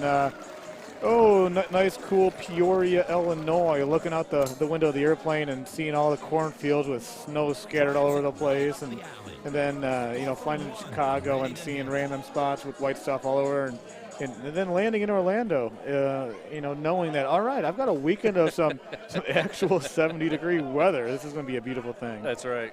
So Paul Dennis here, he's sporting the P on his shirt. It's not for Paul, it's for the Phillies. He's got the Bryce Harper remake jersey going on. Yeah. Newer guy, kind of going to these tournaments, playing in a few more. Gets the okay from the wife and comes to these events. And he's a homeowner and he's a good player. That's great.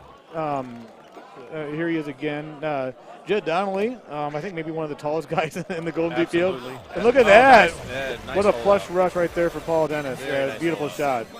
That's one way to do it. And it was funny if that did not go in the hole. There's a chance that might go in the water. But, hey, it all worked out good. But Jed Donnelly, one of the tall. We might need to adjust the camera for this young man here. He's a New England player. He's got a home machine. Very, very dedicated player, actually. He plays a lot, and he helps out IT, posting things, letting them know when things are right or wrong.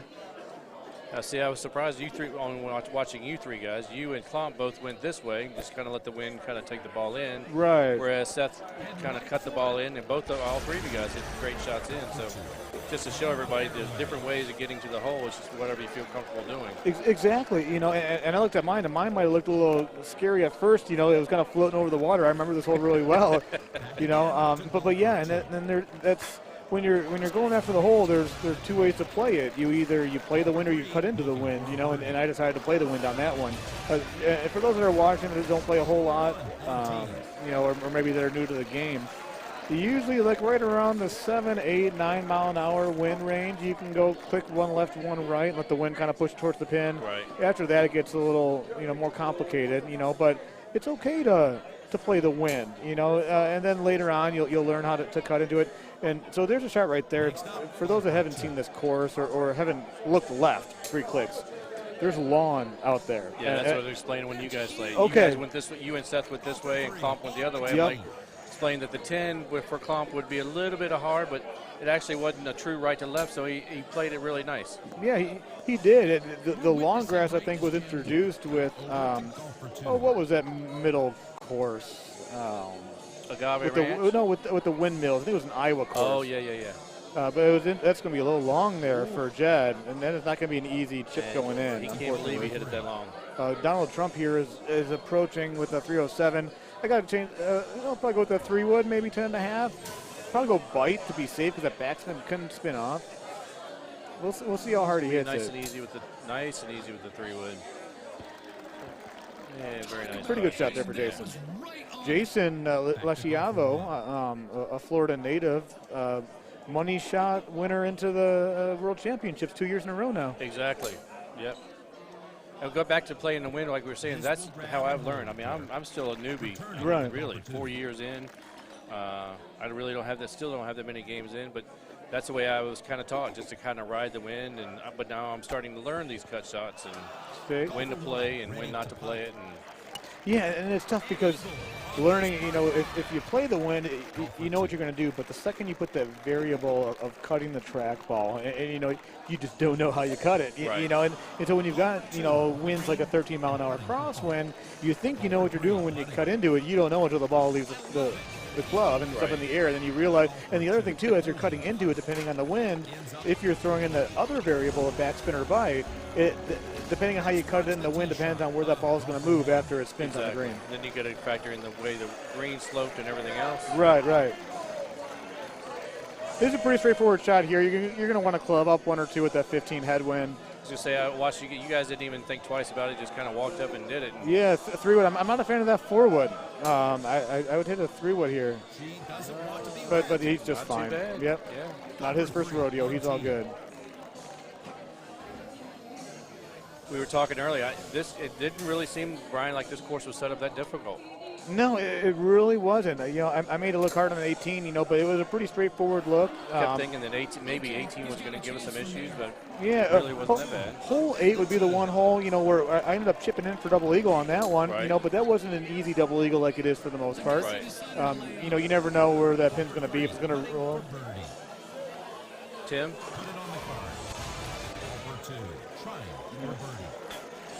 Well, then it must be me. I'm up on 10.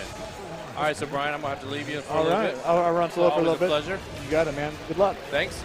And Thanks, Matt. Yeah, Mayfield, that's correct. Yeah, that was the course that introduced the lawn grass. There's several holes where you can throw it out on the lawn, and it still has the backspin.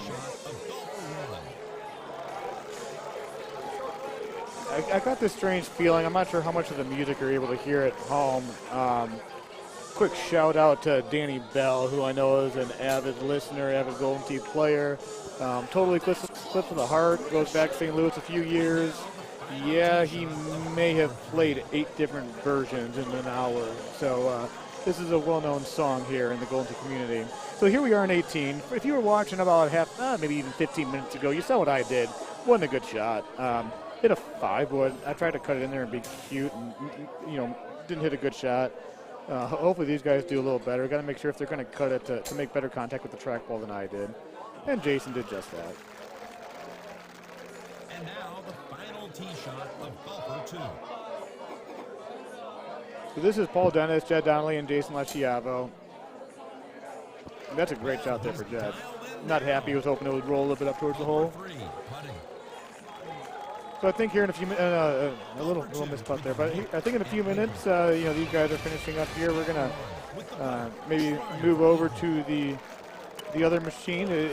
We've got, luckily with the way that IT is doing things here, not only do they have the stream and the team with incredible technologies bringing this awesome video to you, throughout social media. We've got 2 machines hooked up to the live stream, so there's a full-in picture there showing the guys. Actually, it's showing Klomper taking a shot. So that's Jim Klomper, hands out of Michigan. But there's Andy Fox, sporting the MSB. Andy Fox is a man of many faces. As you can see, there's one of his beautiful ones right there. Almost, I like to call him the John Gruden of Golden Tee Golf with some of the expressions that he has.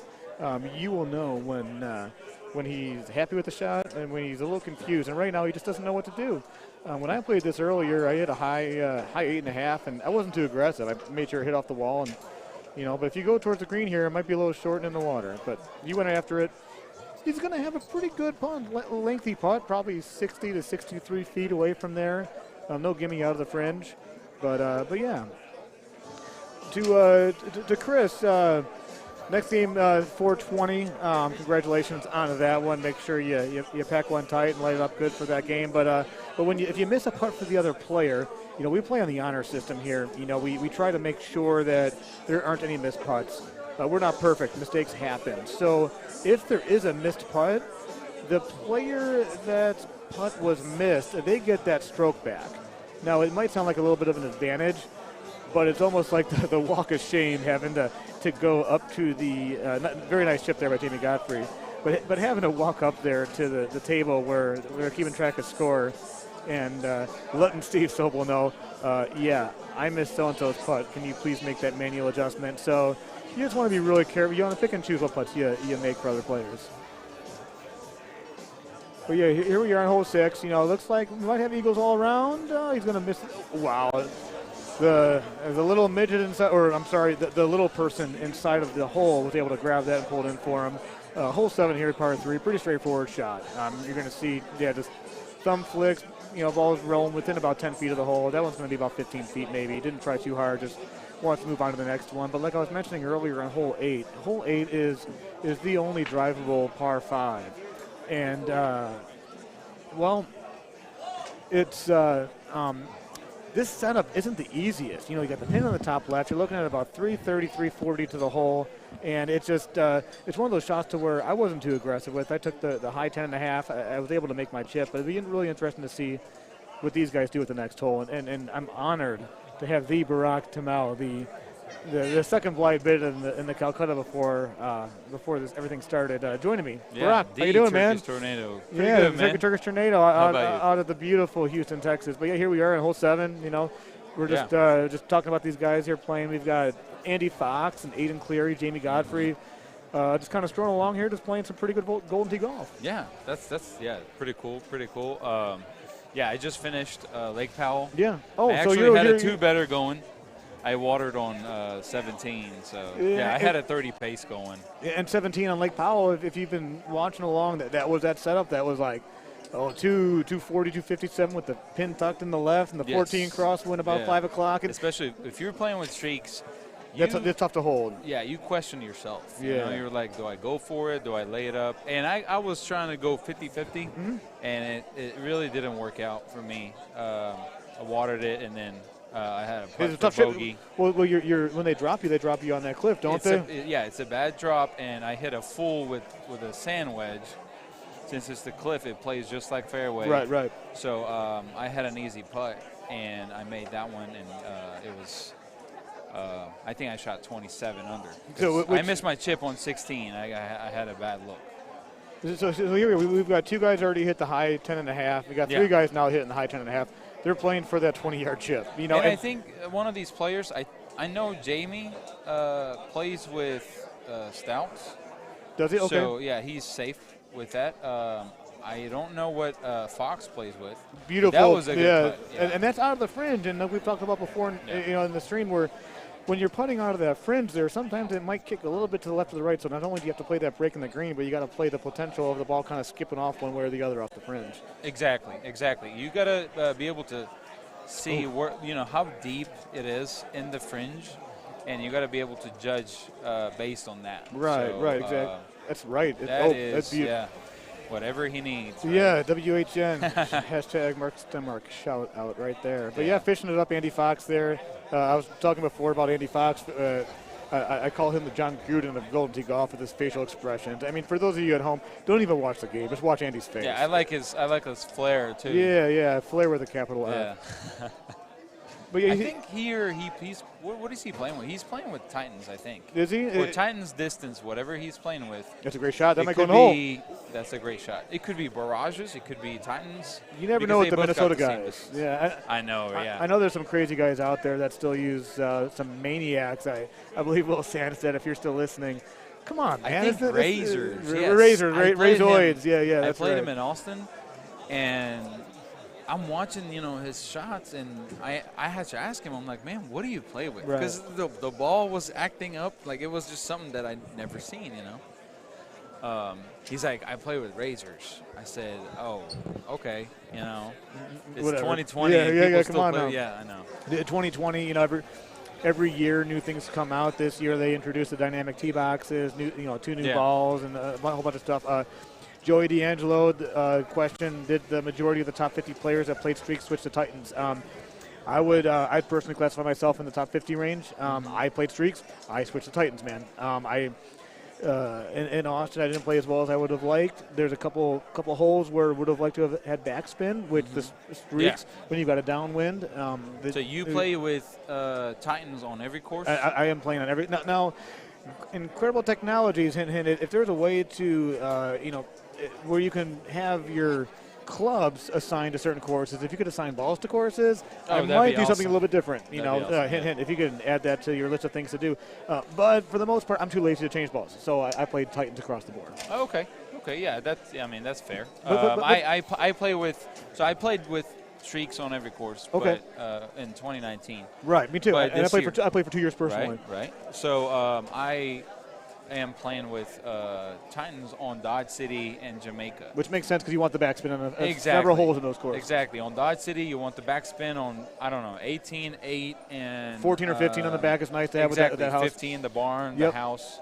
On Actually, Jamaica, even nice on hole 16 where you've got you throw it in the dirt. Exactly. And sometimes you're in the dirt. You want some spin. Exactly. You don't have enough spin. If you're playing with streaks, you don't have enough spin to stop the ball. Right. So, but you have your distance, so you gotta kind of pick and choose what you want to do when you're playing Golden Tee. Correct. And streaks, they bounce a lot. Right. And once you don't have that spin, man, it hurts. It turns out to be like a pretty tough ball to play with on Dodge City. Don't get me wrong, I love them. I love playing with streaks. I play with them on 4 courses. Right. The other 2 being Dodge City and Jamaica Bay. I play with Titans. And Jamaica Bay, obviously, you really need some spin on hole 13. I would say hole 16. 16 is 17. key. 16 being the par 5 when you're hitting it over the sand. And 18, if the pin is up top. Yeah, you definitely want that extra little spin. You want your ball to stop. You want your ball to slow down. And with streaks, there's no way that ball is stopping. Yeah, and the other thing, too, about the streaks where what Barack was talking about. The incredible technologies, and Jim Zielinski, the genius that he is when it comes to designing courses, they've designed holes, especially early in rounds, that are, around the 400-yard mark, and having those balls that can get that extra distance, it's really hard to not play with the streaks. The ball is going to give you that extra distance because you might gain a stroke early. The problem is you might lose a stroke later because of the way the courses are designed. Exactly. That's actually the argument between streaks and stouts. So I know players, I know there were some players that were, debating between, stouts and, streaks, and some streaks players that I knew wanted to change over to stouts. And then we had this debate where, like, they asked me, hey, why do you think stouts is not good, right? I said, because their argument is that you can hold out more. Right, because there's no wind. But my argument is that but you can get that guaranteed stroke, which are the drivable holes. Right. So which one sounds more, favorable maybe? Exactly, right? So is it guaranteed strokes or is it holdouts? Yeah. You cannot guarantee. You can't get the holdouts. No, you can't. You cannot guarantee me holdouts. I don't care who you are. Yeah. You could be anybody. You can't say I'm going to hold this out 5 times in a row. Different setups. No, exactly. There's no way. Because there are a lot of things involved in this game. So like there's wind, there's the slope, there's the distance, all the clubs, all the cuts. I mean, you can't guarantee any of that. So, I mean, I get it. Great shot. You can hold out with stouts more, maybe, but if you learn everything about the ball that you're playing with, you can hold out. Yeah, you got to learn to play the wind. And the one thing I like to take this opportunity to start an online petition regarding these Golden Tee balls and the way Golden Tee is being played. I am not a fan of stouts. I think that I think it's okay. It helps some of the average players get a little better by playing a ball that negates the wind. Yeah. I think it'd only be fair. Right. If you've got a ball that you can play that gets rid of the wind, I want a ball that gets rid of the slope on the green.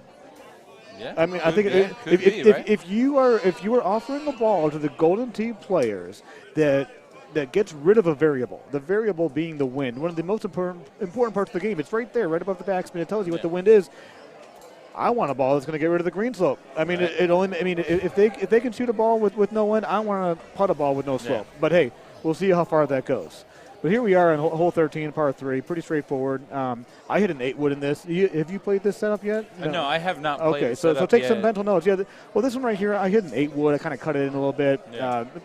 This is one of those holes you got to be careful because if you're playing a ball that's got a little bit of spin, you can spin off the green really easy. That was a nice little fringe bounce right there. Yeah, so, the thing about this hole is that it's elevated, and a lot of people think that it's not that much, that it would affect your shot. Yeah. It is. Especially if it's right this distance, just like that, like 150 to 170 range, right? There's a lot of, elevation there, and it affects the shot a lot because all that fringe around it, and, if you hit anywhere before, like, if, 2 players got lucky just right there, right? And the way the fringe swells, so you got to be really careful. Exactly. You don't get the good fringe bounces like you used to. Exactly. If they hit like 2 feet before where they hit, there's no way. They're that's in the sand. They have to chip, and it's actually a tight green. So if they miss the chip, it might go over the other side. Yep. So, I mean, I think what you just said, playing an 8-wood is a better shot, And the 8-wood, once you cut an 8-wood, so elevation, you're already losing some distance. Cutting the ball, you're losing even more, at least like, 20 yards, 30 yards, depending on your cut. And you can hit it softer than what you normally would, and that gets you the money. There it is. Just Speaking like of the money in the hole, there is Aiden Cleary with the hole out on hole 14 here of Oakwood. What a beautiful shot that was. Beautiful shot. What was the shot meter? It was like 93 miles an hour. It was. Yeah, he cut in. Dead on the money. But he took advantage of the wind. But is he playing stouts? He is playing stouts. So back to what I was saying, that 14-mile-an-hour wind did not come in play Obviously, you still got to execute your shots. Right. You know, but it's a beautiful shot. Nothing wrong with getting a hole out. And right here, actually, long. Jamie is playing with the same balls, but he hit the ball pretty good. Yeah. As Taylor Bell would say, he hit it like a King Kong. Oh, King Kong. Yeah. All right. King Kong, yeah. I've never seen King Kong hit a ball, but I'm sure it's about like what he hit it right there, man. Right. Now, this next hole is one of those holes. It's a par 4 that is sometimes drivable. It's not drivable today. Yeah. You know, but it's fun. You know, they're going to put their balls out there towards the end of the fairway, Right. and they're going to have between 100 and 130 to the pin, depending what they want. Right. Yeah. After this, I think. So we have 4 holes. This hole plus 3. I think only 3 2 plus of them. 1. Congratulations. So there are only 4 holes that they're going to play, and only I think 2 of them, you know, might give him some hard time. Well, hole 18. I'm the guy that got the bogey on 18 when I was. Okay. But and it's So not the most difficult I was going to setup. say hole 18 and hole 16. Yes. But Hole 17's 16 pretty, can be a long look. Yeah, 17's not horrible. I hit a 3 with back, so Yeah. with that 15 down or headwind, it wasn't too bad. Right. I think the A group on my machine just finished, so I'm pretty sure I'm up. So unfortunately, I'm gonna have to leave you here. Well, Barack, by thanks yourself. for jumping in for a few You're minutes. welcome. I'll be leaving here in about 8 minutes or so when these guys are done to finish commentating or to finish. Actually, my qualifier. Yes, I'll be on yeah, the 5th course. yeah. I'll be playing the beautiful Coral Ridge here shortly. Hey, good luck, Yes, sir. Barack. All right. It's been fun, man. We'll do this again. Got it. All right. Yeah, so here's Andy Fox. Or where is Andy Fox? It's kind of like the where's Waldo. And he's not going to pop up with the red and the white striped outfit or anything. But, there he is, approaching the machine now. Just going to flick it out there in the fairway. Give himself, probably 120-ish yards or so towards the pin. I think a little closer with that roll. Getting really aggressive. Not a fan of that. You can see with him wanting to use his palm to slow the ball down as it approaches the end of the fairway. But yeah, thanks everybody for tuning in. The sun is approaching the setting time here in beautiful St. Cloud, Florida. We're about 5:40 Eastern Standard Time, and thank everybody for joining the stream, however you are joining it. We're at Sideline Sports Bar and Grill, a huge venue. We are here in a back room with, I'm going to count them. We've got 8 pool tables, 2 covered. So actually 3 covered. We've got 11 pool tables back here in this room. And we're still able to accommodate 24 total Golden Tee machines between 2 rooms. They're able to function as a normal business. A great menu, great food, great beer specials, and have 130-plus Golden Tee players compete in a tournament. It'd be interesting to see how he plays us right here, actually. With those are those styles. You'll see that 13 wind not affect it much. And Kevin Lindsay sitting down next to me now. I'm going to bring it up one more time and see what his thoughts are on my potential. I plead the 5th. Online. We need a petition here.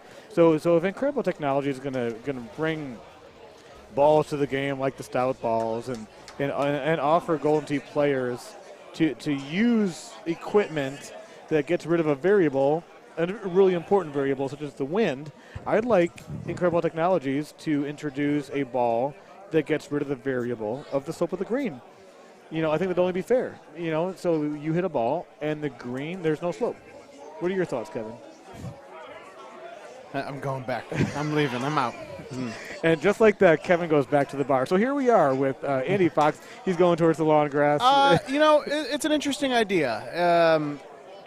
I know the stouts are a very interesting ball, and Jim Z, I know, has more creative control, and there's more knobs in the back end he can turn to adjust physics and other items that he didn't have that control over back in the day with some of the original live equipment. It's an interesting idea. I don't think it'll ever remove the entire slope, but I'm going to give Jim the idea, and you never know. Yeah, I think it'd be a good idea. And the stout balls, the great thing is that Incredible Technologies offers us to have different balls to use. We don't get stuck with the stock balls that do the same thing over and over again. You can get creative, a lot more creative with stuff. Me and Kevin were talking last night. There's probably over 20 different golf balls to choose from that do so many different things. You can change the color of them, the design. You can have a soccer ball, a basketball. You can. Oh, that might be in the hole. Look at that! Look at that! Nice shot, Aiden. Wow, He's done it. That is his second hole out in 3 holes. Aiden Cleary is on a mission to make this main bracket. How about that? Cash me outside. So Andy Fox is going to try to fish it up here and follow Aiden into the hole. What do you think? I mean, Fox had a rough Lake Powell, I'm hearing. Oh, he did, huh? Yes, I I believe he and Eddie G had a very, very rough Lake Powell. Yeah, Andy Fox looks like he's getting a little tired out there. I mean, it's been a long 8-9 days for him, you know.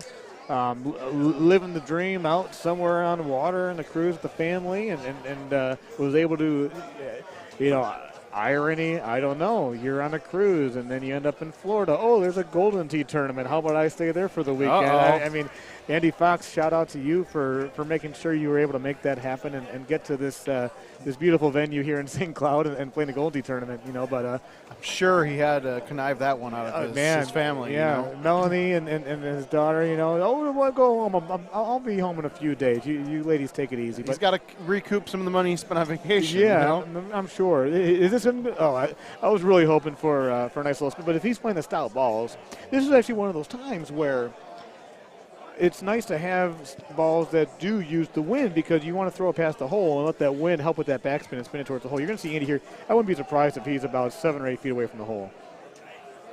Okay, 15.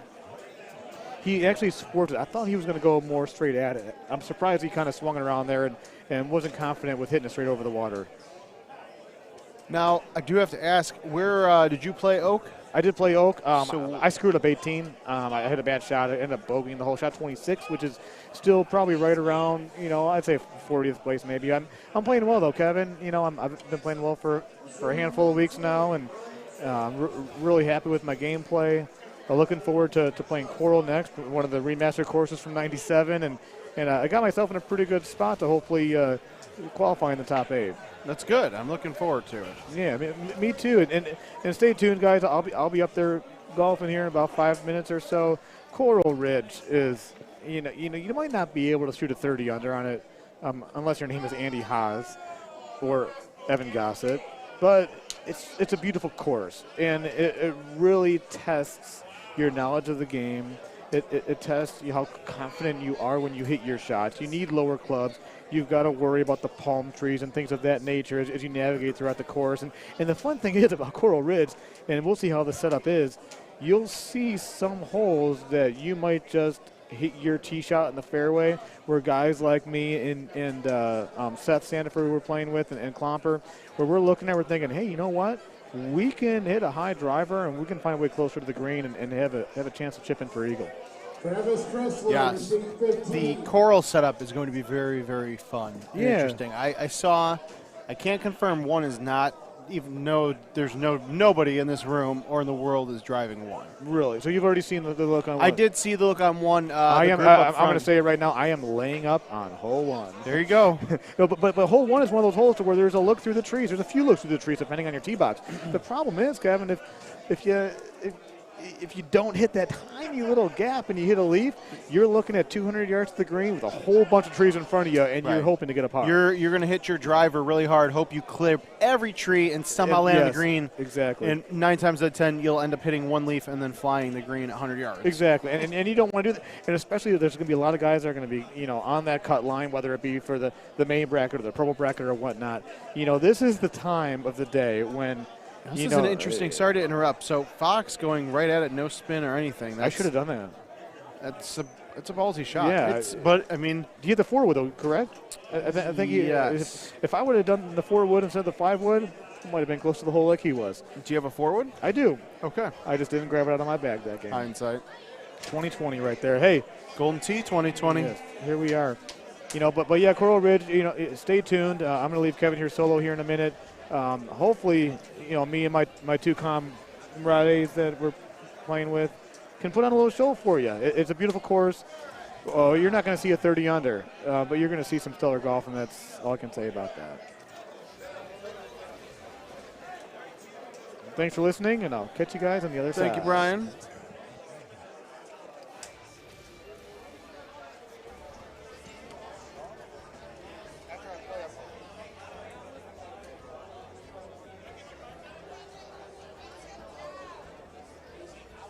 All right, so as Brian gets ready to take off, we're going to switch over to Machine 2 a little bit and show off some of the shots these guys are hitting.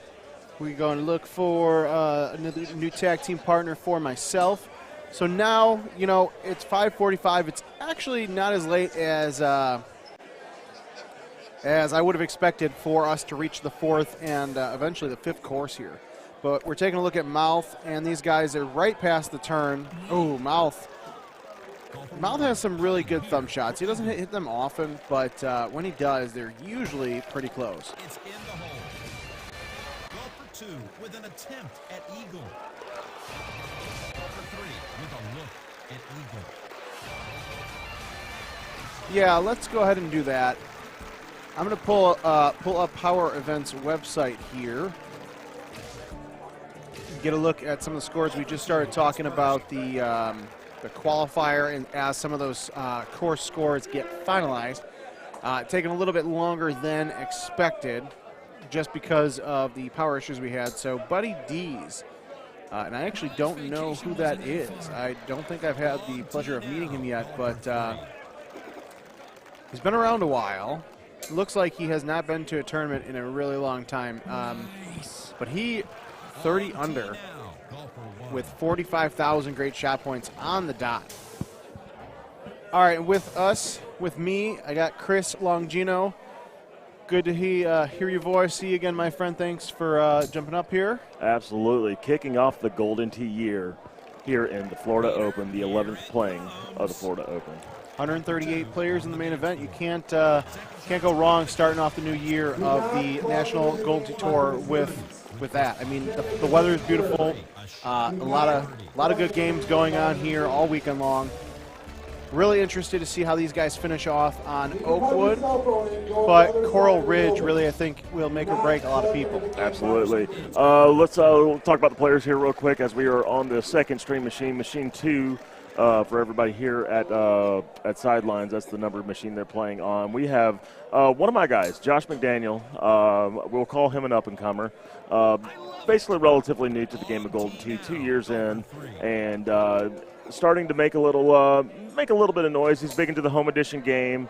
He finished 5-6 at the Carolina Clash, his only top finish since he's been playing, and looking to validate it a little bit this weekend. He's from what I understand, he's had a good qualifier. I don't know where he's at per se right now, but from what I understand, he's had a good qualifier. Then we have Russ Green. Russ Green's also a solid player from what I understand. I don't know a lot about him, do you? Yeah, actually, Russ is a decent guy. He's an Indiana player. Him and I were playing some close to the pin last night and talking about things. Used to really play Golden Tee all the time. Now, kids are getting older, more activities going on. And how about a close? How did that not go in? But I'll tell you what, he said this to me. He's like, you know what, when I do get dialed in, I feel really good. And that's not something that Russ of a couple of years ago would say. So I think, although he's playing less Golden Tee, he's focusing much more on it, which is good. I mean, it's what you got to do when it comes to these tournaments. Otherwise, what are you going to do? Absolutely. As we are going to the 12th hole here, so we got Josh, and then we, of course, the incomparable Mark the Mouth McClevich. I'm sure you guys gotten to hear a lot of his insight on the stream here over the day today. And Mark's goal today is to make the cut. We went to Austin. He's dealing with some health stuff, but he wasn't feeling all that great, and just didn't work out for him. And then when he went to Top Gun Player of the Year, both guys I think shot one better on him to beat him. So definitely wanting to be a part of the mix this weekend, which we all believe that he will be. Yeah, no, he's one of two people, the other one being to our right, Andy Fox and Mouth, who have won a power event tournament that are here this weekend. I know we've covered it numerous times, but a lot of top 10 guys not here. So this will be a good opportunity for somebody to really make a mark when it comes to the tournament scene that might not have had a chance before. That's 3. Right back there on machine 8, it's got lock condition cards right next to you. It's a nice shot. Very good shot by Russ Green. We're getting a little announcements here in the background by Steve. So We have we're at the 13th hole here. It can be a difficult par 3 from time to time, but you know these guys getting on the green, making putts. Once again, get your birdie. That's what you want. With a chance at birdie. Yeah, the worst thing you could do is let the nerves get the best of you. And obviously playing at these tournaments, in these qualifiers, in these tournament matches tomorrow, much, much different than playing at your local bar with your buddies. For sure. A different level of Golden Tee, a different element in how you would normally play. You bring all your nerves, everything. What you care about anything in life, it's going to make you nervous when you have to compete at it. And this is the cool heads will prevail a little bit tomorrow. We'll see what happens. Yeah, I feel like great shot points, depending on the coral setups, are really going to be the difference maker when it comes to, that bubble of 32, 33. So let's look at some questions here on the chat real quick. Joey D'Angelo asked, did the majority of the top 50 players that played streaks switch to Titans? No. I would say it's about half of the players switched to Titans. And not all of them were playing streaks. We have a lot of grabber players that went to the Titans for the extra distance. It does generate some extra spin as well. Big hop once it hits the green. Yeah, popular ball that's being played. I play it on Jamaica only. I'm still a streaks guy. I still feel that it is the optimal ball to play on most of these courses, especially when the key is to play at the top level to make sure that when there's no question you can drive 1 and drive 2. And eliminate the gap there. Because if you can gain a stroke here or there, that's all the world. Yeah, that definitely makes a difference. We saw, Grand Teton today, the hole 1, people were chipping in. Hole 2, definitely not there. But some of those setups really are fringe. I mean, were you able to chip in on 2? Yes. Okay. And I putt in. I put in from 128 feet out. The goal there was to click 1 right and aim for the fat part. The water doesn't extend towards the green as much, so I had some forgiveness, and I basically hit it towards the fattest part of the green, had a 128-foot putt, left 1, knocked it home. Okay, well, I stand corrected. Well, congratulations on that. Yeah, it's you needed some great shot points, though. They've been hard to come by, especially in that last round where I decided, hey, 23, I haven't shot one of those in a long time. Let's shoot one. And 17, I think 17 of Powell's eating some lunch today, Kevin. Yes, I feel bad every time I walk by a game on it happens to be near that hole, and it's like few and far between are people actually landing that within, a 30, 40 foot putt range. I think 1 or 2 people maybe. A lot of people far away, lagging their second putt for birdie, like Mouth and I were talking about. Much rather miss the birdie putt and have a putt for par versus trying to get hot with it. You have a bad shot, go in the water, and then chipping for bogey at a minimum. Absolutely. Difficult. So some people will recover from it. I think that's brought the qualifier for the way I'm looking at it right now. Evansville is kind of bringing this qualifier down a little bit. A lot of the guys actually, from what I'm gathering and talking to people, a lot of the guys that normally wouldn't shoot a great round actually shot an okay round because they were playing safe on 17 for that purpose, where a lot of the good players were missing it, trying to attack the hole. Call for 3 is putting. And the third shot's a birdie. I don't know if that's a good question or a bad question. All right, hole 16. This is one of those par 5s where you have plenty of options of where you can go. Really just depends on the playing style, the equipment you're using. Be interesting to see where these guys go. What kind of ball does McDaniel play? Stouts. Okay. A common thing that's been taught by Chris Brewer throughout our state is the benefits of playing the stouts and how it can help your game. Taking the wind a little bit out of it and allowing these guys to score a little bit more. And Chris has kind of taught that throughout a lot of our players in South Carolina, to where I would say the majority of them are playing the stouts. Yeah, that sounds about right. I feel like when it comes to stouts, we're seeing more and more players play it. And, Brian, who was having a little discussion before he had to jump off about that, just because they take away a lot of the wind, obviously every ball has its advantages and disadvantages. So what yeah,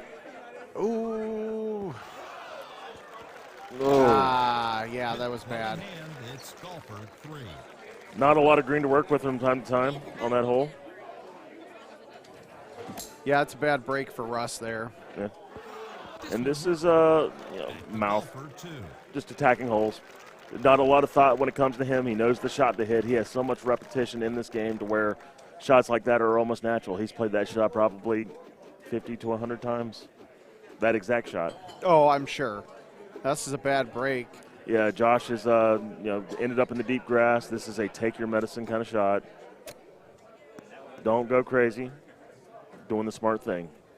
As I always say in these qualifiers, you can't win it today. You cannot win this tournament today, but you can play yourself out of it by this qualifier. You know, it's actually brilliant, and it doesn't surprise me that it's coming from you, my friend. Now, at least for Russ, he's got a good drop. It sucks he's going to putt in for par, but some of these setups could really give you a bad drop, and like 17 of late. I would have liked to have seen him concentrate a little bit more on trying to hold that out, maybe. But that being said, you could get too cute and end up right back in the water where he started. For sure. So Mouth on a 30 under pace, continuing to mosey along like he normally does. Very, very simple look for him.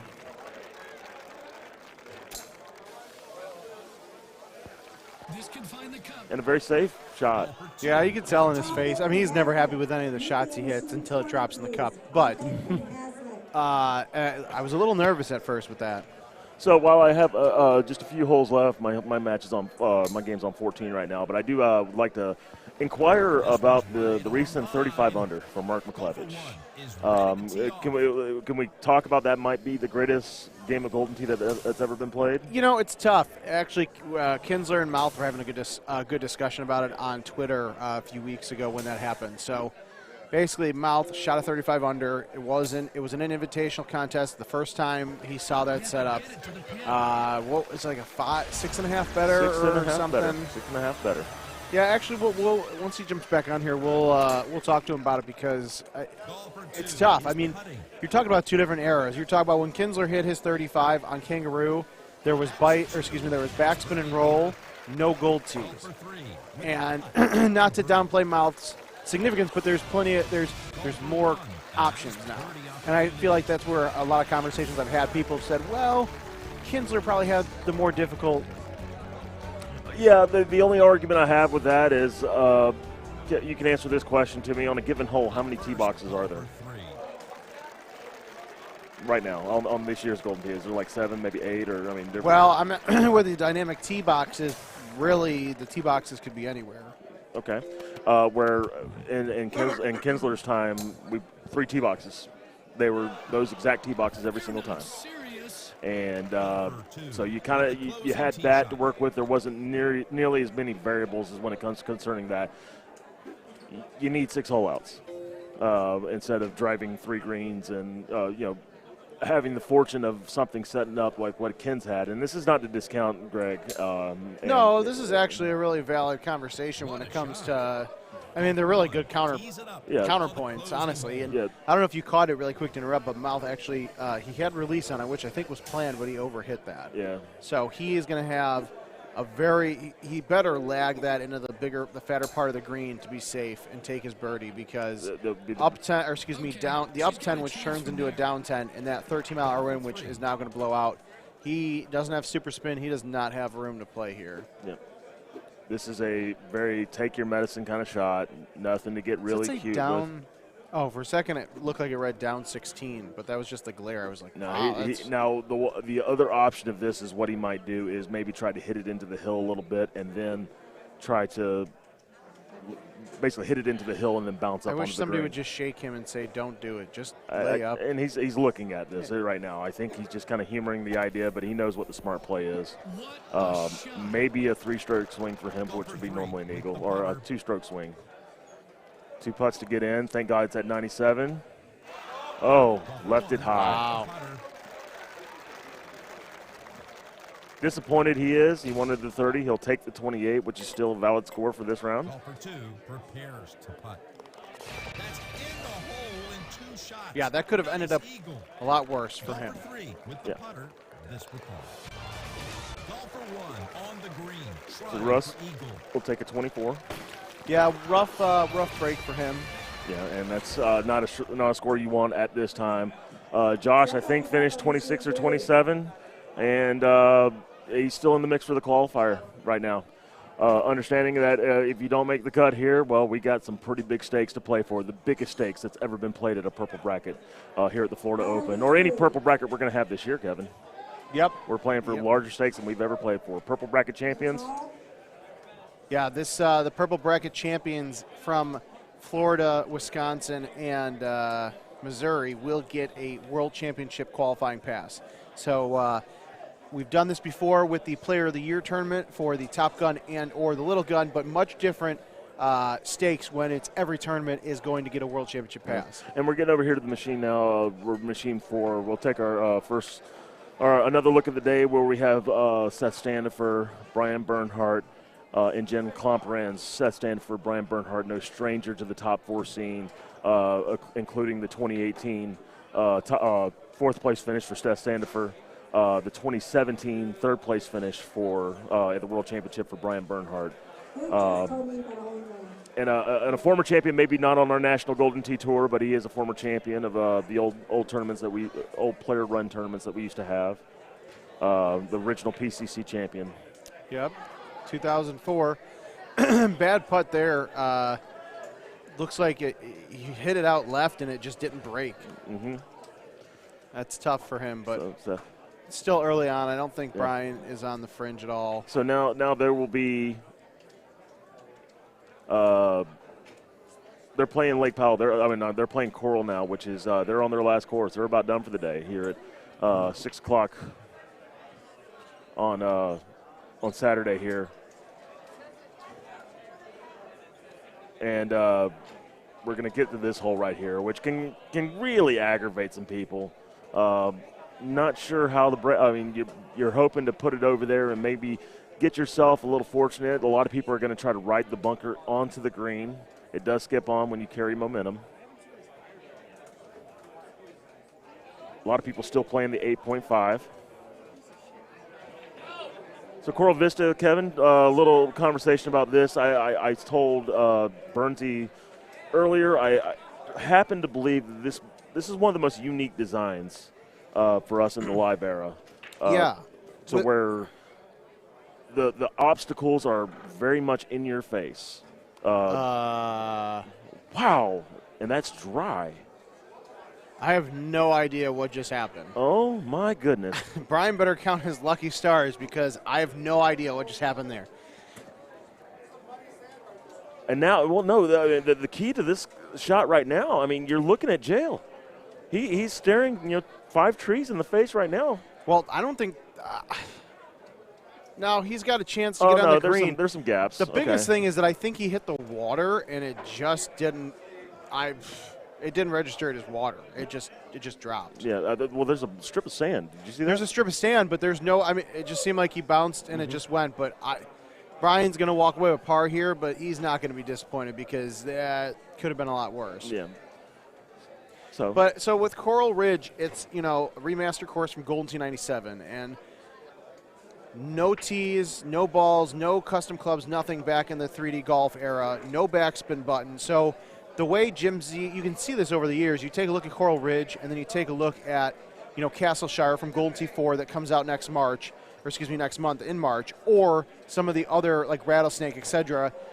You can tell that Jim builds the courses based on, obviously the way it can be played. Coral Ridge plays very uniquely in live because now there's clubs, there's balls, there's tees, there's backspin, bite, roll, etc. Scores are going to be pretty low here. In the world of Golden Tee now, where we're commonly hitting over things, high tees and 8 woods are common shots that you're going to see. This brings a different test to your game, to where like I said, the obstacles are in your face. I compare it to Sequoia a little bit, where the big trees, everything is right there, where you have to navigate around things. Bringing a different element and a different test to your game. Very, very proud of IT for doing this one. Very unique design. Yeah, I'm actually Jim, high tee 3-wood didn't happen. Yeah, it was. I talked to Jim Z when I first started IT about, hey, we're bringing back Golden Tee 4 courses. Why don't we go back farther? He says, well, we just don't have the files anymore. So leave it to me to go digging through closets to find those files. So I have to give Jim credit for, taking on the challenge of taking a course from 22 years ago and the Jim and the art team and rebuilding it. And those trees, I know the artist spent a lot of time perfecting them for specifically what we're just talking about. They're very unique, and I would be interested to see what he does in the future with these kind of courses. Burnsy needs to focus right now, because right now he is 6 under, and he is having a brutal round right now. He has got to survive this if he wants to make the cut. This is his last round. So I would say I feel like now he needs to wipe that track ball off and just – I don't know if that's the issue, but mentally I feel like that helps a lot of us when it comes to – yeah. So he's going to be 7 under. All right. So optimally, if he can battle back and finish with a 20 under, that would be a win. Whether that helps him with the cut right now, I don't know his scores. Well, and here's the thing too. Like we're talking about, Coral Ridge is the scores are not going to be that low. So even though it looks like he's 7 under after 9, not as bad as if this was Dodge City or a regular 2020 course. But yeah, he's got to keep going up here, and he's got to be careful. Kevin, we're getting ready for me to start my 4th round. I believe I'll be one of the last that finishes today with my group. We were part of the machines that went on the reboot. But happy to get to call you this with you today. We're going to spend a lot more time together. Oh yeah, this is just the beginning, my friend. So thank you very much, sir. So, Good guys, luck. Enjoy live streaming coverage of the Florida Open. All right. Well, thanks to Chris for joining.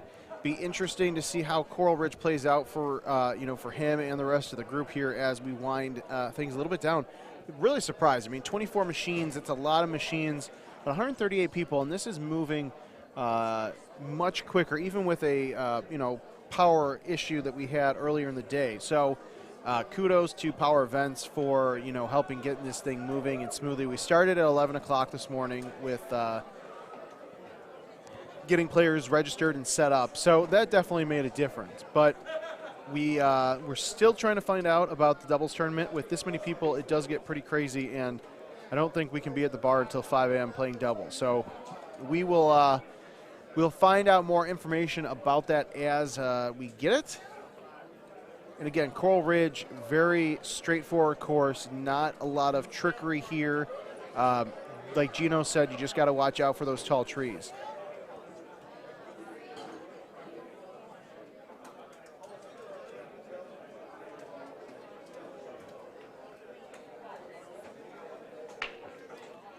Beautiful shot there by Seth, giving himself almost a one-hop in the cup. But when it comes to these par 3s, especially unless you're really chasing, which you will see some players doing that. Oh, it's a good shot by Brian. Unless you are in an uncomfortable position, you're really going to have to just play it simple. Like, as they like to say, keep it simple. Go for the birdies on the par 5s, get your eagles, get it on the green, putt it in. And just, don't try to get fancy, because like Jim tried on hole 9, he clipped a tree, got wet. The more you try to navigate around these trees and do fancy shots, this is an old school course. This is not the course to do that on.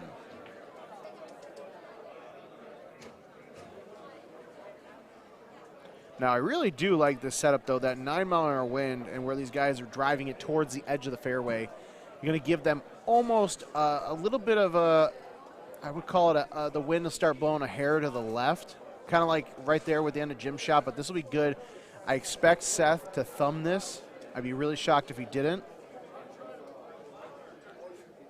Oh, he didn't thumb it. All right, well, of course he didn't. If he would have thumbed it, he would have drained it. I'll tell you that right now. And I'll tell Seth that afterwards.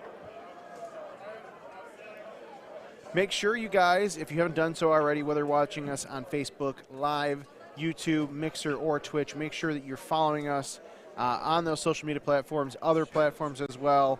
Share the links to the stream. We'll be streaming throughout the rest of the qualifier here. Like I said, we will find out what's going on with the doubles tournament. We'll keep you guys updated. And then, of course, tomorrow we start at 11 a.m. Central with the purple bracket. As Gino mentioned earlier, purple bracket champion gets a World Championship qualifying spot for the 2020 World Championship in June. So, obviously, there's a lot of stakes on the line for all the divisions.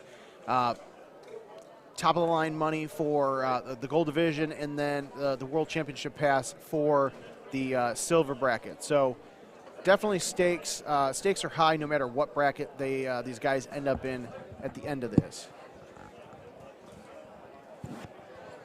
Yeah, Paul, thank you for joining, my friend. Oh. Oof. He might have the Invisitry. I don't know about that. That's tough. So how's qualifying going for you, my friend? Not well. Probably purple bracket, as Andy said. Hey, World Championship qualifying pass. You need that excuse to go to Vegas. Right. All right. Now, Jim saw two very different shots. Yeah, backspin would have been the key there. Definitely. Or bite. Bite probably would have done it. Well, he had bite on it, but he. It was this. Okay. He low teed it. It just didn't catch because I think he was using the 6. It's a good chip, though. Yeah. Wow. Yeah. All right. Oh. Okay. So Burnsy. Brian's had a rough go this game, and I don't know. I mean, I'm not sure what's going on here with him, but he's having a rough go. But again, Coral Ridge is a straightforward course. Oh. This hole is just collapsing. Besides for everybody, but Clopper. Apparently. Yeah. But Brian, he's got 4 holes left to go. He's just got to rein it in, pull it in together, and play it safe. Coral Ridge is not a high-scoring course. So, I mean, what's the variance on Coral Ridge score-wise? Like 20, 25, 27. Yeah. I was saying it's anywhere from 23 to 27 par setup. Yeah. Now, what's tough for Brian is he's at 12 under right now. So he does. I don't think he really needs to start chasing, but he knows in his head he's got. He doesn't have a lot of room to play with. But he's laughing. He's taking it in stride. I think he had really good games otherwise.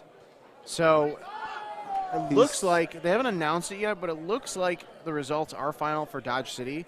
Andrew Chang with a 32 under and 63,000 great shot points. No, he's playing as Drew today. Brown Sugar. Yeah, 32 under. And then Brian B with a 32 under right behind him with 51,000. Drew, I don't know him very well. I've met him a few times, but it's impressive to come through. Yeah. And with a field this big to just to hit a 32 on Dodge there. And Dodge wasn't the easiest of setups. And one was not there. Nope. The par 3 was very tricky towards the end. So you had a Golden Tee par 30, I would say, for the setup. But he holed out twice, and apparently he missed like 2 putts too. Oh, that's rough. From what I heard. So, now, I don't think Brian is too far off. Brian's definitely still – oh, you know what? Brian and I were just talking about this. Depending on this game, he could have possibly qualified top 10. So he's definitely still in. Yeah. But not as high as he would want it. But he might be in that sweet spot, that 15 range, depending on how these next couple of holes go. So this par 3, you got to watch out for the trees on the side. There's you have a very small window if you use a wood. Yeah, which is tough for Jim here because that's basically what he's got. He's got the 7 and the 9. He's got the whole wood set up, and this is where hybrid, the low iron, would be key.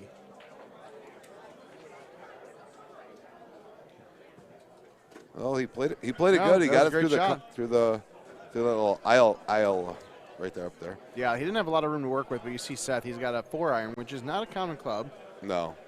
But so he's going to play a little cut into this. But I feel like. Wow. That didn't go 13 mile an hour in your face. I'm surprised he didn't. Yeah, see, Burns, he's got the best shot here. Just going to cut in a soft nice 3 hybrid. Yeah.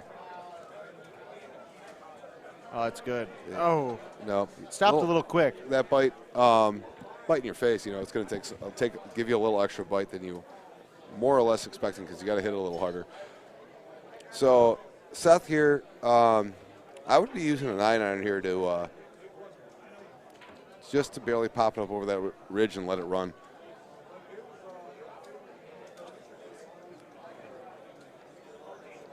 Yeah, that's exactly what it did. It was a good call. Yeah. It was a heck of a chip. He didn't.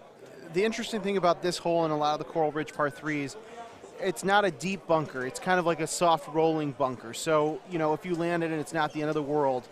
But, he's got a 22. He's got this hole and then the par 5. So, he's looking at a 26 under for Seth. So 18's a par 5, right? No, 17 is par 5, and then 18 is Okay. a non-drivable par 4. Yeah. Which, like, that's the one hole about this course that I hate.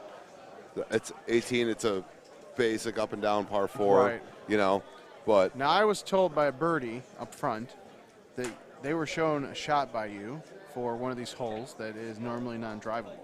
oh, it's 14, I think it was, with that. There's that big bunker over there on the right, and then it's water, and then there's another one. The greens over here on the. We're gonna have to look this up. But we're gonna go through this here, and Let's see. is Coral Ridge on here? Oh, back Oh, in the yeah. day. Oh yeah. No, it's on here. Now, this is a good setup for these guys to potentially hole out. 10. Oh! Wow, we almost did it. Almost a good call on your part. Yeah, and that Coral was Ridge, par 4, right there. Wait, it was 13. 13 or 14. I believe it's one of those. Well, we'll come back to this. Yeah. Yeah, so it looks like 26 under. Somebody has a 26 under with 65,000 great shot points. So somebody holed out a few times and had a few mistakes. Yeah. But I'm not sure who that is. Chris Cran, what's going on? Charlie Hall as well. Yeah, so it's 14. 14. You can, if you get a good wind, like a nice 14-mile-an-hour wind from right to left, you can possibly hit a 9.5 or a 10.5 driver with a C3 up over the trees, and it will carry. Interesting. Yeah, I mean, that's not It surprising. I does feel like I've sometimes- tried it before. It does sometimes. So, like the setup they had, it wasn't there. Oh, yeah. You know, but this one here, like, see this setup that me and Kevin are looking at the setup on GoldenTeeFan.com. So go and check that out if you guys want to learn advice. Yeah, I could see where that. You know, you can see where the 10.5, even the 9.5 at times can come up around and over. Interesting. I almost would like this. We got a ball coming in, pool ball coming in. Oh, it's like, what's going on? That's interesting. I'm sure by the time 2020 is over, We'll have an ace there. That'd be fun to see. Yeah. All right, so this is the par 5. Again, Golden Tee 97 course, so very straightforward and simple, but a good opportunity for these guys to chase it like they did. So what would you do here, Kevin? Well, I would have a hybrid. So You'd have a five bird? I would probably take the 5 bird and run it in. Seth going for a full shot, which is very interesting. It's a solid run it, just didn't thumb it hard enough. Surprised he thumbed it there. I would have gave it a little more juice. Ooh. I'm not sure where Klomper is at. So Seth playing well. They all eagle it, so they're doing a little hug. No. Sorry. All right, so 18, coming up to the par 4. dreaded 18. Yeah, this can set up pretty hard, but right here. A 13-mile-an-hour push. You're going to put it close to the green. You'll have a 9, maybe 8 iron in. I was just going to say, I'd almost do what Seth's doing here. I like that setup. Although I wouldn't have hit a full, I would have just swung it out there completely and pulled the trackball back to the A and hit it out to the 1.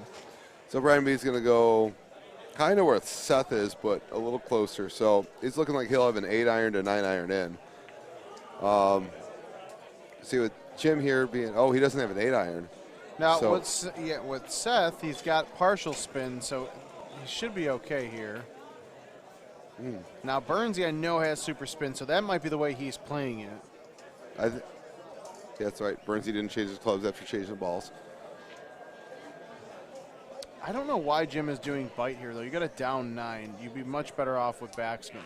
Still a good shot, but backspin gives you more room to hit it a little bit harder. Yeah. Anytime there's a down 9, I don't know why you would ever. But if you know your distance with a club, you just kind of go off your own kind of feel. Like bite, I understand why you hit bite there. Yeah, but if you with a down 9 and a left 13 wind, if you hit bite and you end up accidentally hitting it too far to the left, you're going to go right off the green potentially. If you have backspin and you hit it harder, or you mishit it, you got that wind to blow it to the left and catch it back. So it's fair point. You know, It's a fair point. So who? So Oh, Clint Grover. Clint Grover in first place, I believe. Yeah, with 65,000. With 65,000. So he probably holed out a time or two and made a few mistakes. But, I mean, look at that. 18, 21, 26. Now, par is probably 26, I think. Yeah, I would go with 26. Was one there? No, one was absolutely not there. You sure? 100%. Okay. Yeah, it is so a long if I make one, you're buying shots? Sure. All right. If you hit it 370 through all the trees, I'd love to see it. Okay. All right, so now we are switching over to machine 2. We got Paul Dennis, Jed Donnelly, and Jason Lociavo. Oh, no, that clipped the tree. That had to wait. Oh, no, that time. No, he didn't pull back. Yeah, that's why I like the pullback meter you guys put on there. Yeah, the shot meter's really shot meter's key. helped a lot because he's questioning what happened, and you notice he pulled back to the left or to the right, and then hit it to the left, so that ball's not going to cut as much. Yeah, and interestingly here, Brian had the same shot, but he actually got a very, very generous. It splashed and didn't go wet. I don't know what happened. So. Now, Jason's got to lay up here because Can you go ahead and tell me his last name, please? Lociavo. Lociavo? Yes. Okay. I can say, as Mouth made fun of me for, I can say his name perfectly, but I can't say Mouth very well. Speaking of the devil. Speaking of Mouth. Speaking of he mouth. Won't turn over here. We're not going to shout it. We don't want to blow your guys' speakers out. I feel like he acknowledged me, but I don't know if he is actually doing anything here. You want him to come over and replace you for a minute? Yeah, I'm gonna run to the restroom, grab some photos, catch up with everybody. So I am going to take a little break. Mouth is going to join Paul Lady here as we continue on, finishing up qualifying here for Kevin, the 2020 thank you for Florida. saying my last name right. That's always, my friend. I'm good with everybody except Mouth's last name. This will test his sand skills. So far, Coral is looking. Once again, it's golf for 2. So Mouth's going to join me here in a second, guys. Sitting at 164 viewers. All right. Hello, everybody. Welcome back. Thank you very much. We haven't done this since yesterday. No, we haven't. How are we doing? We're. How many of you played so far? This to save par. 3. You got Oak coming up here? Yeah. This putt. I heard Oak's pretty straightforward. 8. The drivable par 5 is a weird distance. All right, so we got Paul. Is this Paul, Jed, and okay, Jason? Yep. Well, Charlie, we're going to be happy to see your comments on here. You're probably going to have wonderful things to say. All right, so we know Paul's playing. He's playing stouts. Is he? Yes. Okay. Now, what's your preference on this hole? Are you playing it to hit a tree? Yes. Most of the time, yes. Okay. And if you don't, you're screwed. Yeah. Have you noticed, though, that there's a lot of tree linings around these, like almost set up like walls, right? Yeah. And when you end up getting past them, they disappear on the chip coming back. Yeah. So it's like, I mean, they're not going to totally penalize you. Right. They're the epic invisitry. All right. You know. So now we got a couple different ways we can play this. What balls is Jason playing? He looks like Titans there. 286. Yeah, it's definitely Titans. All right. I like that. I didn't know. He didn't even high tee that, did he? I think he did. No, he had to. He had to have 3-0. Now on this look, I actually might be thinking going to the left of the group of trees here with a stock 8.5 driver with a backspin on it. When we first saw the first look at these, I was thinking that I was hitting a low 8.5 and skipping it up there, not realizing that the trees aren't in play with the 8.5 at all underneath. See, but I play the 9.5. Okay. That doesn't do anything for me. And it's funny because we got here today and we played around the Coral and I looked and I must have, in a good drunken day on Thursday, I must have thought in my head that I think the 9.5 might be a good club on this course. And I got on it, and I started. No, I hated it. I didn't know what to do with it. There were a couple shots I was like, no, what is this? Change that bag back right away. Ball and Mouth Dream Team. Pete Bibby. No, there's some Biddy. So, well, Biddy, hopefully you keep it up and you guys have a good turnout again up there. I don't think I'm going to make this one. I think I'll make your next Seattle tournament. Oh, it's such a haul, man. It is, and every time I fly there, I've had bad luck. Where do you fly out of normally? So I'll fly out of Iowa, but most of my flights, I'll either go to Minneapolis or to O'Hare. Really? And then I don't get direct flights anywhere. Come on. Yeah. I could take direct flight to Vegas, but I have to fly on a Tuesday or on a Thursday and come home on a Tuesday. And the last time I tried that was Worlds at the first one at the Orleans, and flight got canceled. Orleans was very nice to put me up in a room for 3 days for the next flight. It's perfect. Yeah, it was. But I didn't even leave the room. I was hurting so bad from the weekend.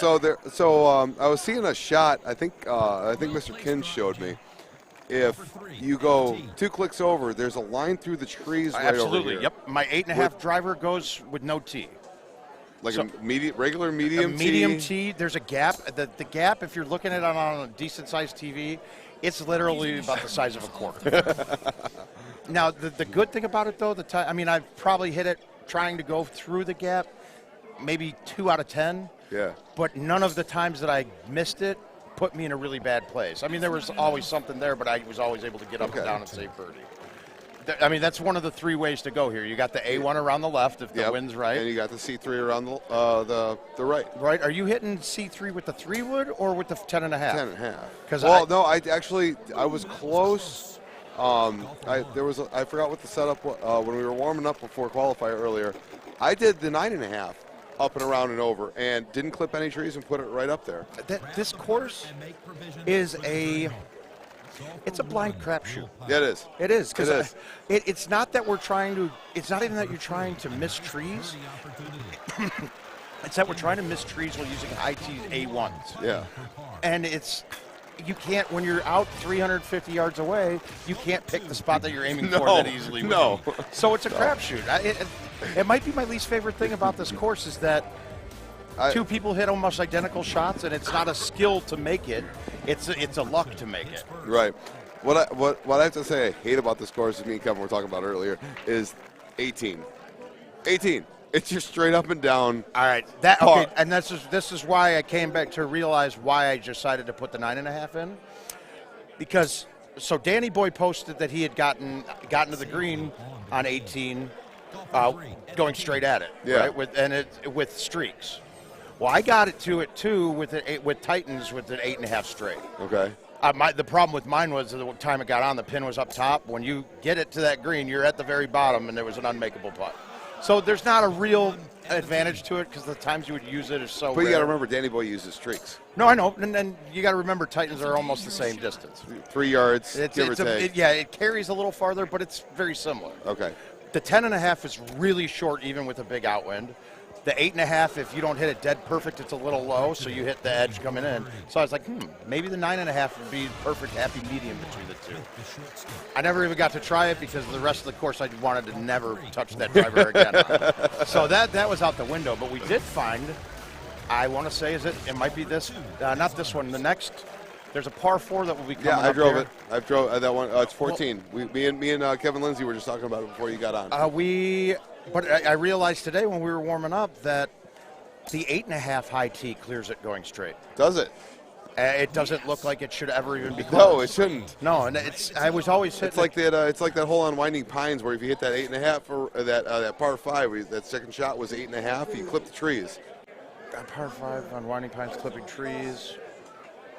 You're saying Winding Pines, or yes. you were talking earlier? I'm talking Winding Pines. There, the par 5 where you have the first shot's over the barn. That first par 5 where you hit that shot over the barn. Okay.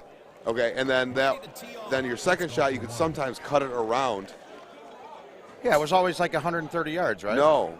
Oh no. Okay, I'm thinking of the wrong one then. I can't remember. We're gonna look it up. I think you're talking. I think you're talking about Bear Lodge. No, I'm not. I know what hole I'm talking about. We're going to look it up as soon as Kevin gets back. It was winding, though? It was winding. Because then the only winding hole that's similar was to that... Was it a par 4 that maybe you could drive? Well, it was probably the par 5 where there's the island way out to the right that you'd go to play, and you'd have a line in with the driver. Okay. Or on a lot of setups, you could go to the left with an A1 and have a similar shot in, but you're not going over water at all. Front 9-1. I think we got to look. I got to look it up as soon as. Yeah, I'll just call my phone. Basic memory things are not working for me right now too well. Welcome to a Golden Tee tournament, right? Exactly. Wait, so Betty, you're not even going to make your own tournament? That's a little crazy. I think it should be postponed then. Yeah, Des Moines isn't too bad, but once again, that's a 2-hour haul from Cedar Rapids over to Des Moines. If I was going to drive that far to get to a flight, I'll drive up to Minnesota or I'll drive to Chicago. Now, but we've seen here this. I mean, there's really not much to talk about on this course except for 1 to 3 holes. I mean, it's really straightforward. It's a shot maker's course. If you want to get strokes, you're going to chip in, you're going to shush, or you're going to hole out. Right. So not this one, but the next hole was the one we want to 14? talk about. Yeah. All right. Okay, so 13 here. This is actually a really good hole here too. Maybe. So Paul Dennis going to lead it off. All right. So you got a couple different options here. Now, me personally, I'm going. I hear a lot of people going over with the high 8 wood. I can go over with a high 9. It's not. I don't want to have to cut a high 9 to get to it. But on something like this, he's going high 8. High 8. He's going full. He's going full. Yeah, he's going full. He's on stouts too, so that wind's only a 7. And it's pretty tasty. Now, if I'm looking at this right now, I'm going to hit a low 5 bite. Low 4 bite curl under the tree limbs. Right. So, I mean, the low tee on this shot is really nice because it gives you a lot more play to get closer to that tree with the cut. If you don't use a low tee, there's the branches that hang out. You've got to throw it out another 5 to 10 yards to the left. Which, with that much cut on it, you're now having a risk of that ball snapping off right through the green off the green to the right. Not a terrible thing. The chips are always pretty easy from that side of the green. They don't go down too far, but still, I don't know anybody that would rather have any chip than a 30-foot putt. Right. So Jason's really overthinking this. He's pulling a. Well, he's going with a hybrid. This is a club I don't have on any of these bags. Well, he might not be going. Right. I would like the low 5. I'd like the low 6 even too. Is he Titans or? Yeah, he's Titans. Yeah. Extra 10 yards with a 5. Okay, wait a minute. He just fucked himself. Watch this, guys. No. No. He got glitched. He's not going to realize it because it didn't change the name on it, but he moved that back into the rough on the tee. That tee turned to rough. It turned to rough, and it didn't change the distance right away, right? If you look at that, it got the brush. Notice that didn't spin. Oh, he high teed that though. Yeah. So, but if there's a tee box on that hole, that the back of the tee box is rough. They got to fix it and get a patch out for it. But if you back it into that, once you change clubs, once you're into that stuff, you're now stuck on a rough distance from it. All right, so I'm up. I'm going to bounce out of here. Either Chris Brewer or Brian Bernhardt's going to be joining. Are you done with your qualifier now? His call for 1. Just a tapper here.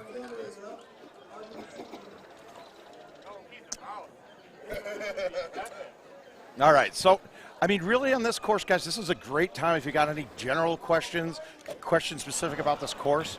There's not a lot of, everything's pretty straightforward. Not really a lot of second guessing, a lot of second choices even on most of these holes. There's a couple that we'll get into in fine detail, but otherwise, anybody get any questions here on different plays they've had or different issues with the course or things that they're struggling with? Yeah, Brian Bernhardt here. I'd like to throw out, questions are great. We're at the part of the course to where it's pretty straightforward, unfortunately. Right. Hole 14's got a little bit to it, but the last 4 holes, hole 15 being a par 3 and the last 3 being pretty straightforward, holes. There's not a whole lot to them, but it is still a beautiful course, Honestly, I was amazed when I saw it the first time because it looks better than most of the courses that were designed recently. Yeah, less movement, less graphics because it is one of the remastered courses from '97, but ton more trees though. But yeah, and that's the fun thing about it, is when you're, when you play Golden Tee and you. Every time you hit your shot in the fairway and you're playing it like pool, go ahead, Mouth. You were over there when we were warming up, and we realized that. All right, they're not even going to look at it right now because the wind's going left to right. Right. If this wind is going outward, Brian and I probably were both hitting the same thing most of the time. We were both undercutting a C3 with the 10.5. Yep, high. And trying to get it out as far as we can. The distance wouldn't be the problem getting there. It was not being able to get it out because of how much the 10.5 snaps. Right, and earlier before the qualifier started, we were both in the same setup, I believe, and there were three of us that were on the green. 3 different clubs. One of us did a 10.5, and the one that shocked me is Kag's hitting 8.5 IT straight, and it got over. Wow. Everything but the very first tree on the left. So that's, I mean, it's there's more to this hole than I think what meets the eye. It's like a transformer. What's up? Any of that or not? No, we've already been going through most of the chat stuff here. Good. All right, so we got, like, once again, Paul's using stouts, so he's playing this as a 7 wind. It's play the break of the green. He's releasing as he going. Yeah, this is one to where if he's playing that 7, that's going to go a little past the hole. He's playing pretty safe here, isn't he? Yeah. That's a decent shot, you know. And for one, I'm not one to comment. I don't know if my game was in the stream or not. I bogeyed hole 1, and the rest of it. On Coral? Yeah, on Coral. Yeah, I got a little aggressive, but it wasn't my best. Did you try to A1 a high 8.5? No, I tried to go through with a high 10.5. Through, okay. You tried to go to the V, that one branch with the V, and go to the slightly left of it? Exactly. So you were playing for a chip. I was playing for something other than bogey, which didn't work out as planned. So you got stuck behind all this stuff back Yeah, a there, couple different trees, yeah. Well, that's not a good thing. No, not a good thing. Still finished with an 18 under, which is a 1 under average per hole. 129 for the total, so I should be in okay shape. Great shots for Jedi there, Jedi Donnelly out of the New England area. They're all celebrating. Something's funny. Look at that. He hit the lease. That's my major dislike with Coral. There's way too many times that I'm playing it to hit something in order to accomplish the shot that I'm trying to make. Well, and the other thing about Coral, though, is there's obstacles that are going to be in your way. You know, but it's kind of the more challenging part and the fun thing for guys like you and me that might get a little bored with the way the courses are designed these days. Mm-hmm. It is kind of nice to have a course where it's like, all right, you don't got to worry about just going. Like, this is a prime example. You're looking at the hole, but you got to look up. Yeah, no, and see where those leaves are at. This definitely made Golden Tee 3-dimensional again for you. Yes, for sure. We had this last 2 years of Golden Tee. We had a bunch of more elevation changes. Yep. But the elevation changes weren't elevation changes where there were obstacles there. It was just actually learning how to adjust your distance and wind play on a height change. This is, we don't have elevation changes, so to say, but you're having to figure out how to maneuver around obstacles that are not at eye level. Right, exactly. And you got to look up and you got to look and see where those palm trees are at, you know, and because – well, as you saw, Jed got a little lucky. You know, he hit a palm tree. Mm-hmm. You know, he ended up getting some shotties. Well, he hit a bad shot that was going long and it slowed him down. Yep. You hit a shot that you want to hit, and it hits those leaves. It's not going to get to where you want to go. So, as everybody's been saying, you putting the ball, you got to be course management is key on it. Oh, for sure. I mean, there's par 5s that I've always been of the firm belief, like the closer I get to the hole, the more likely I am to hole out. But on this course, I can put it closer and have a 100-yard shot that I actually can't do anything with and go at the pin at all. Right. But if I left it to 250, I have a wood that's underneath everything, and I can play whatever I want at it. Exactly. So it breaks the traditional norm and how we normally looked at courses a bit.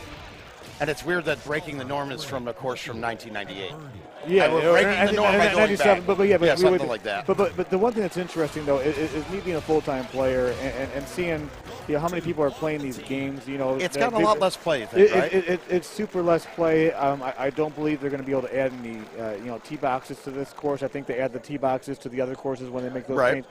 You know, it would be nice if it was kind of a lower scoring course, you know. But it's really not a quality type thing. It's just that magical number with it. Yeah. Like, I mean, my handicap drops by playing it. Even when I shoot a great round, my handicap goes down. You shoot a 26 under, it's a great round on Coral Ridge. It's a fantastic round. Like, shout out to Haas's 30 this month already. Yeah, way to ruin it for everybody on day one and put up a record that nobody's going to touch. Yeah. I mean, I thought that my 29 on it was insanely good. But that's a 29 on a course where we're looking at it's 4 better. Yeah. I mean, that's a 4 better. I mean, what would you have in what'd you have in that match against Klomper where you shot a 32 on Oak with 2 misses? Yeah, well, I might have missed one. Yeah, and it was the 3 better. Yeah, like I mean, it's that number is much. We all like it. We all like to shoot the 30s and the 31s and the 32s, or some of us 35s. But hey, speaking of which, Mark McClevich here, Brian Bernhardt here. We're two of the few guys that have shot blind 35s this year. You had yours on Lake Powell, I had mine on Dodge City. So, Yep. Who else got one? Gossett? he doesn't count because he's Evan. Yeah, So, he doesn't. But anybody else you can think of that really matters or no? It's you and me in the club. Handshake here, Mouth. Yeah, just you and me. Giddy up. We got to get that Facebook group started here real quick. Yeah, it is.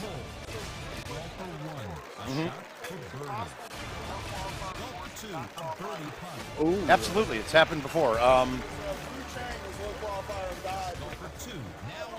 Okay, yeah. So how about what's Buddy D? What did he do the rest of the way? I believe it's the gentleman in the white shirt right there, right? So Joel here. What was the top score? 97-98. Well, that's a little bit before our time. I wasn't even legally able to drink at that time. However, this Coral Vista, Coral Ridge. I believe he did. This course was Machine One. I believe so. Right. Yeah. So Coral Ridge was a course that there was no tees, no different balls, the backspin, all that stuff. So, but backspin, what was it? Was this a year where the harder you hit, maybe you got more backspin from it? So Joel, to answer your question, I think that top score on this course would probably be between a 20 and 22 under. What are your thoughts, Mouth? I would have. I don't. Well, but back then though, was there really the kind of the underground subculture like there was once came out? Were there, because there was a league play, anything like this? Were there tournaments big time at all? I don't think so. This is probably right around the time when the Golden Blab Forum of back in the day got started. Was probably right around that time. So you didn't have. It was buddies playing at the bar. Yeah, there's no. And just looking at this course with it being a 26 under Golden Tee par. You look at hole 1, you're not going to get there back in '98. You're not going to get there on hole 8. You're not going to get hole 9. That's 3 off. So you're looking what's at hole 8 and 9? What are those? Hole 8 is the one, the A1, and you go over the water, the bunkers, and the green. It's 320 to 340 to the green. Hole 9 over. You mean it's got the river down there with the big rock face in front of it? Yeah, that's not going to be an eagle hole back in the day. Once you realize it though, this goes back to too, we're thinking about these graphics now, right? Yeah. We were such big polygons back then. No, the polygons are huge. So there may have been more. A gap that we look at now is the size of a dime. With the polygon sizes back with technology back in '98 and '97, those things could have been the size of a car. Right. So I don't really know. And it's weird because I think I'd played this course before. Would this have been on the Complete? I don't think so. I think Complete was just the Golden Tee 4 courses, and this was a Golden Tee 3D course. So no, but then I probably played it at 3D at a random Pizza Hut somewhere sometime. And Larry here posed, do we have a Facebook club for people who shoot too many 26 unders? Yeah, it's called Golden Tee Fan. Oh no, and it's also called the qualifier. Yeah, exactly. It's called the tournament. If you look at the scores, you're going to be. Honestly, this is the setups so far. Yeah, have not been very, very friendly. No, and 26 under. At your local bar is one thing. 26 under in a qualifier is a whole other world. We had guys break the 150s recently on a 5-course qualifier. Yes, yeah. And I think top's probably going to be 135 maybe this weekend. Could be. I shot a 129, and I'm happy with that. I screwed up in the last course. Now, are you feeling confident with the 129? I'm not. I'm confident I'm going to make the top 32. Right, but and I'm confident with my gameplay looking into tomorrow. I'm not happy with the way I played today. No. Okay, I'm with you. I shot a 32 on Dodge, and I lost by shotties to win that. I had a 3-hole out, 1 missed round, Why are you guys playing again? Oh, all right. So and I'm kind of in the same boat as you. I'm one better on Teton, missed 2 putts, 28. Dodge, missed 2 putts, and then on What do you mean? Wait. Usually, when you complain, you miss like 6 or 8 putts. How do you only miss 2 putts that round? I missed 2 per. I missed 2 per round though so far. Okay, so that's what's okay. Gotcha. So but that's the thing though here too. Or if you look at Oakwood, like I hole out 1, missed the putt on 2. Why did you do that? Lack of skill. Well, actually, hole 2 was it a 346 or I something like that? I hit a gem. I hit an A1 type cut around off Yeah, the yeah, hill. yeah, off the hill, and and snapped it around, and I had a 20-foot up 6. And I just yipped it. And it just didn't go in. No, I yipped it. It wasn't anything to do with anything but me. That was one of those looks, though, where you look at it, it's like, all right, what's 2 going to be? Oh, my goodness. Does it play this long? That was probably one of the longest looks I've ever seen on that hole. Yep. And it goes to show, and then I'm playing with 2 guys playing stouts, and the shot that they hit at it, I really wouldn't have been comfortable doing it, because you and I both know when we're doing shots like that over obstacles, we're cutting it a bit, and we like to cut it to control the backspin. Exactly. If we hit a straight shot, it barely gets over. It's got enough speed to pull back and go wet. But if I have a cut on it, it's changing. It's angled off, and I'm dissipating the spin to the sides. And that's exactly what I did, Mouth, is it where I hit a shot where I hit off that hill on that shot on Oakwood hole 2 that we're talking about if you're just joining So you us. 8.5'd it? I 8.5'd it, and it might maybe 10, I can't remember exactly, but it hit off the hill, hit off the green, and spun towards the hole. Okay, yep, and I mean mine was going right at it like a rocket too. Yeah, I think I had like a 30-foot putt, something like that. But the bigger part of that is, him and I both could have easily gone over the water at the pin with the 10.5. But at the same time, you could have missed your strike ball. I could have any, but the shot that we hit, the worst I'm having is a long putt or a short chip. So here we are, guys. What happened here? We switched machines. We're over on machine 4 with Andy Fox. Aiden This Clary, was the one you were talking about, right? Yeah. Now see, there's a whole part that 7, people are whole missing 8, on this. That there's something that I don't think because the way the trees look and you can't tell what's front and back. Yeah. 90% of the time, you can hit a straight 8.5 or 9.5 driver. No tee, no nothing, backspin straight. Under those trees from where you're at? So there's one tall. Are they coconut? What are they? Palm trees? What are we calling them? Yeah, palm sounds good. Somebody's going to jump in here and say it. Say something about some botany, and we're going to make fun of them when they're not speaking. But okay, guys, I'm gonna go hit the links right now. We're going to go play this last round of Coral and see if I can do some damage on it. But that shot, if you kick over to us when we was that hole 8? Yes. I'll show it if it's there. If it was an outwind, I'm doing something different and just hitting a high tee something, going over it. And Mouth will do Mouth things, and it'll be entertaining, so make sure you stay tuned to watch what's happening. Yeah, please, guys. I'm going to put the headset down. Brian's going to hit you guys solo for a little bit. But there's a great shot there by Andy Fox. Did he low it? He hit a low tee, skip off the water, and on the green 20 feet away. See, but do you even need the low? Because the 8.5 doesn't hit anything. The 8.5 doesn't hit anything. No. Hang on, gentlemen. I'm trying to learn these shots from Andy Fox right now. Yeah. Before we get there, I'm trying to see them do it. Mouth needs to play, however, he's sticking around to learn a little bit more about video golf. All right, so see, and he went. See, he did what I was saying. He went right too, to the trees, didn't but he? with no tee, no high tee, no low tee. He just went right at it. And see, for me personally, I'm more of like a high tee 3-wood, 4-wood, 5-wood. But then you're a lot you of got times the trees playing in play. it to hit an obstacle. Then. Yes. And Or to miss or hit an obstacle. Yep. And with the big wind in your face, that's the problem with that low tee shot. Those bushes are in play. So the medium tee is not. Not so much. The medium tee, those bushes aren't in play. All right, I'm heading up there.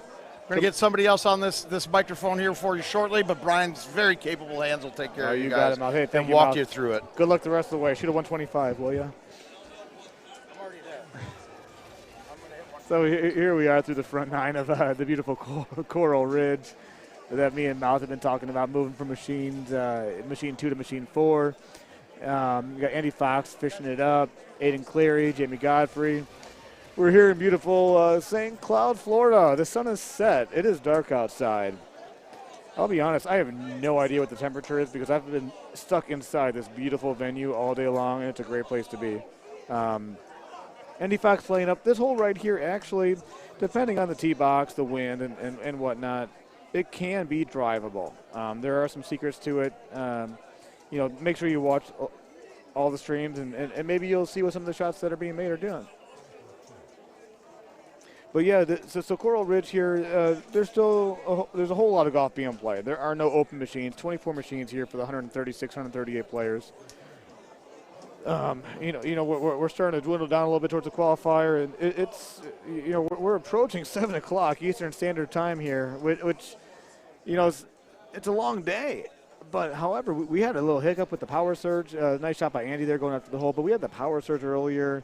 what happened with their machines rebooted. Guys had to play through certain holes to get to where they were.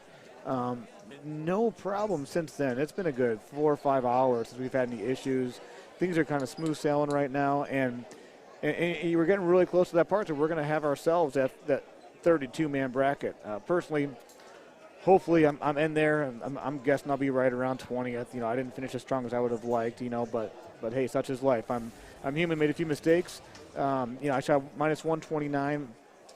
My guess, with Kevin, if you guys were listening over 6 hours ago to this stream, it was about a 127, I believe I said. I wouldn't be surprised if it's closer to 124, 125.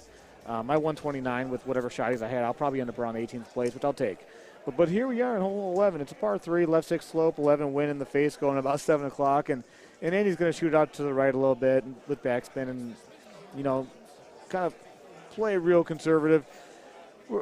The thing about this beautiful course of Coral Ridge that they, originally came out in '97, they've remastered it and brought it back to Golden Tee Live is it's not a very low scoring course. There's a few holes in the front 9 where you can get some eagles, which you just saw on hole 8 and hole 9.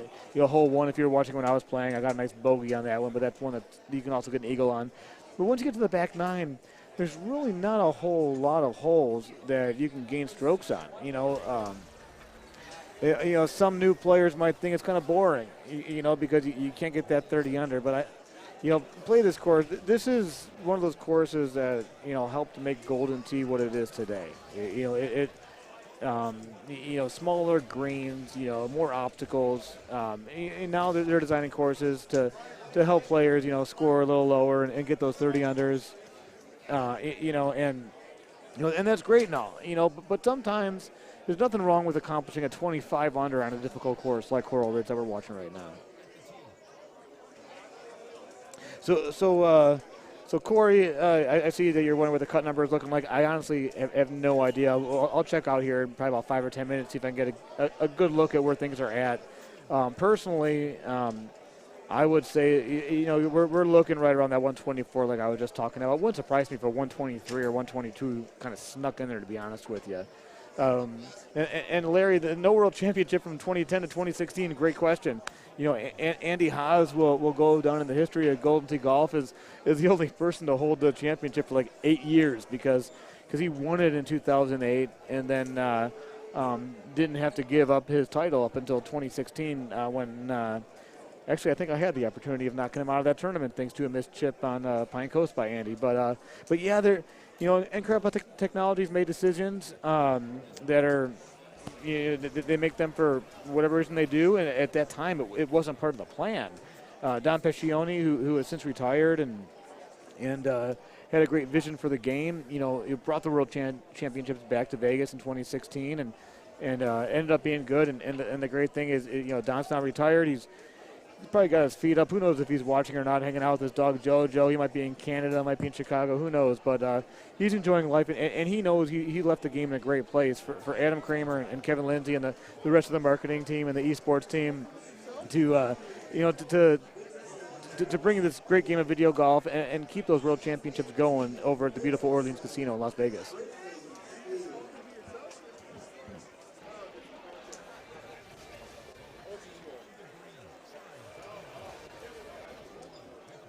But the World Championships, speaking of that, they have, when they brought it back, I can't remember exactly how many players there were.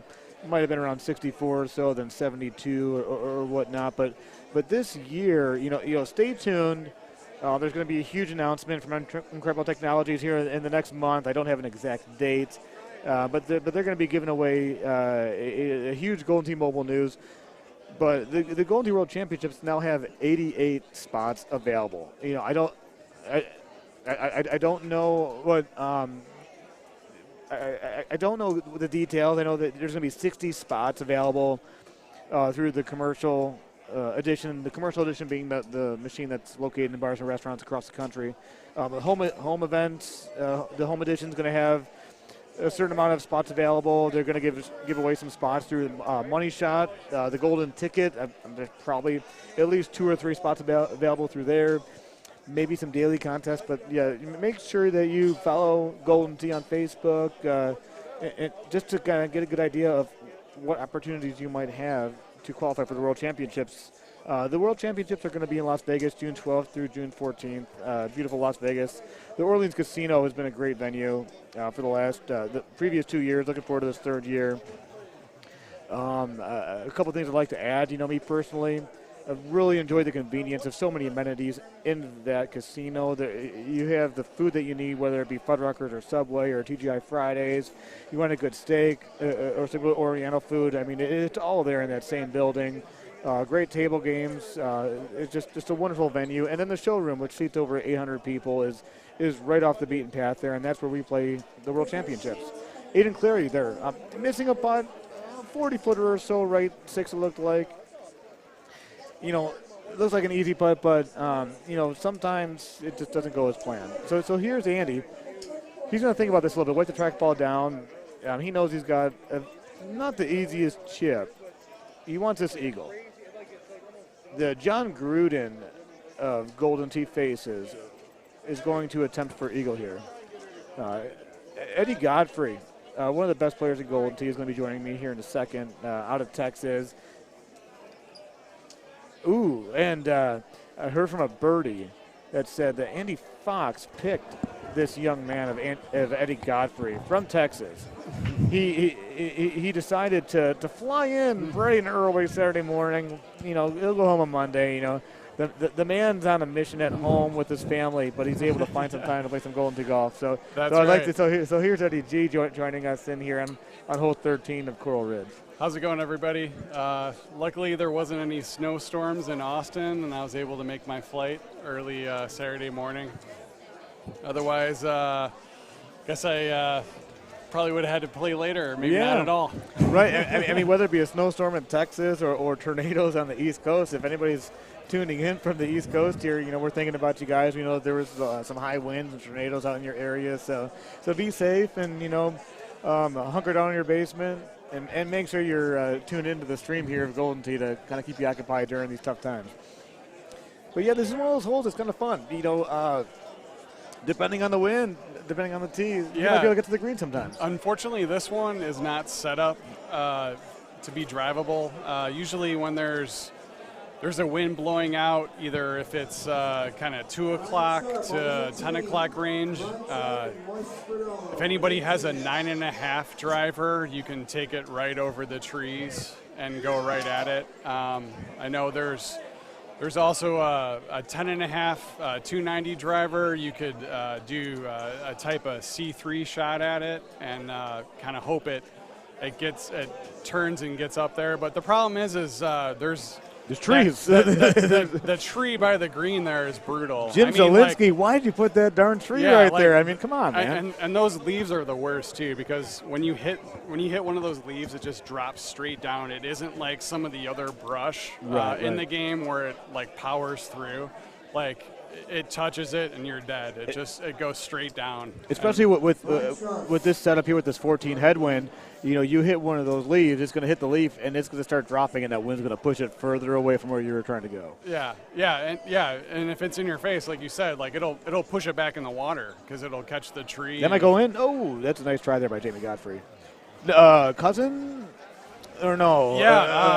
According to Steve, brothers. Brothers, okay. Brother from another mother, Jamie Godfrey. That's right. Eddie Godfrey over here next to me, Brian Bernhardt, just trying to keep you guys all focused and entertained during this is the last course of the 5-course qualifier here in beautiful St. Cloud, Florida. Is this Group B going on right now? This is Group B, yeah. Okay. I was in Group A. They've been playing pretty well. Aiden went on a pretty good hot streak the last round. I'm kind of curious where he's at. Good shot there by Andy. Now, this hole is a good hole to have, a 3-bird or a 2-iron, I've noticed. Yeah, for sure. And I've got the 3-bird and the 4-iron spinny club in my bag. Yep. So you got to kind of pick it. The 8-wood, when he looks up right there, you see those trees. There's not a whole lot of room for error. No, even when you go low, you're still going to catch it. No, Raymond asked about if they're going to do any sort of championship for the Android and iOS version. I mentioned a few moments ago make sure you follow Golden Tee Mobile on Facebook. There's going to be a huge announcement in the next month, so stay tuned for that. I don't have any details. Unfortunately, my source won't release any of that information to me, but who knows? You never know what's going to happen.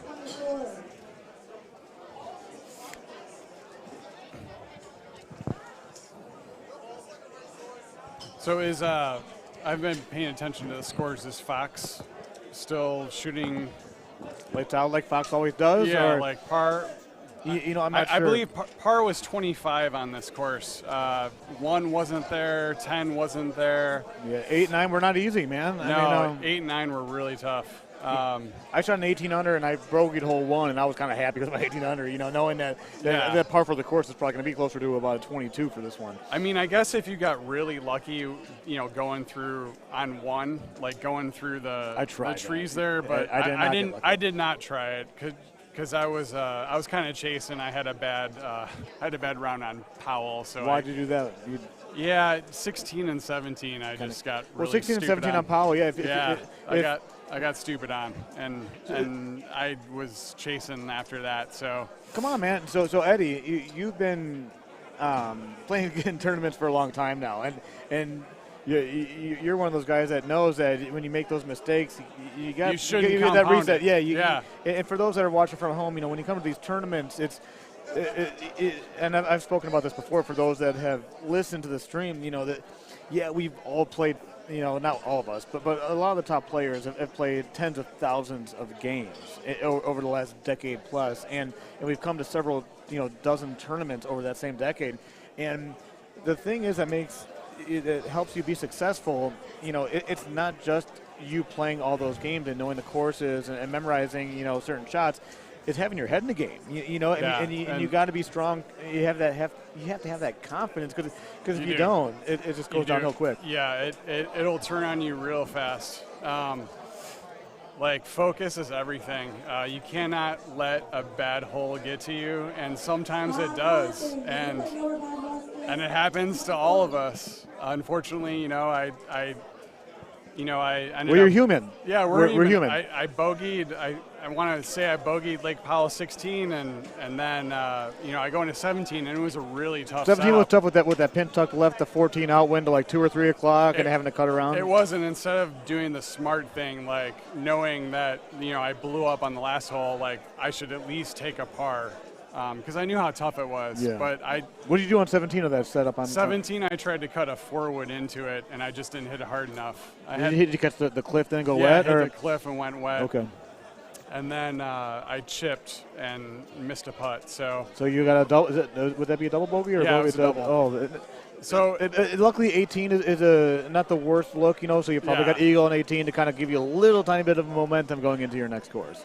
For sure, but it still kind of sits a little bit. It gives you that bad feeling in your tummy. It was a tough one, but it happens. It happens. Sometimes you just get on tilt, so to speak, or whatever, and you kind of lose yourself. Well, and at the same time, you're thinking you have that bad shot on 16, and although it's real easy to think about, okay, mentally we're going to hit that reset button, it didn't happen, move on to 17. Most of the time it does. Most of the time you can reset it, but sometimes it doesn't always happen. Right, and it's a lot easier to reset and then go after the next hole and have a good shot and then move on to the next one. But when you're in this tournament atmosphere, and you get a little bit aggressive, the ball doesn't always bounce where you want it to. But yeah, we're approaching hole 17. The thing about Coral Ridge is it's a beautiful course. It's got a lot of tough looks on the front 9. Unfortunately, the way that it was designed, the back 9 doesn't have a whole lot of tough looks. So the last 4 holes, you've got that par 3 hole 15. It's pretty straightforward, especially these last two holes being 2 par 4s that are not drivable. Put yourself in the fairway. I'm sorry, this is a par 5, excuse me. But for the most part, it's not a whole lot of difficulties with these. Yeah, definitely. 14 is like the last, probably kind of exciting hole where, okay, maybe it might be drivable, but then 15 can cause you some problems if you don't have any low irons. If you have all woods, that's going to be challenging.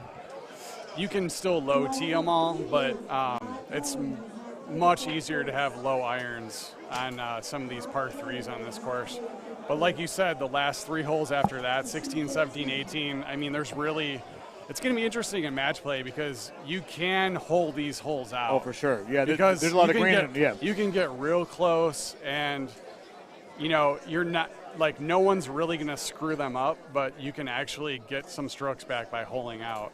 And one thing I like to add when Eddie was talking about the low irons, for those that don't know that might be new to the game, if you don't have it already, you need to get it, the Golden Tee Caddy app. And with that GT Caddy app, you're able to build your own club set. You pick your clubs. You can throw a bunch of low clubs in there. You can build as many bags as you want, I think up to 10 to be honest with you, and design these bags for certain courses depending on how you play. It's only $5 to build a bag. Go ahead and do that and test your skill against the best in the world. Yeah, you really have to. I mean, there are some good stock sets out there, even the World Champ sets. The player choice sets are good as well. They're just as good as a Build-A-Bag. But, sometimes some of these courses you might need a 9-wood, not all of them. There's certain clubs, one bird every now and then, not necessarily this year. I haven't seen enough looks on Castleshire to really know if you need, any special clubs there. I know they had a Freaky Friday back in December where it was like, half the holes and then the other half. I didn't really play it enough to know if you needed any specialty clubs. Right, but, and that's right. Yeah. And one thing I'd like to throw out there real quick before they complete their match is thanks to everybody for tuning in and watching. Kaylin Fox, Andy's daughter, that's really cool that you're checking your daddy out here playing video golf. And Melanie, I assume that you're controlling the tablet there while she's watching. So real shout out to you guys for tuning in and watching, Andy doing his thing, one of the best in the world, playing Golden Tee. So it's okay, and keep on watching your daddy, and hey, maybe one day you'll be the first women's Golden Tee champion. But here we are on 18, Aiden with his approach shot, 174 yards out. He's playing those stout balls, so there's yeah, he knows he got a little lucky on that with that Detroit Tigers hat on. He got a lot luckier with that shot than the Tigers have been in the last several years. But, hey, it is what it is. Do you play the plus spin or? I play the super spin, Eddie. You and me and our super clubs, man. Yeah, I guess it's just us and everybody else. Us and the rest of the world. Me and Eddie G like those super spin clubs. What that means is our irons spin a lot more than the regular irons, and me and Eddie have the balls to try them, So with Titans. Yes. Yeah. Oh man. Like normally everyone uses the super spin irons with the streaks because they don't spin enough. So. Yeah.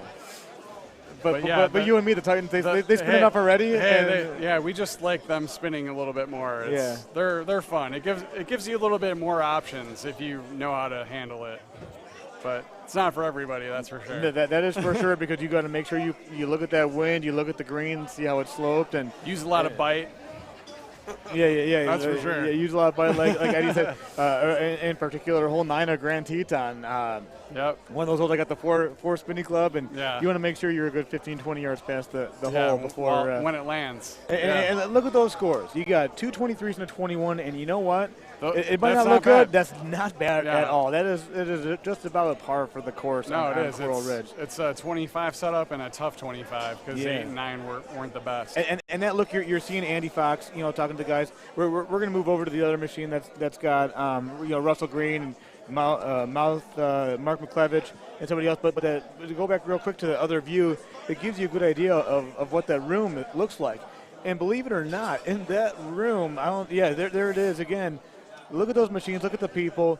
Everybody is so comfortable. There's seating available.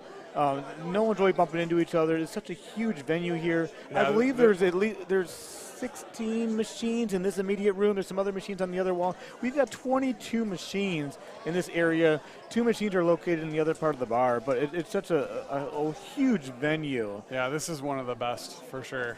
Josh McDaniel will be the third person. And that's heading for trouble. Milwaukee or Sussex, Wisconsin is very similar to this type of venue as far as space wise. So now this one, This one, I did a low tee driver on this one, so it wouldn't catch the leaf. That's exactly what he did. It's a beautiful shot there by Mouth. Looks like he did a medium one, then bend it out. For those that are just tuning in, I want to congratulate Mouth. He beat anorexia. So, keep up the good work, Mouth. You're doing great things, and we're really proud of you for that. But yeah, there's a few different ways of going after this hole. I hit a high 4 wood, maybe high 3 wood, trying to go over those trees. Did you catch the branch on the way think down? I think I did. I'm not sure if I missed my putt going in, but yeah, there's a few different ways to go after it. And for me personally, I learned a couple new shots this weekend. And this course has been out for a month or so, and nothing I would have ever thought of. And someone like me that plays as many games as I do, I still come to these events.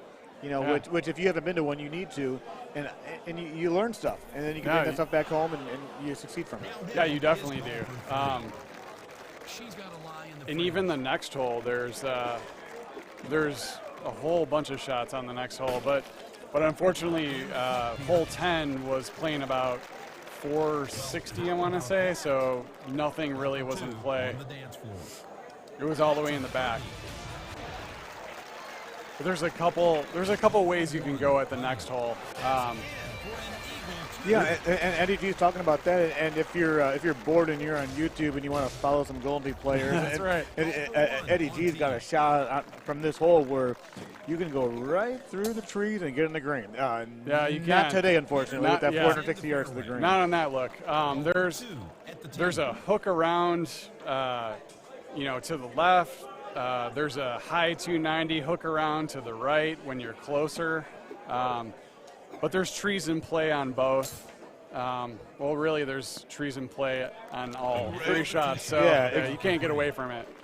Yeah, and like I said, and there's the shot that I enjoy, and shout out to Jeff Landon out there in beautiful Ladd, Illinois, town of 1,300 in the middle of nowhere in Illinois. He showed me just the other day. It's a high tee 8.5 driver A1 will just kind of, as long as you hit it right and you avoid those trees, it'll roll up on the green. It's almost like a half, right? You just got to bend it out just a little bit. You don't want to get, if you're seeing this right now, you look at that green, you be careful with that A1 because it will go left of the green. Mm-hmm. There is a shot where you can go straight through all the trees. It's a high 8.5 with roll, but you have to be in the front tee box.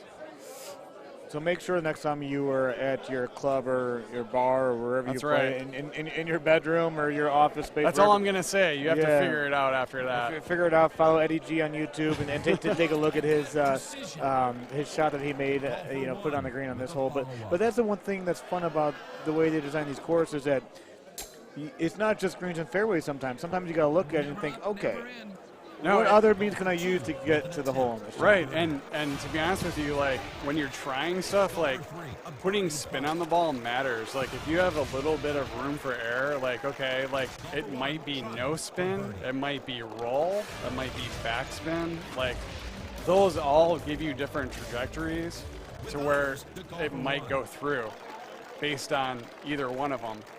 So like it's basically like a trial and error.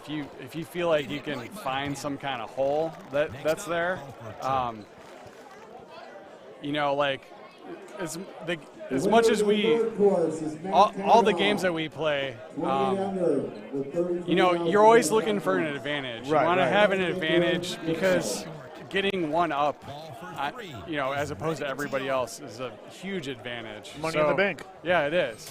And it's not just always the same shot every time. Like roll and backspin and no spin matters on certain shots. Oh, for sure. And that's one thing, like you mentioned, it's not the same every time. And that's why we enjoy this game so much. That's the way we love it. That's why, a few handful of us are able to play this game for a living. So we're able to make money off of this game, but we're able to enjoy it at the same time because as repetitive as it is, it's different almost every single time we play it. It is, for sure.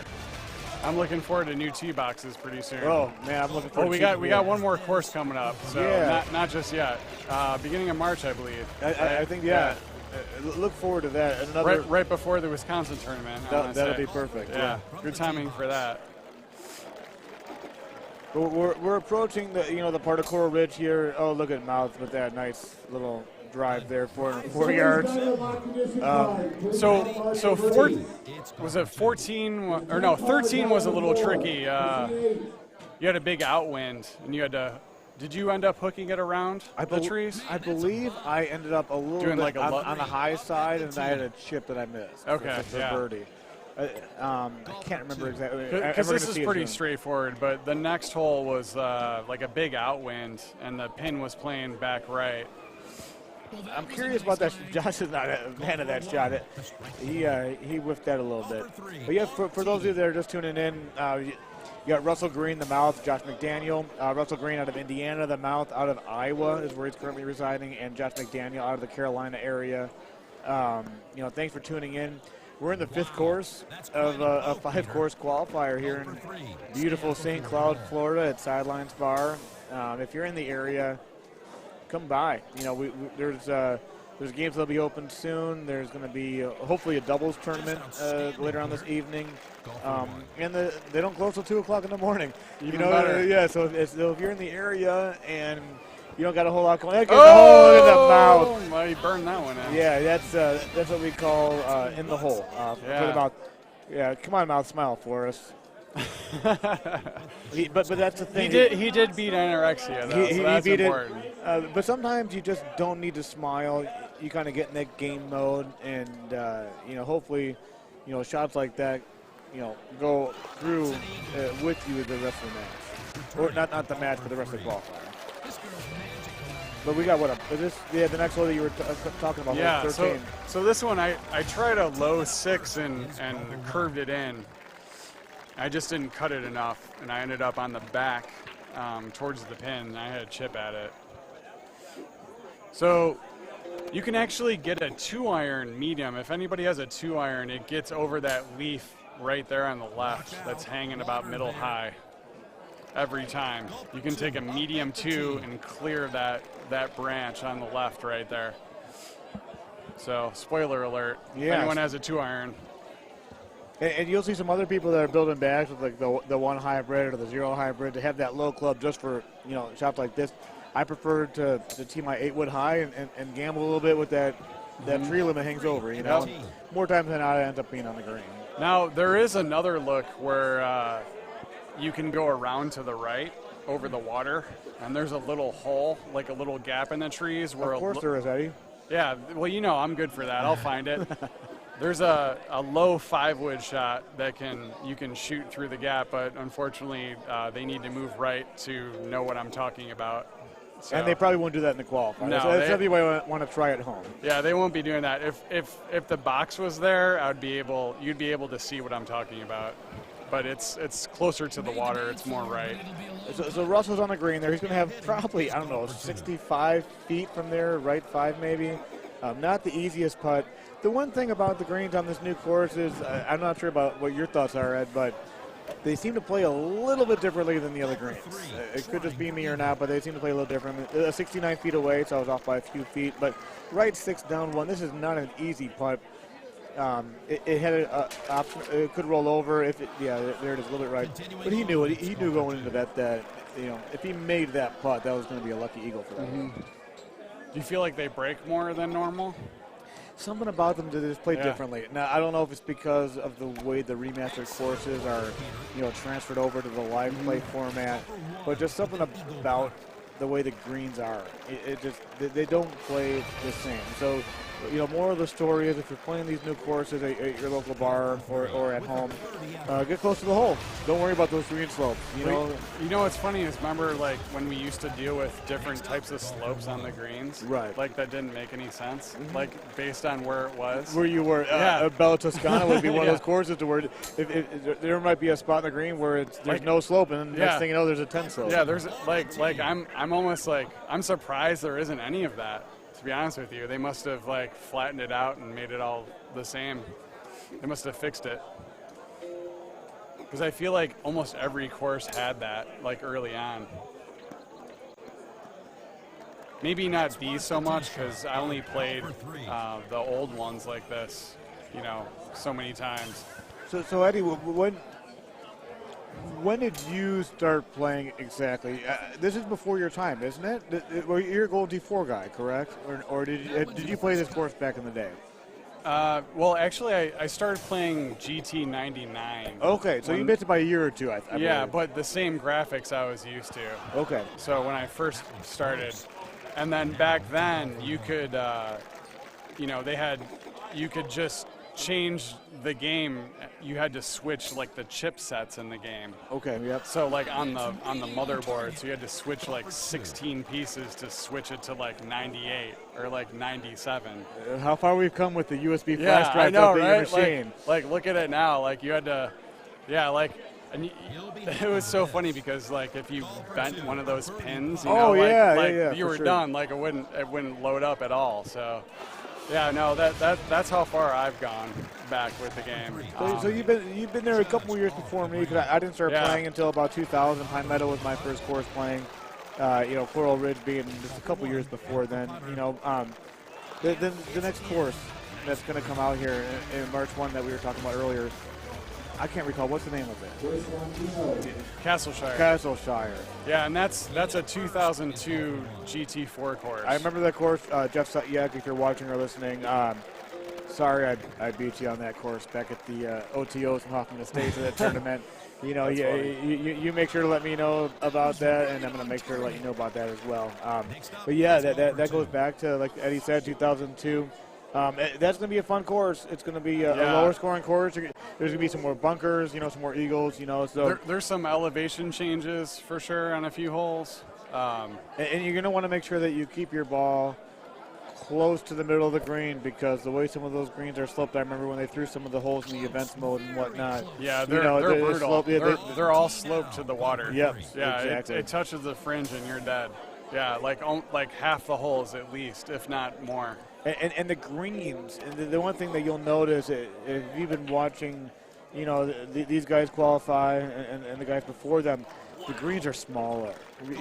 Much smaller. Years ago, the greens are made smaller. Now we've got bigger greens, and then the other thing now, we've got more tee boxes, more options as far as where to tackle those greens at. But these are called what Gold Tee players, we call them postage stamp greens, because they're so small. For sure. Which really, tests your skill of the game. Yeah, it does, and especially with big crosswinds and when you gotta make big cuts trees, into it. Yeah, but it gives you more swing holes in a match for sure when the greens are smaller, because it just ramps up the room for error.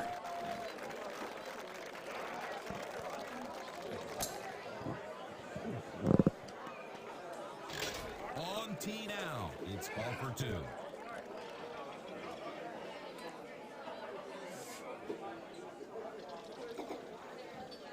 So we're here on hole 16. Got about 3 holes left here on this 5-course qualifier. While I'm speaking right now, I'm here with Eddie Godfrey out of Texas, and I'm going to go to the Powered Events website to take a look and kind of see where we're at with everything. For those that might not have the opportunity to check out the bracket, just kind of see where we're at with everything. Yeah, I haven't taken a look at it. What did you end up with? I ended up with 129. Okay, so you're a little bit better than me. Okay, yeah, obviously, 2 strokes, yeah. I was born a little better. But yeah, you were, and that's what happens. You shoot a 20, I'll take a 127, I guess. But yeah, the 129, I finished poorly. If you guys were watching earlier, you saw my gameplay. It happens. It does. I got a little aggressive on a couple of holes, and things didn't work out as planned. But yeah, we're all here for the same reason, to kind of test our skill level against some of the best in the world. Keep moving. That's basically how you bounce back from a bad course or two. Yeah. Like if you can still battle back and get back in it, that's all that matters, right? Yeah, and a lot of people will have a bad round or two, and they'll just fold and just the pressure gets too big. Like if you can battle back, it's definitely a big thing. Oh, for sure. So here we are on the 17th hole, approaching on Coral Ridge. Let me give you a quick update. So this is the 5th course of the qualifier. However, these machines have been working very well. You know, not affected too much by the power surge we had earlier. Not affected by any other issues, luckily for them. There are other machines that are a little behind schedule. After 3 courses, I'd like to mention that the cut line after 3 at 32 under would be Kyle Heasley with a 76 under par, which is approximately 25 under par. The top qualifier after 3 would be Jared Decker at 87, followed by Chris Brewer, myself, Clint Grover, Paul Cantrell, and Andy Fox, Adam Harris. If you want some more details to see where everybody else is, you go to PEGTtour.com and just kind of click around there and to find some of the details of the tournament.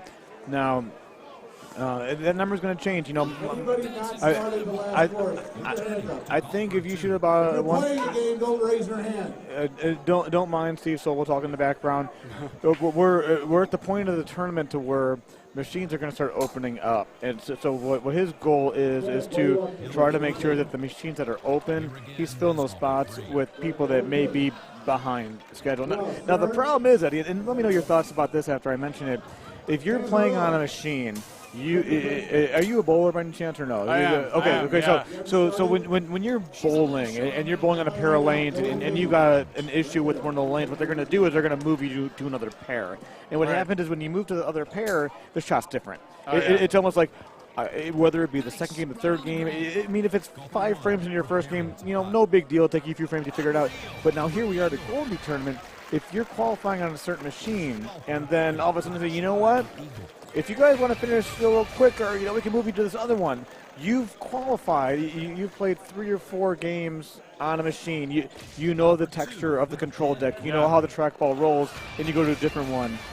Your thoughts? I mean, the only time it's a good thing is when you can't stand your machine. True, You're on. for sure. That is the only time that is a good thing. And unfortunately, I mean, and they're trying to speed things up. You know, here we are approaching 7:30 Eastern Standard Time. You know, and it's been a long day. You know, the qualifier. Yeah. You know, we started. Oh, for sure. We started at about 12:30. You know, we have something called a Calcutta that starts at 11, where you've got the opportunity to bid on players. We started earlier than normal. Yeah, an hour earlier.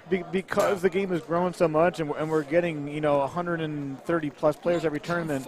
Try to start before noon. You know, but yeah, you get to that point where, you know, you want to get the qualifier done. They want to have this doubles tournament, but at the same time, you get familiar with the machine you're playing on. You kind of compare it to somewhat of a relationship with the trackball, and you don't want to leave it. You know, you want to finish your 5 courses on the same machine. Yeah, especially if you're rolling good and you got to move somewhere else. I mean, like, that's tough. Yeah. I mean, it's tough because, well, it's only tough when you screw up on the next machine, because then it could like get in your head a little bit, be like, you know, like why did this have to happen? You know what I mean? For sure. And you kind of have to block that out, but I mean, like, that's really when it becomes a problem.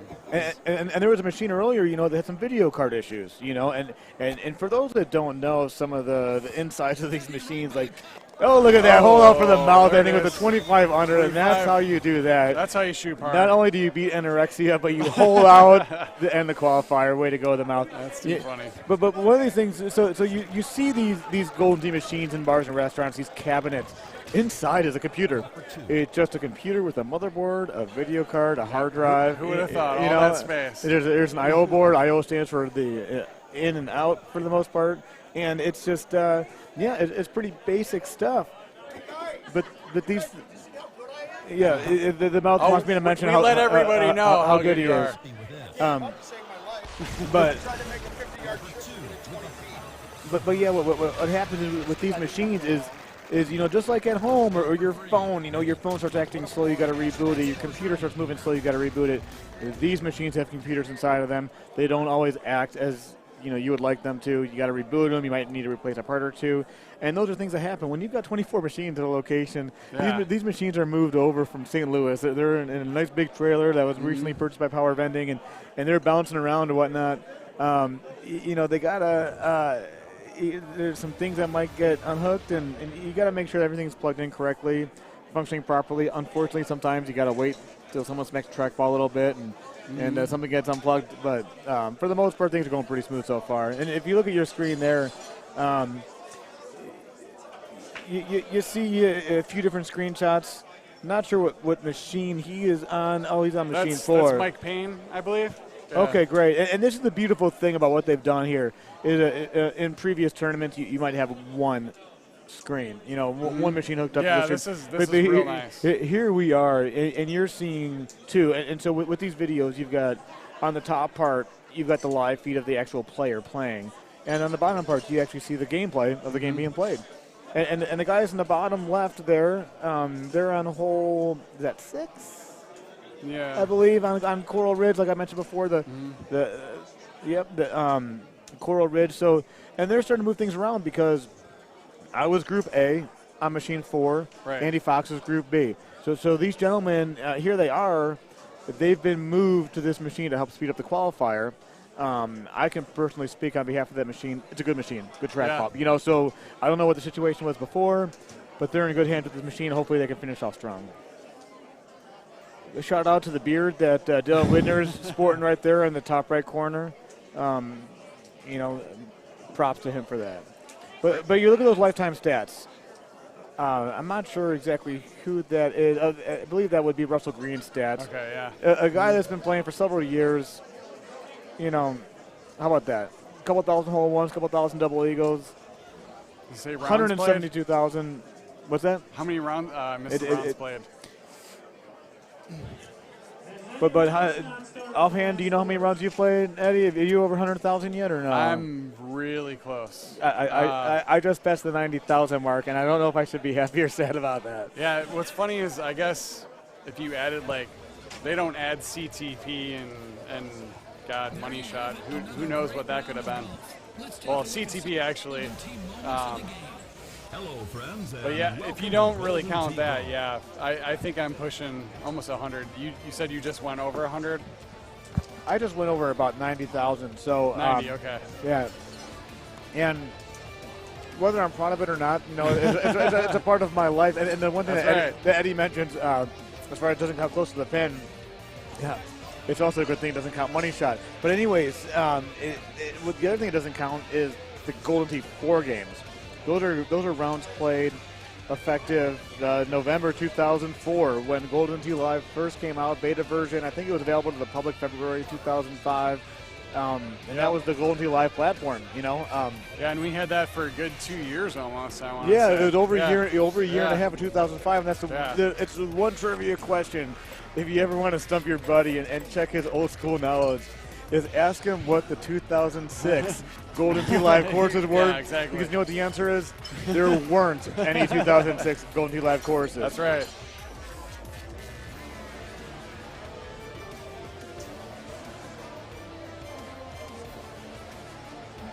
So here we are. You're seeing the guys finish up on the left side. Looks like they moved some people over to the other machine. There's not going to be a double tournament tonight, which is understandable. It's 7:34 here Eastern Standard Time. There's some people that may want to play in it, but for the most part, these machines are going to be open for play. And whether there's a double tournament or not, there's going to be some stellar talent here. Shout out to what's up, Clay? I'm so happy that you started traveling to some tournaments in recent years. Getting to see you again last year at a couple tournaments. So make sure you find a way to get out to something this year. I'm sure I'll see you at a tournament sometime soon, man. But Gino, me and Chris had a chance. Chris Longino had a chance to talk some Golden Tee. There he is. He can't hear me. That was just beautiful timing, to be honest with you. Yeah, that was. Yeah, we planned that. But he is one of those guys that, he's done so much for the game, man.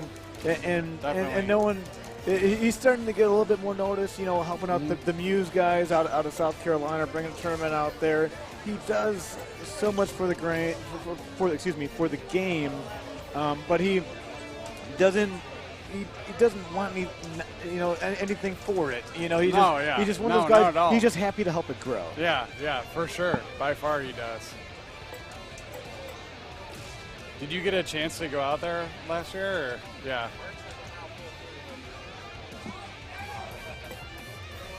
I'm going to try to make that tournament this year. And I want to say it's in August, like end of August. October, I believe. Oh, is it October? Yeah, that's Evansville. My bad. Yeah, so didn't make it last year, and I think what they're doing, last year they did kind of a lower entry fee to kind of attract a crowd, and they had over 80 guys come. And, Chris talked That's a pretty good start. Right, for sure. For the first one. And Chris reached out to the Power Events team, Steve Sobel and Russ and Paige, and I'm not sure if Paige made the trip or not, but reached out to the Power Events crew to bring their equipment and their knowledge of running tournaments, to South Carolina, which they did.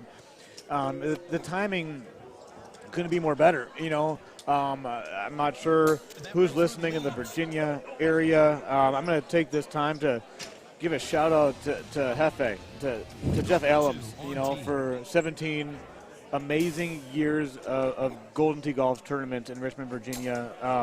A guy that doesn't get I can't give him enough credit for what he did for the game. And he grew that game like no one else. Yeah. He found a way to bring guys to a tournament into a state where they're not able to add a lot of money to tournaments, and he offered amenities like a hog roast and a taco buffet, and he made you feel at home. And 17 strong years, Hefe has moved on to bigger and better things. He's running a golf course now, and he's happy with everything he's got. But the timing couldn't have been more perfect for Hefe to pretty much pass the torch to a guy like Chris Longino, a guy that's so passionate about the game, and he's perfect person to pass it to. Passing it the torch to the guy that's just a few miles up north. Mm-hmm. Yeah, they couldn't have worked out any better, to be honest with you. So we've got the split screen action going on here. Hole 10 on the left, hole 1 on the right. So now, are we drivable here on hole? Are we hole 1? Oh no, yeah, it's the same. It's the qualifier. So, yeah, we're drivable. Bogey's an option, like what I took on this hole. Yeah. If you want to try and drive it and then hit the tree and then kick right and go into jail, you might be parring or bogeying the hole. Yeah, when they say trees are 90% air. They were 90% tree for me in hole 1 of Coral. But I didn't even want to chance it. Now there's like a 330-ish look where you can go straight over with a high 3-wood. Yep. And that is money. Like I was hoping it would be that or better or closer, but and then when you're closer, when it's like the 310 look, you can actually take a high 4-wood through the V. Yeah, or not even a just 5-wood. Yeah, or depending on the wind. It all depends on that wind there. Yeah, I mean a 5 clears everything, but the high 4 has to go through the V when you're about 314. I want to say 315. Yeah. So for those that are watching, you see Chris communicate. You got the guy with the earbuds. It's a common thing, and it's not just in Golden Tee. I've actually watched some live stream pool stuff. You're throwing buds in your ear. Putting these guys in a certain frame of mind. It makes them feel comfortable. I'm not a fan of it personally. Never really got into the earbud thing. I agree. Like I just, it's not for everybody. No, exactly. I don't hate it. Like it's just not our thing. And a guy like and me and Eddie got a chance to play each other in match play in Austin. Actually, play the year tournament, and it's always fun playing against somebody that's kind of on the same page as far as the no earbuds. The camaraderie, the fist bumps, the talking, the communication throughout the match is like no other. You can actually hear me when I say good shot. You're not pulling things out of ears. But to each his own. The one thing I like to point out real quick, if you can tune into the top left part of that screen there, those guys that are on finishing up hole 10 on Coral, look at that view. If you can count the screens in the background, shout out to Power Events. They recently made a huge investment buying new monitors. With these tournaments in previous years were 32-inch, 7-inch, maybe a couple 42. There was no consistency to the size of the TV. We've got 20, at least 21, 22, 43-inch brand new TVs. Shout out Best Buy.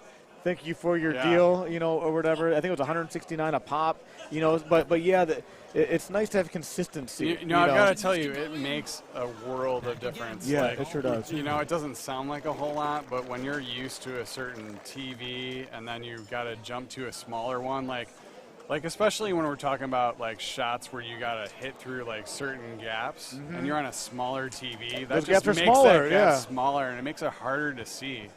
Like that's why like almost like IT going to the 55-inch, like I love that because I can see like every little nook and cranny where I need to hit the ball through something. You know what I mean? Like at first, there's a lot of like, do we really need this type of thing? Does it need to be that big? I know you're having fun with it.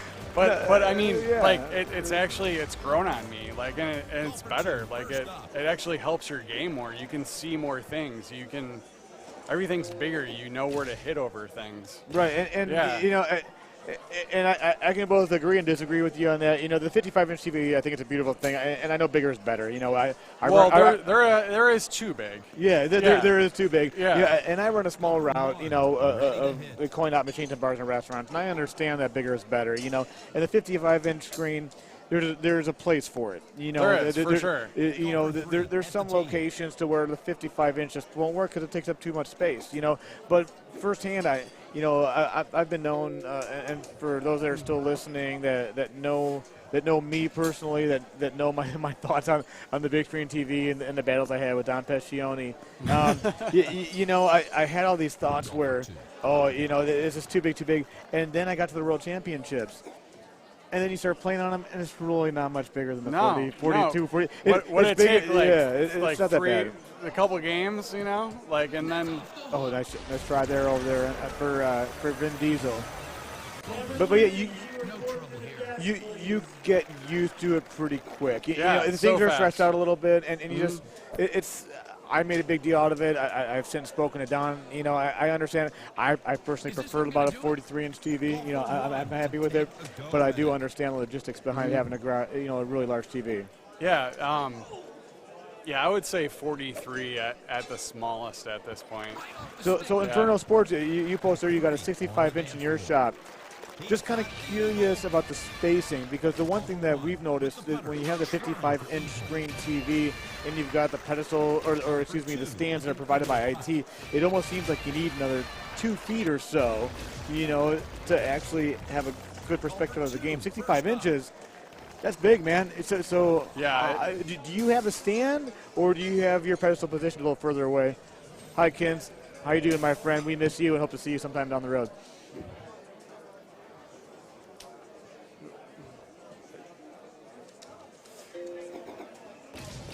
And a lot of times, one thing I like to mention too is you just notice the silence.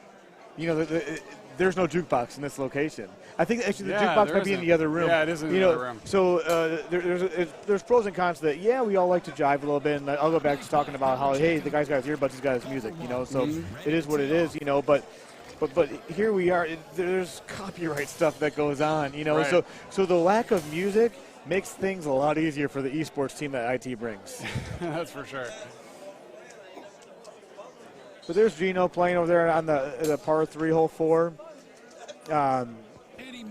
He's just one of those guys that just plays solid golf all weekend long. And it's so hard not to cheer for him. You hope he's going to go on a run. He doesn't show his nerves. He's very humble about what he does. Yeah, very humble, for sure. Amazing. Yeah, he's someone you can root for. Golfer 1 on the green. And the other thing, too, you'll see in the background is beverages being drank. I'm not sure if that's the right term, if it's drunk or drinking or whatever it is. These venues, they throw money into this tournament. They throw several $1,000s into this tournament to make this happen. That's what draws so many people to come here. And part of that is, local distributors will offer, specials on certain beers, right, and whatnot. So I'd like to take this time to a quick shout out to the local distributors, the people that work in the alcohol industry for, bringing your product to this venue for us to consume, and to help, keep these tournaments going, because we all work together here. It's one of those things to where you just, I don't know, it's like peas in a pot, I guess, or yeah, for sure. It's not apples and oranges by any means, but we like to consume our alcohol, and we do need the local distributors, to give us their product at a decent price. So Inferno says you got to mount it on the wall in front of the pad. Okay, that makes sense. With the size of the screen, and the reason I bring that up is because with that 55-inch TV, you stand up to it, and you look at it, and you're like, wow, that's big, man. You will take a couple of short steps backwards to kind of grasp how huge the actual monitor is. Now, are you playing on larger screens now, Eddie, or no? I'm playing on 50-inch screens. Okay, and 50's, yeah. I've heard that's about the perfect size, to be honest with you, from what I've heard. I feel like that is the perfect size. Like, it's kind of the best of both worlds. You get a little bigger screen, you get to see a little everything, but it's not too huge to where it's like in your face, where you can't just sit there and be playing it forever and like not have your head hurt from staring at it. You know what I mean? Or whatever.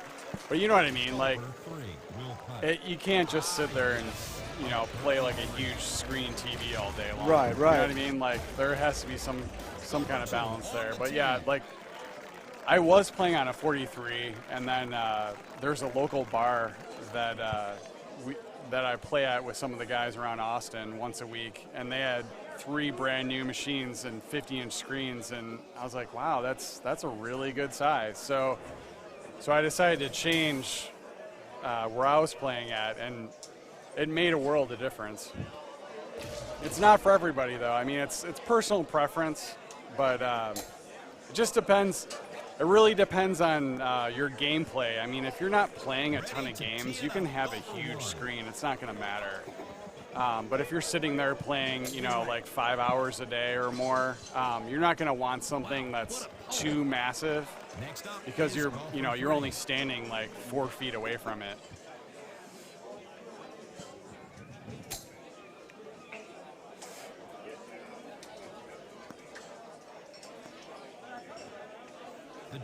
So this is the time of the night, you know, and Eddie was talking about, you know, the machines and you know, we got to position yourself as far as, you know, the size of it and what's comfortable for everybody.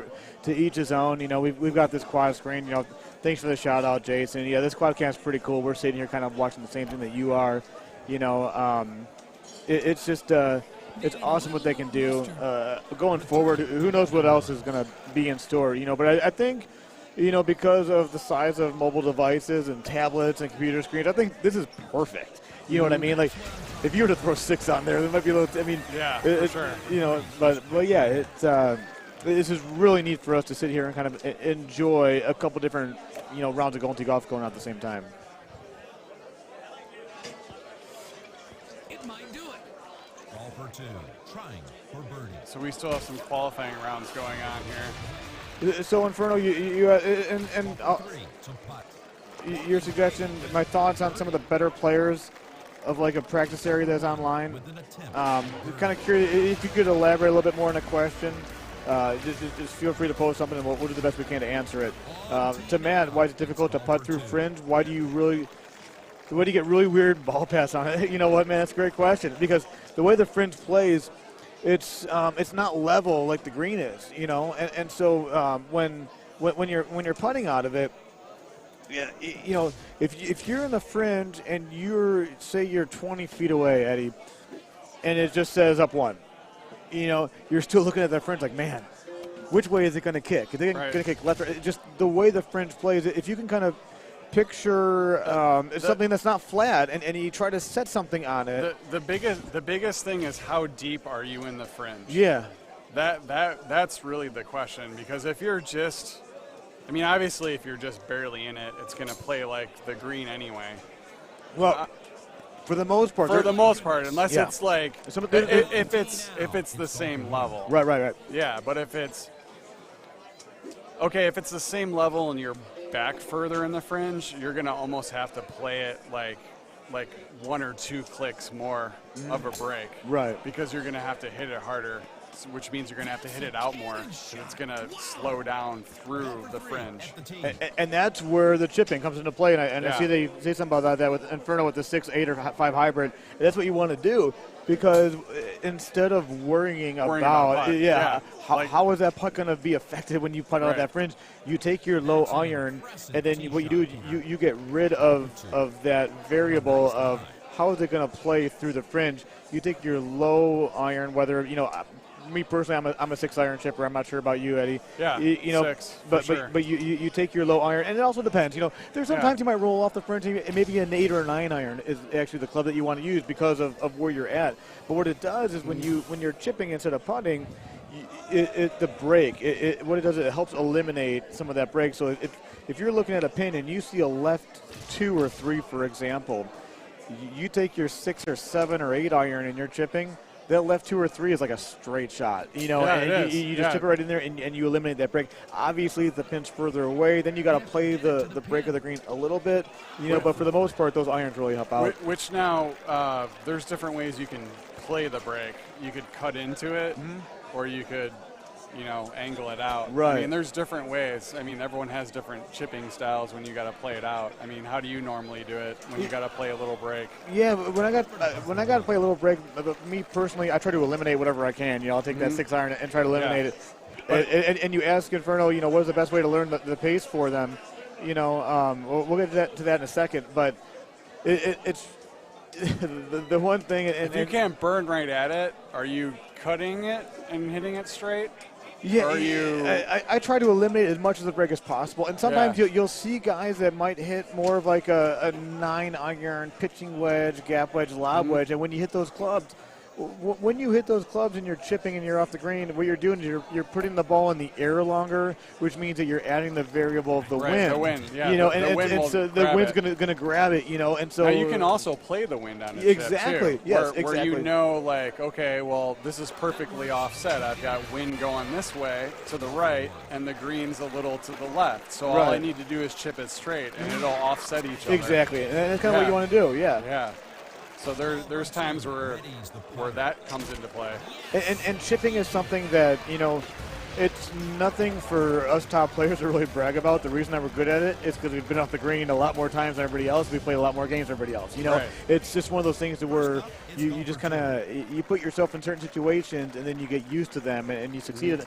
There are times that I would prefer a 20-yard chip with a right 2 than a 60-foot right 2 putt. Yeah, you know, and for those that aren't as good as math as we are, you know, a 60-foot putt is the same as a 20-yard chip. Right. You know, but the thing is, with that chip, you're taking away that break, whereas that putt, you got to play it. You got to play it for sure.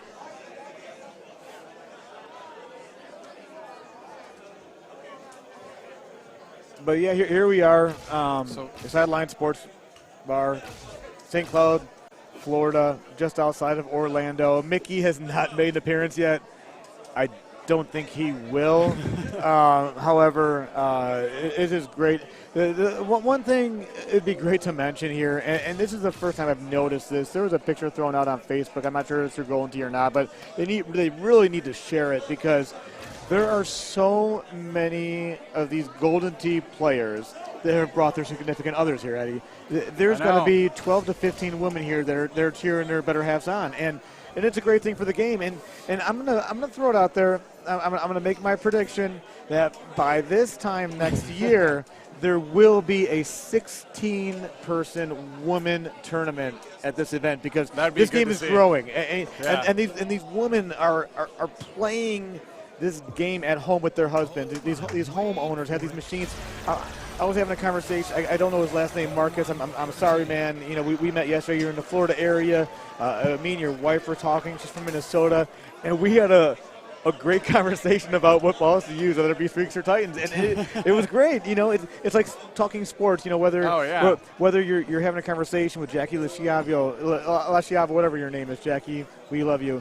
You know, who works for EA Sports. You know, and talking sports with her. You know, just because you're a woman doesn't mean that you can't be a part of this. Oh, definitely. In this qualifier, I'm not sure how many women have participated. You know, it is a $100 entry. You know, so it is quite a commitment. You know, to be a part of this. But ladies, start playing this game. Keep playing. You know, learn.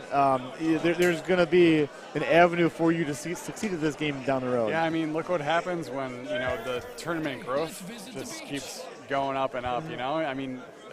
That's just a byproduct of it, you know? Yeah, and years ago, and people will talk about the old school guys from 20 years ago. There was the Widows Club, the Golden Tee Widows ladies that they had their tournaments, you know, Courtney and Lance's wife, and several other ladies. I can't think of your names right now. But this is a whole new genre, of Golden Tee players and significant others. And I've had a really strange feeling, Eddie, that down the road.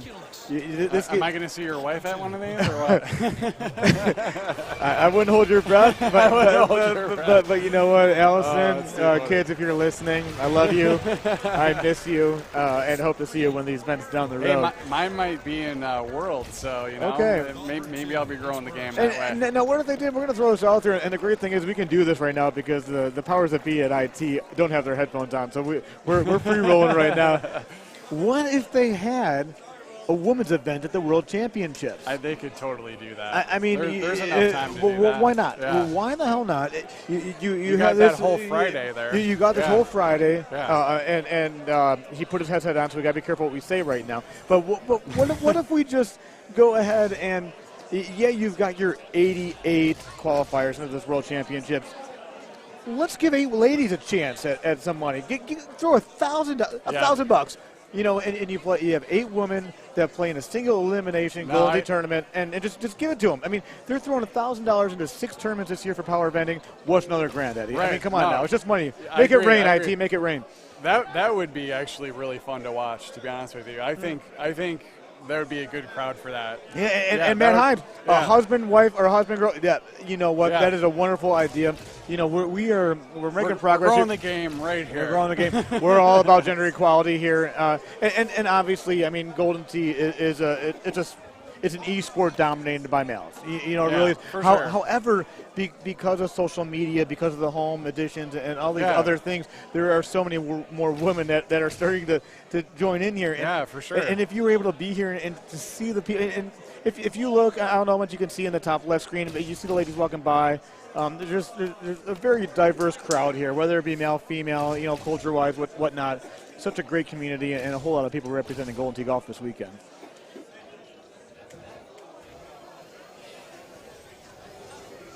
They're over there. I mean, just kind of go back to the game. We kind of got a little on a tangent there with me preaching to the choir about some things that I think would benefit IT. Which, hey, for those that know me, that's a little short there on the bottom right corner. Those that know me, I'm one of the more outspoken guys in the video golf community. I'll be that first person. And that's why we love you. Yeah, I appreciate it, Eddie. I'm that first person to let IT know when they're doing things right. And you know what, man? I'll be that first person to let them know when they're doing things wrong. That's right. And the good thing is they got their heads together and they're working together to help make this game better. But yeah, good things are here to come. One thing I'd like to mention, we mentioned a couple of times earlier, the mobile app. Big news to come in a month. I don't have any details, man. They haven't told me a darn thing. That's all they said. Andy, esports director for IT, he just mentioned it a few times this weekend. He's like, make sure you let them know about the big news coming in the next month. Big news coming in the next month. I'm going to tell you something, guys and girls that are listening right now. Wouldn't it be something if they gave a spot to the Golden Tee World Championship to a mobile player? I don't think it's going to happen, but I got a strange feeling that they won't give a spot to the Golden Tee World Championships for a mobile player. What if they had some kind of World Championships for the mobile players? Wouldn't that be something, Eddie? I mean, oh man! I mean, you look at your Fortnites and your whatever else you got going on out there, and there's, I mean, I'll tell you what, there's millions of dollars out there for 16-year-olds to win. What if they just gave away a few $1,000 to some, Man, that would get a lot of people playing that thing. A lot more, right. For sure. I mean that they already are doing now, but I mean that would. Whew. That would be interesting. So make sure you download the app. The one thing you want to make sure you do if you download the Golden Tee mobile app, not only can you just play it at your desk when you're at work or when you're at home during dinner, it's okay to take that quick 8 to 10 minute bathroom break. It's just 9 holes.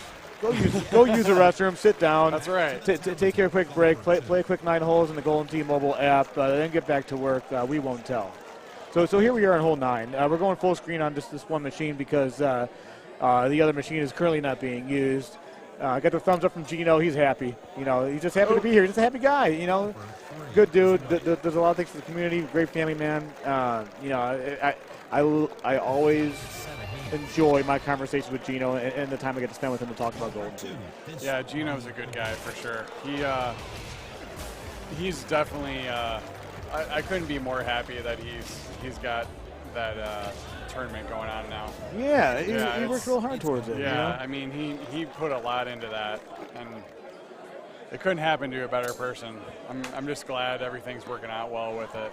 And the timing, like we mentioned before, was just perfect as far as Richmond, Virginia, being, concluding, the 17-year run, the lease for the building at the Baja Bean Company was no longer renewed. The owner was moving on to bigger and better things, and so it had come to a stop. And the door had opened for an opportunity for Power Vending to grab another spot on the tour, and just the timing worked out perfect. Now, Matt, small royalty or even a machine for the idea. Machines are roughly $4,000, so I'm not going to say that we're able to do that for you. However, you make it to Vegas, come find Brian Bernhardt. First drinks on me, my friends. Great idea. Keep up the good work. So we almost done with qualifying? We got to be pretty close. Let me and thanks to everybody for staying with us and listening. Things are kind of slowing down a little bit. People are starting to get drunk. It's starting to get louder. And me and Eddie are over here doing the best we can to entertain you and walk you through some of these, qualifying. I'm going to see if I can get a refresh of what's going on. We're still just at 3 courses. The 4th course is not complete yet, so I can't give you a number on that.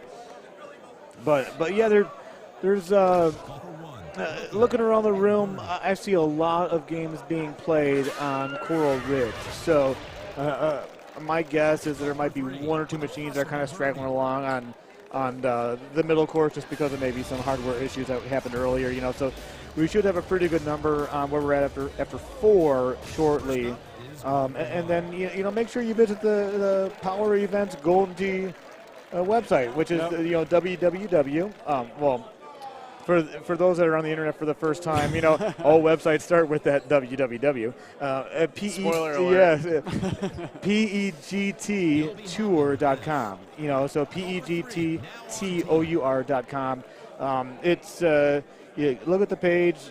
You can kind of navigate all right. It's kind of user-friendly. Yeah. You might need to click around a little bit before you get used to it.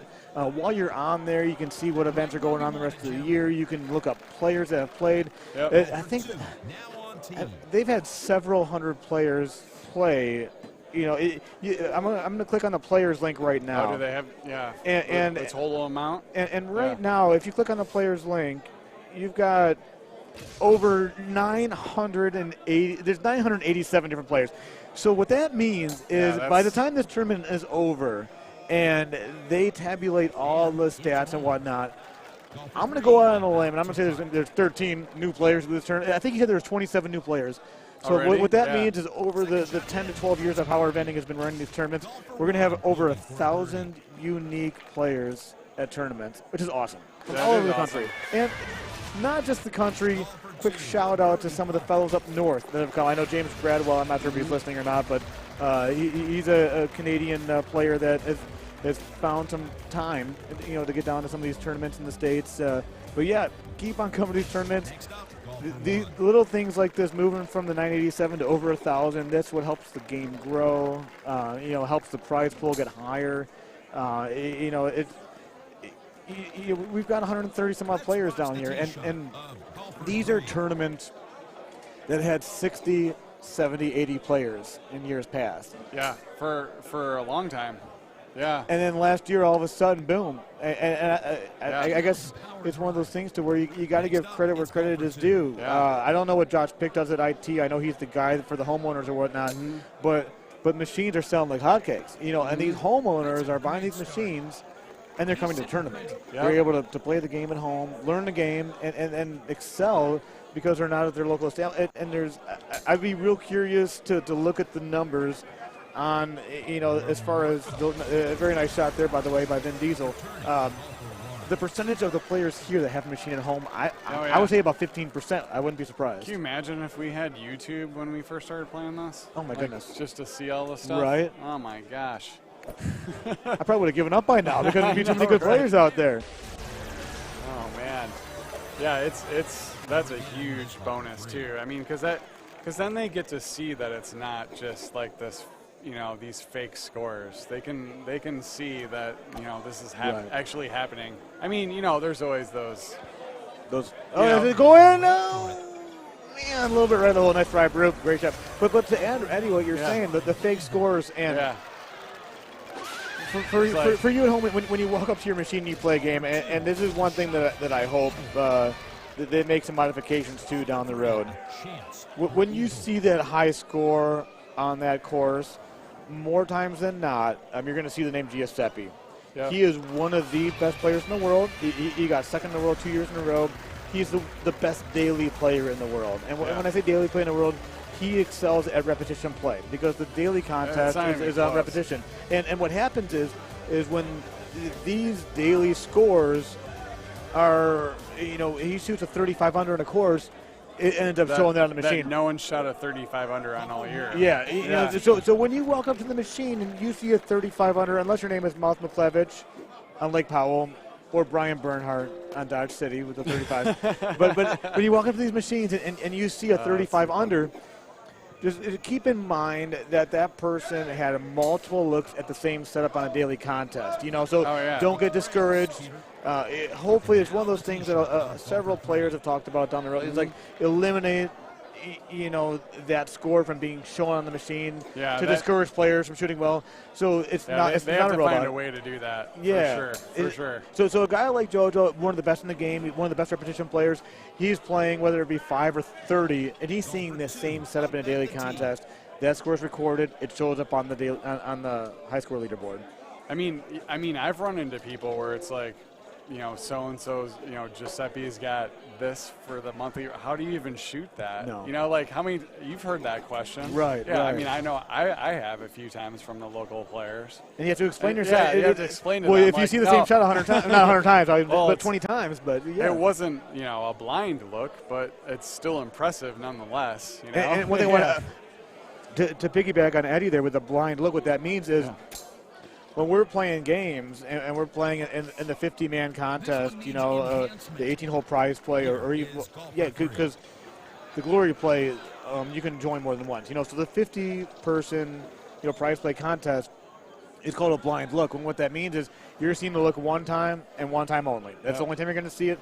The next time you play that course, it's going to change. And there's a lot of similarities. The top players in the world that play several hundred a month, we're able to, we're able to memorize holes.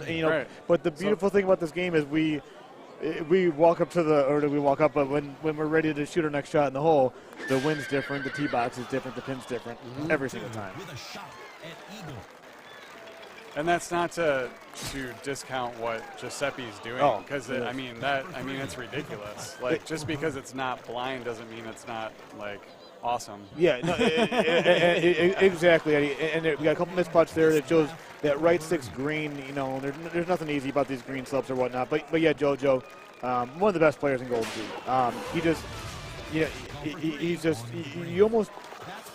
You have to have the patience, and you have to know what to look for, and it's one of those things that you don't share. Andy Haas had that before they changed the laws in Ohio. Andy Haas was the best player in the world. JoJo, Evan Gossett, if you're listening, sorry, man, you're not the greatest of all time, but you're pretty darn close, my friend. But you're also one of those guys that can dial in and can find those shots and find those full shots. And when I say full shot, what it does, the full shot is a consistent shot. The way that you pull the trackball back and forward, it's consistent, and when you're able to have these repetitive, rounds played, you find certain ways to hit the trackball, and you eventually figure out exactly what to do to get it in the hole. Yep, where you can just look at a wind and a spot in the tee box, and you already know what you're going to do before you even do it. There's Golden Tee players out there. And I kid you not, they've got their notebooks, man. When it comes to, especially the Freaky Friday. So for those that don't know, every Friday what IT does is they go ahead and they throw together a whole bunch of holes, random, depending on the time of the month and what's going on. For example, this Friday, they ran out of ideas, so they did every seventh hole. It was February 7th, so they do things like that. But but there's a little bit more money involved. And so when there's more money involved in those Freaky Fridays, when I say a little bit more money, you're talking, over $3,000 in a prize pool. First place is getting over $300. These top players, these top daily players are getting notebooks out, pens and pencils or whatever, and every single hole they're making notes on what they need to do, and they're adjusting accordingly to, dial into that exact shot. Yeah, because you have to, because, I mean, you can remember some of the shots, but, I mean, you're talking about 18 shots that you have to dial in perfectly. Right. You're going to kind of not remember a few every now and then. Yeah. Yeah. And what they do is when they mark in their notebook, golden tee offers the option, of golden tees, no pun intended. And what those golden tees do, they allow you to move around in a small box, and you can tee the ball high or low, or just keep it at medium is what it's called, and you stay in the box. But you can move it around. And one thing you'll notice when you move around the tee box, there's what's it called? Divots in the tee box, And what these top players are doing is they're moving their. Oh, Gino hit a leaf on that. That's going to be a really tough part. We'll get to that in 1 second. But what they're doing is they're moving around that tee box. They'll find that divot, and then they will stay on that divot, and they'll approach the rest of the hole from there. Chris Longino here on hole 15, par 3. This is a prime example of what makes this such a difficult course when you've got those palm trees with those leaves that are floating over the green before you get there. I'm surprised. I think he hit an 8-wood when I was looking over. And then what the 8-wood does is it's in the air a little bit longer. It puts a lot more off. Now, if you look at the tee box here, there's divots that Brian was talking about. But now, you can't really see it. He's looking up. But that's kind of what Brian's talking about, those little ball marks everywhere. You can find a ball mark there and dial in your shot that way. Very nice. Otherwise, if it's not a ball mark, it's mostly one of the corners of the tee boxes. Right, yeah, you move all the way top left, bottom left, top right, bottom. Yep. And that way it's just a little bit easier, for consistency reasons. Yeah, because then that's always the same. So you take one variable out of play. Yeah, so for those just tuning in, I'll recap and let you know that we're here in St. Cloud, Florida, just outside of Orlando. The sun has set. It's past 8 o'clock Eastern Standard Time. Oh, it's a nice balmy 61 degrees. I'm sporting my Hawaiian shirt. It's about 72 probably inside here. We've got over 130 Golden Tee players from across the country competing to be the champion of the 12th annual Florida Open. Is that what they call this tournament here? Orlando, Florida? Yeah. Whatever it is. It's a huge tournament. But the last 3 holes here at Coral Ridge, we've got, are pretty uneventful. Yeah, they really are. So we're going to do the best we can to entertain you for the next 8 to 12 minutes while they complete this here. The one thing that you'll notice if you're just tuning in to the scores, you'll see hole 16, he's at a minus 17. It's not bad, man. I mean, it's really just because he's minus 17 after hole 15 doesn't mean he's having a bad round. This is a tough course. It's not a very low-scoring course. Yeah, that puts him about 4 off. Yeah. But there are some 8 and 9 were a little challenging. Longino, Chris, we talked about earlier. And that par 3 was, too. I mean, if you didn't have like a low iron, that par 3 could be a little hard. And he didn't. I think he had a wood and caught the tree. And watching him hit his tee shot did not look the happiest, man. And Gino, a guy that doesn't show much emotion, he usually, wears it on his sleeve or whatever analogy you want to use.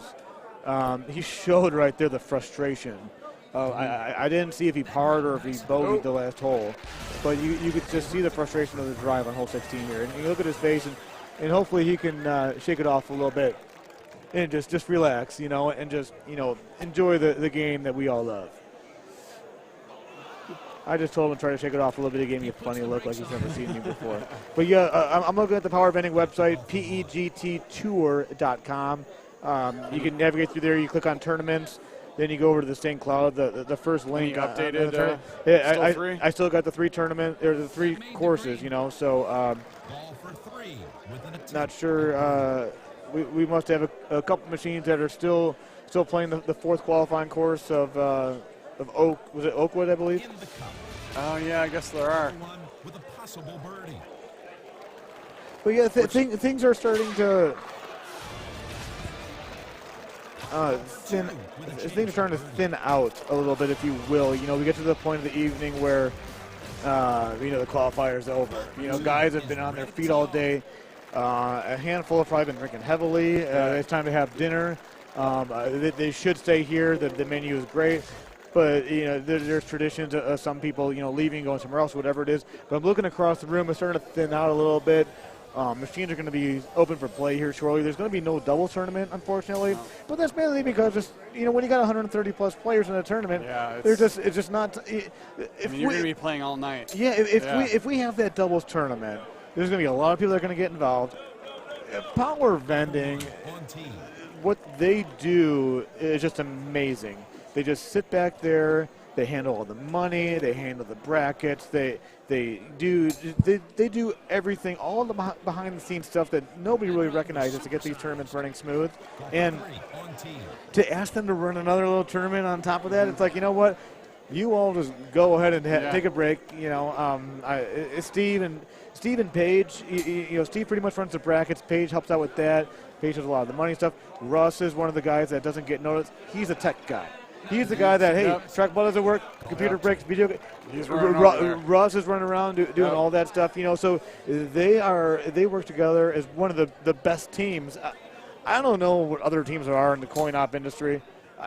They got to be the best team, hands down, at all coin op. You know, just the way they work together and the way that they run these tournaments and all that. Yeah, I feel like, man, just why even? I mean, it's getting so big now, hopefully this can continue, but I don't know if we can do these things on Saturday nights much longer, to be honest with you. So maybe as far as what goes, as far as having doubles, just not even put it in the paperwork, you know. The doubles, I'll throw something out there, make it a Sunday night deal. Yeah. Because the event ends around 6 o'clock, 7 o'clock local time, and then people start leaving. But hey, a lot of people leave on Monday. Why don't you stay and we'll throw the doubles tournament, and then you can recruit a guy like Kevin Lindsay who just sits around and just schmoozes the whole time. He can run the tournament, for power vending. Right. And that is one of those times that when the tournament concludes on Sunday evening, usually around 6, 7, 8 local time. That's when your Paige and your Steve and your Russ can take a breather and be like, all right, our work here is done. We're gonna sit back, and relax, let things, and then come Monday you got to pack everything up, and then they got to take their new 24-foot trailer, load it up with 20+ machines, and take it back to St. Louis. Right. Yeah. Couldn't be better said with that one for sure. I mean, you get in that thing, it's handicapped or the doubles is the doubles isn't handicapped, but it kind of is. Well, it kind of is a little bit. Because they do what's called the AB. So what the AB is, for those that don't know, if there's dart players that are out there listening or watching right now, you know what I'm talking about. But they draw a line, and that line is based on your average score, your handicap, or whatnot. And say, for example, we'll throw the number 25. If you're a 25 or better, you're in a A group. You're at 24.99 or under, you're in the B group. Right. And what you do is you draw, and that way it balances things out, and it makes for a really fun doubles tournament. You're not going to have two top players playing together. Yeah, because come on, that's not going to be fun for anybody. No, it isn't. No, it isn't. Because, no one wants to play with another good player when it's all mixed. That's not what this is all about. That's not the time to do that. You know what I mean? Right. Yeah, it grows the game much better when you're playing with, you have the higher skill players play with the lower skill players. And then you got the lower skill player that's going to learn something too. Yeah, exactly. And go back home and it's huge. It helps. There's so many things you can show them just in a few games, Right. And then usually the doubles tournament, I think it's like $20 a person to get in or whatnot. It's a small price to pay for the opportunity to play. One thing I'd like to add is we've got this split screen here thanks to the esports team at IT. The left side of the screen is a couple guys that are jumped on. That is not part of the qualifier. the right side of the screen, that's Chris Longino and 2 others that are about to finish up their qualifier, I believe, on hole 18. Richard wants you and I a second. After the shot.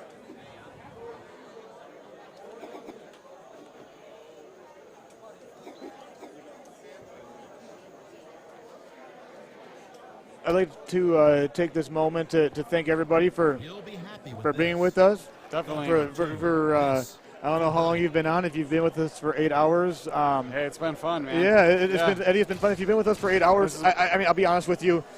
You might want to find something else to do with your Saturday. But That's right. Thank you. But these streams are here. They're not going anywhere. They're getting bigger and better. They're going to be at every tournament. There's 6 tournaments throughout the year the Power Events runs. There's the World Championships in Las Vegas that IT handles, and the stream is getting bigger and better. We've got this quad screen. There's going to be more screens available, and just there's not going to be a doubles tournament tonight. And I'm sorry if the sounds of Sobel is drawing me out a little bit. But make sure you come back tomorrow. The purple and the pink brackets tomorrow are going to start at 11 o'clock. The stream will be up and running, I assume, at that time.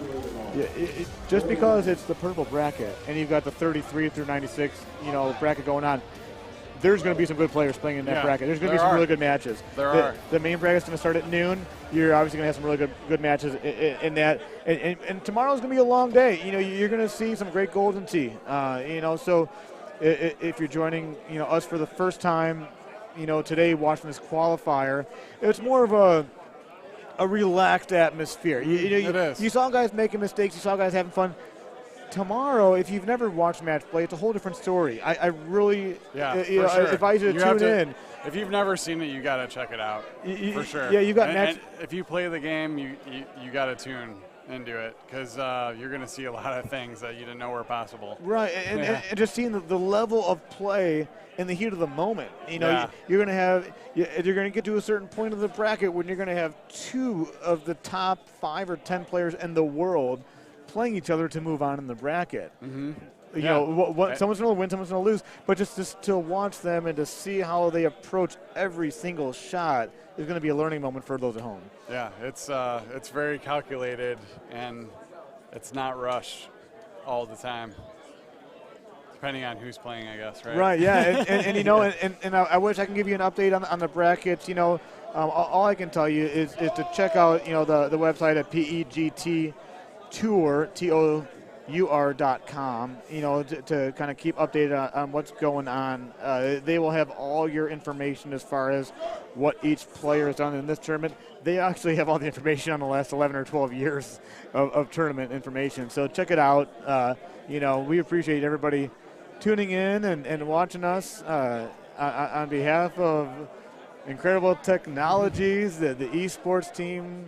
The 130-plus players, Eddie G. It's been fun, man. It's been fun. Oh, this is my first rodeo. Yeah, this is first rodeo. It won't be your last. Look forward to doing with you sometime down the road, Eddie. Definitely. But thanks for tuning in, and look forward to everybody watching tomorrow.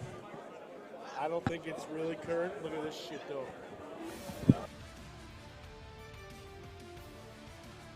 Another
Yeah.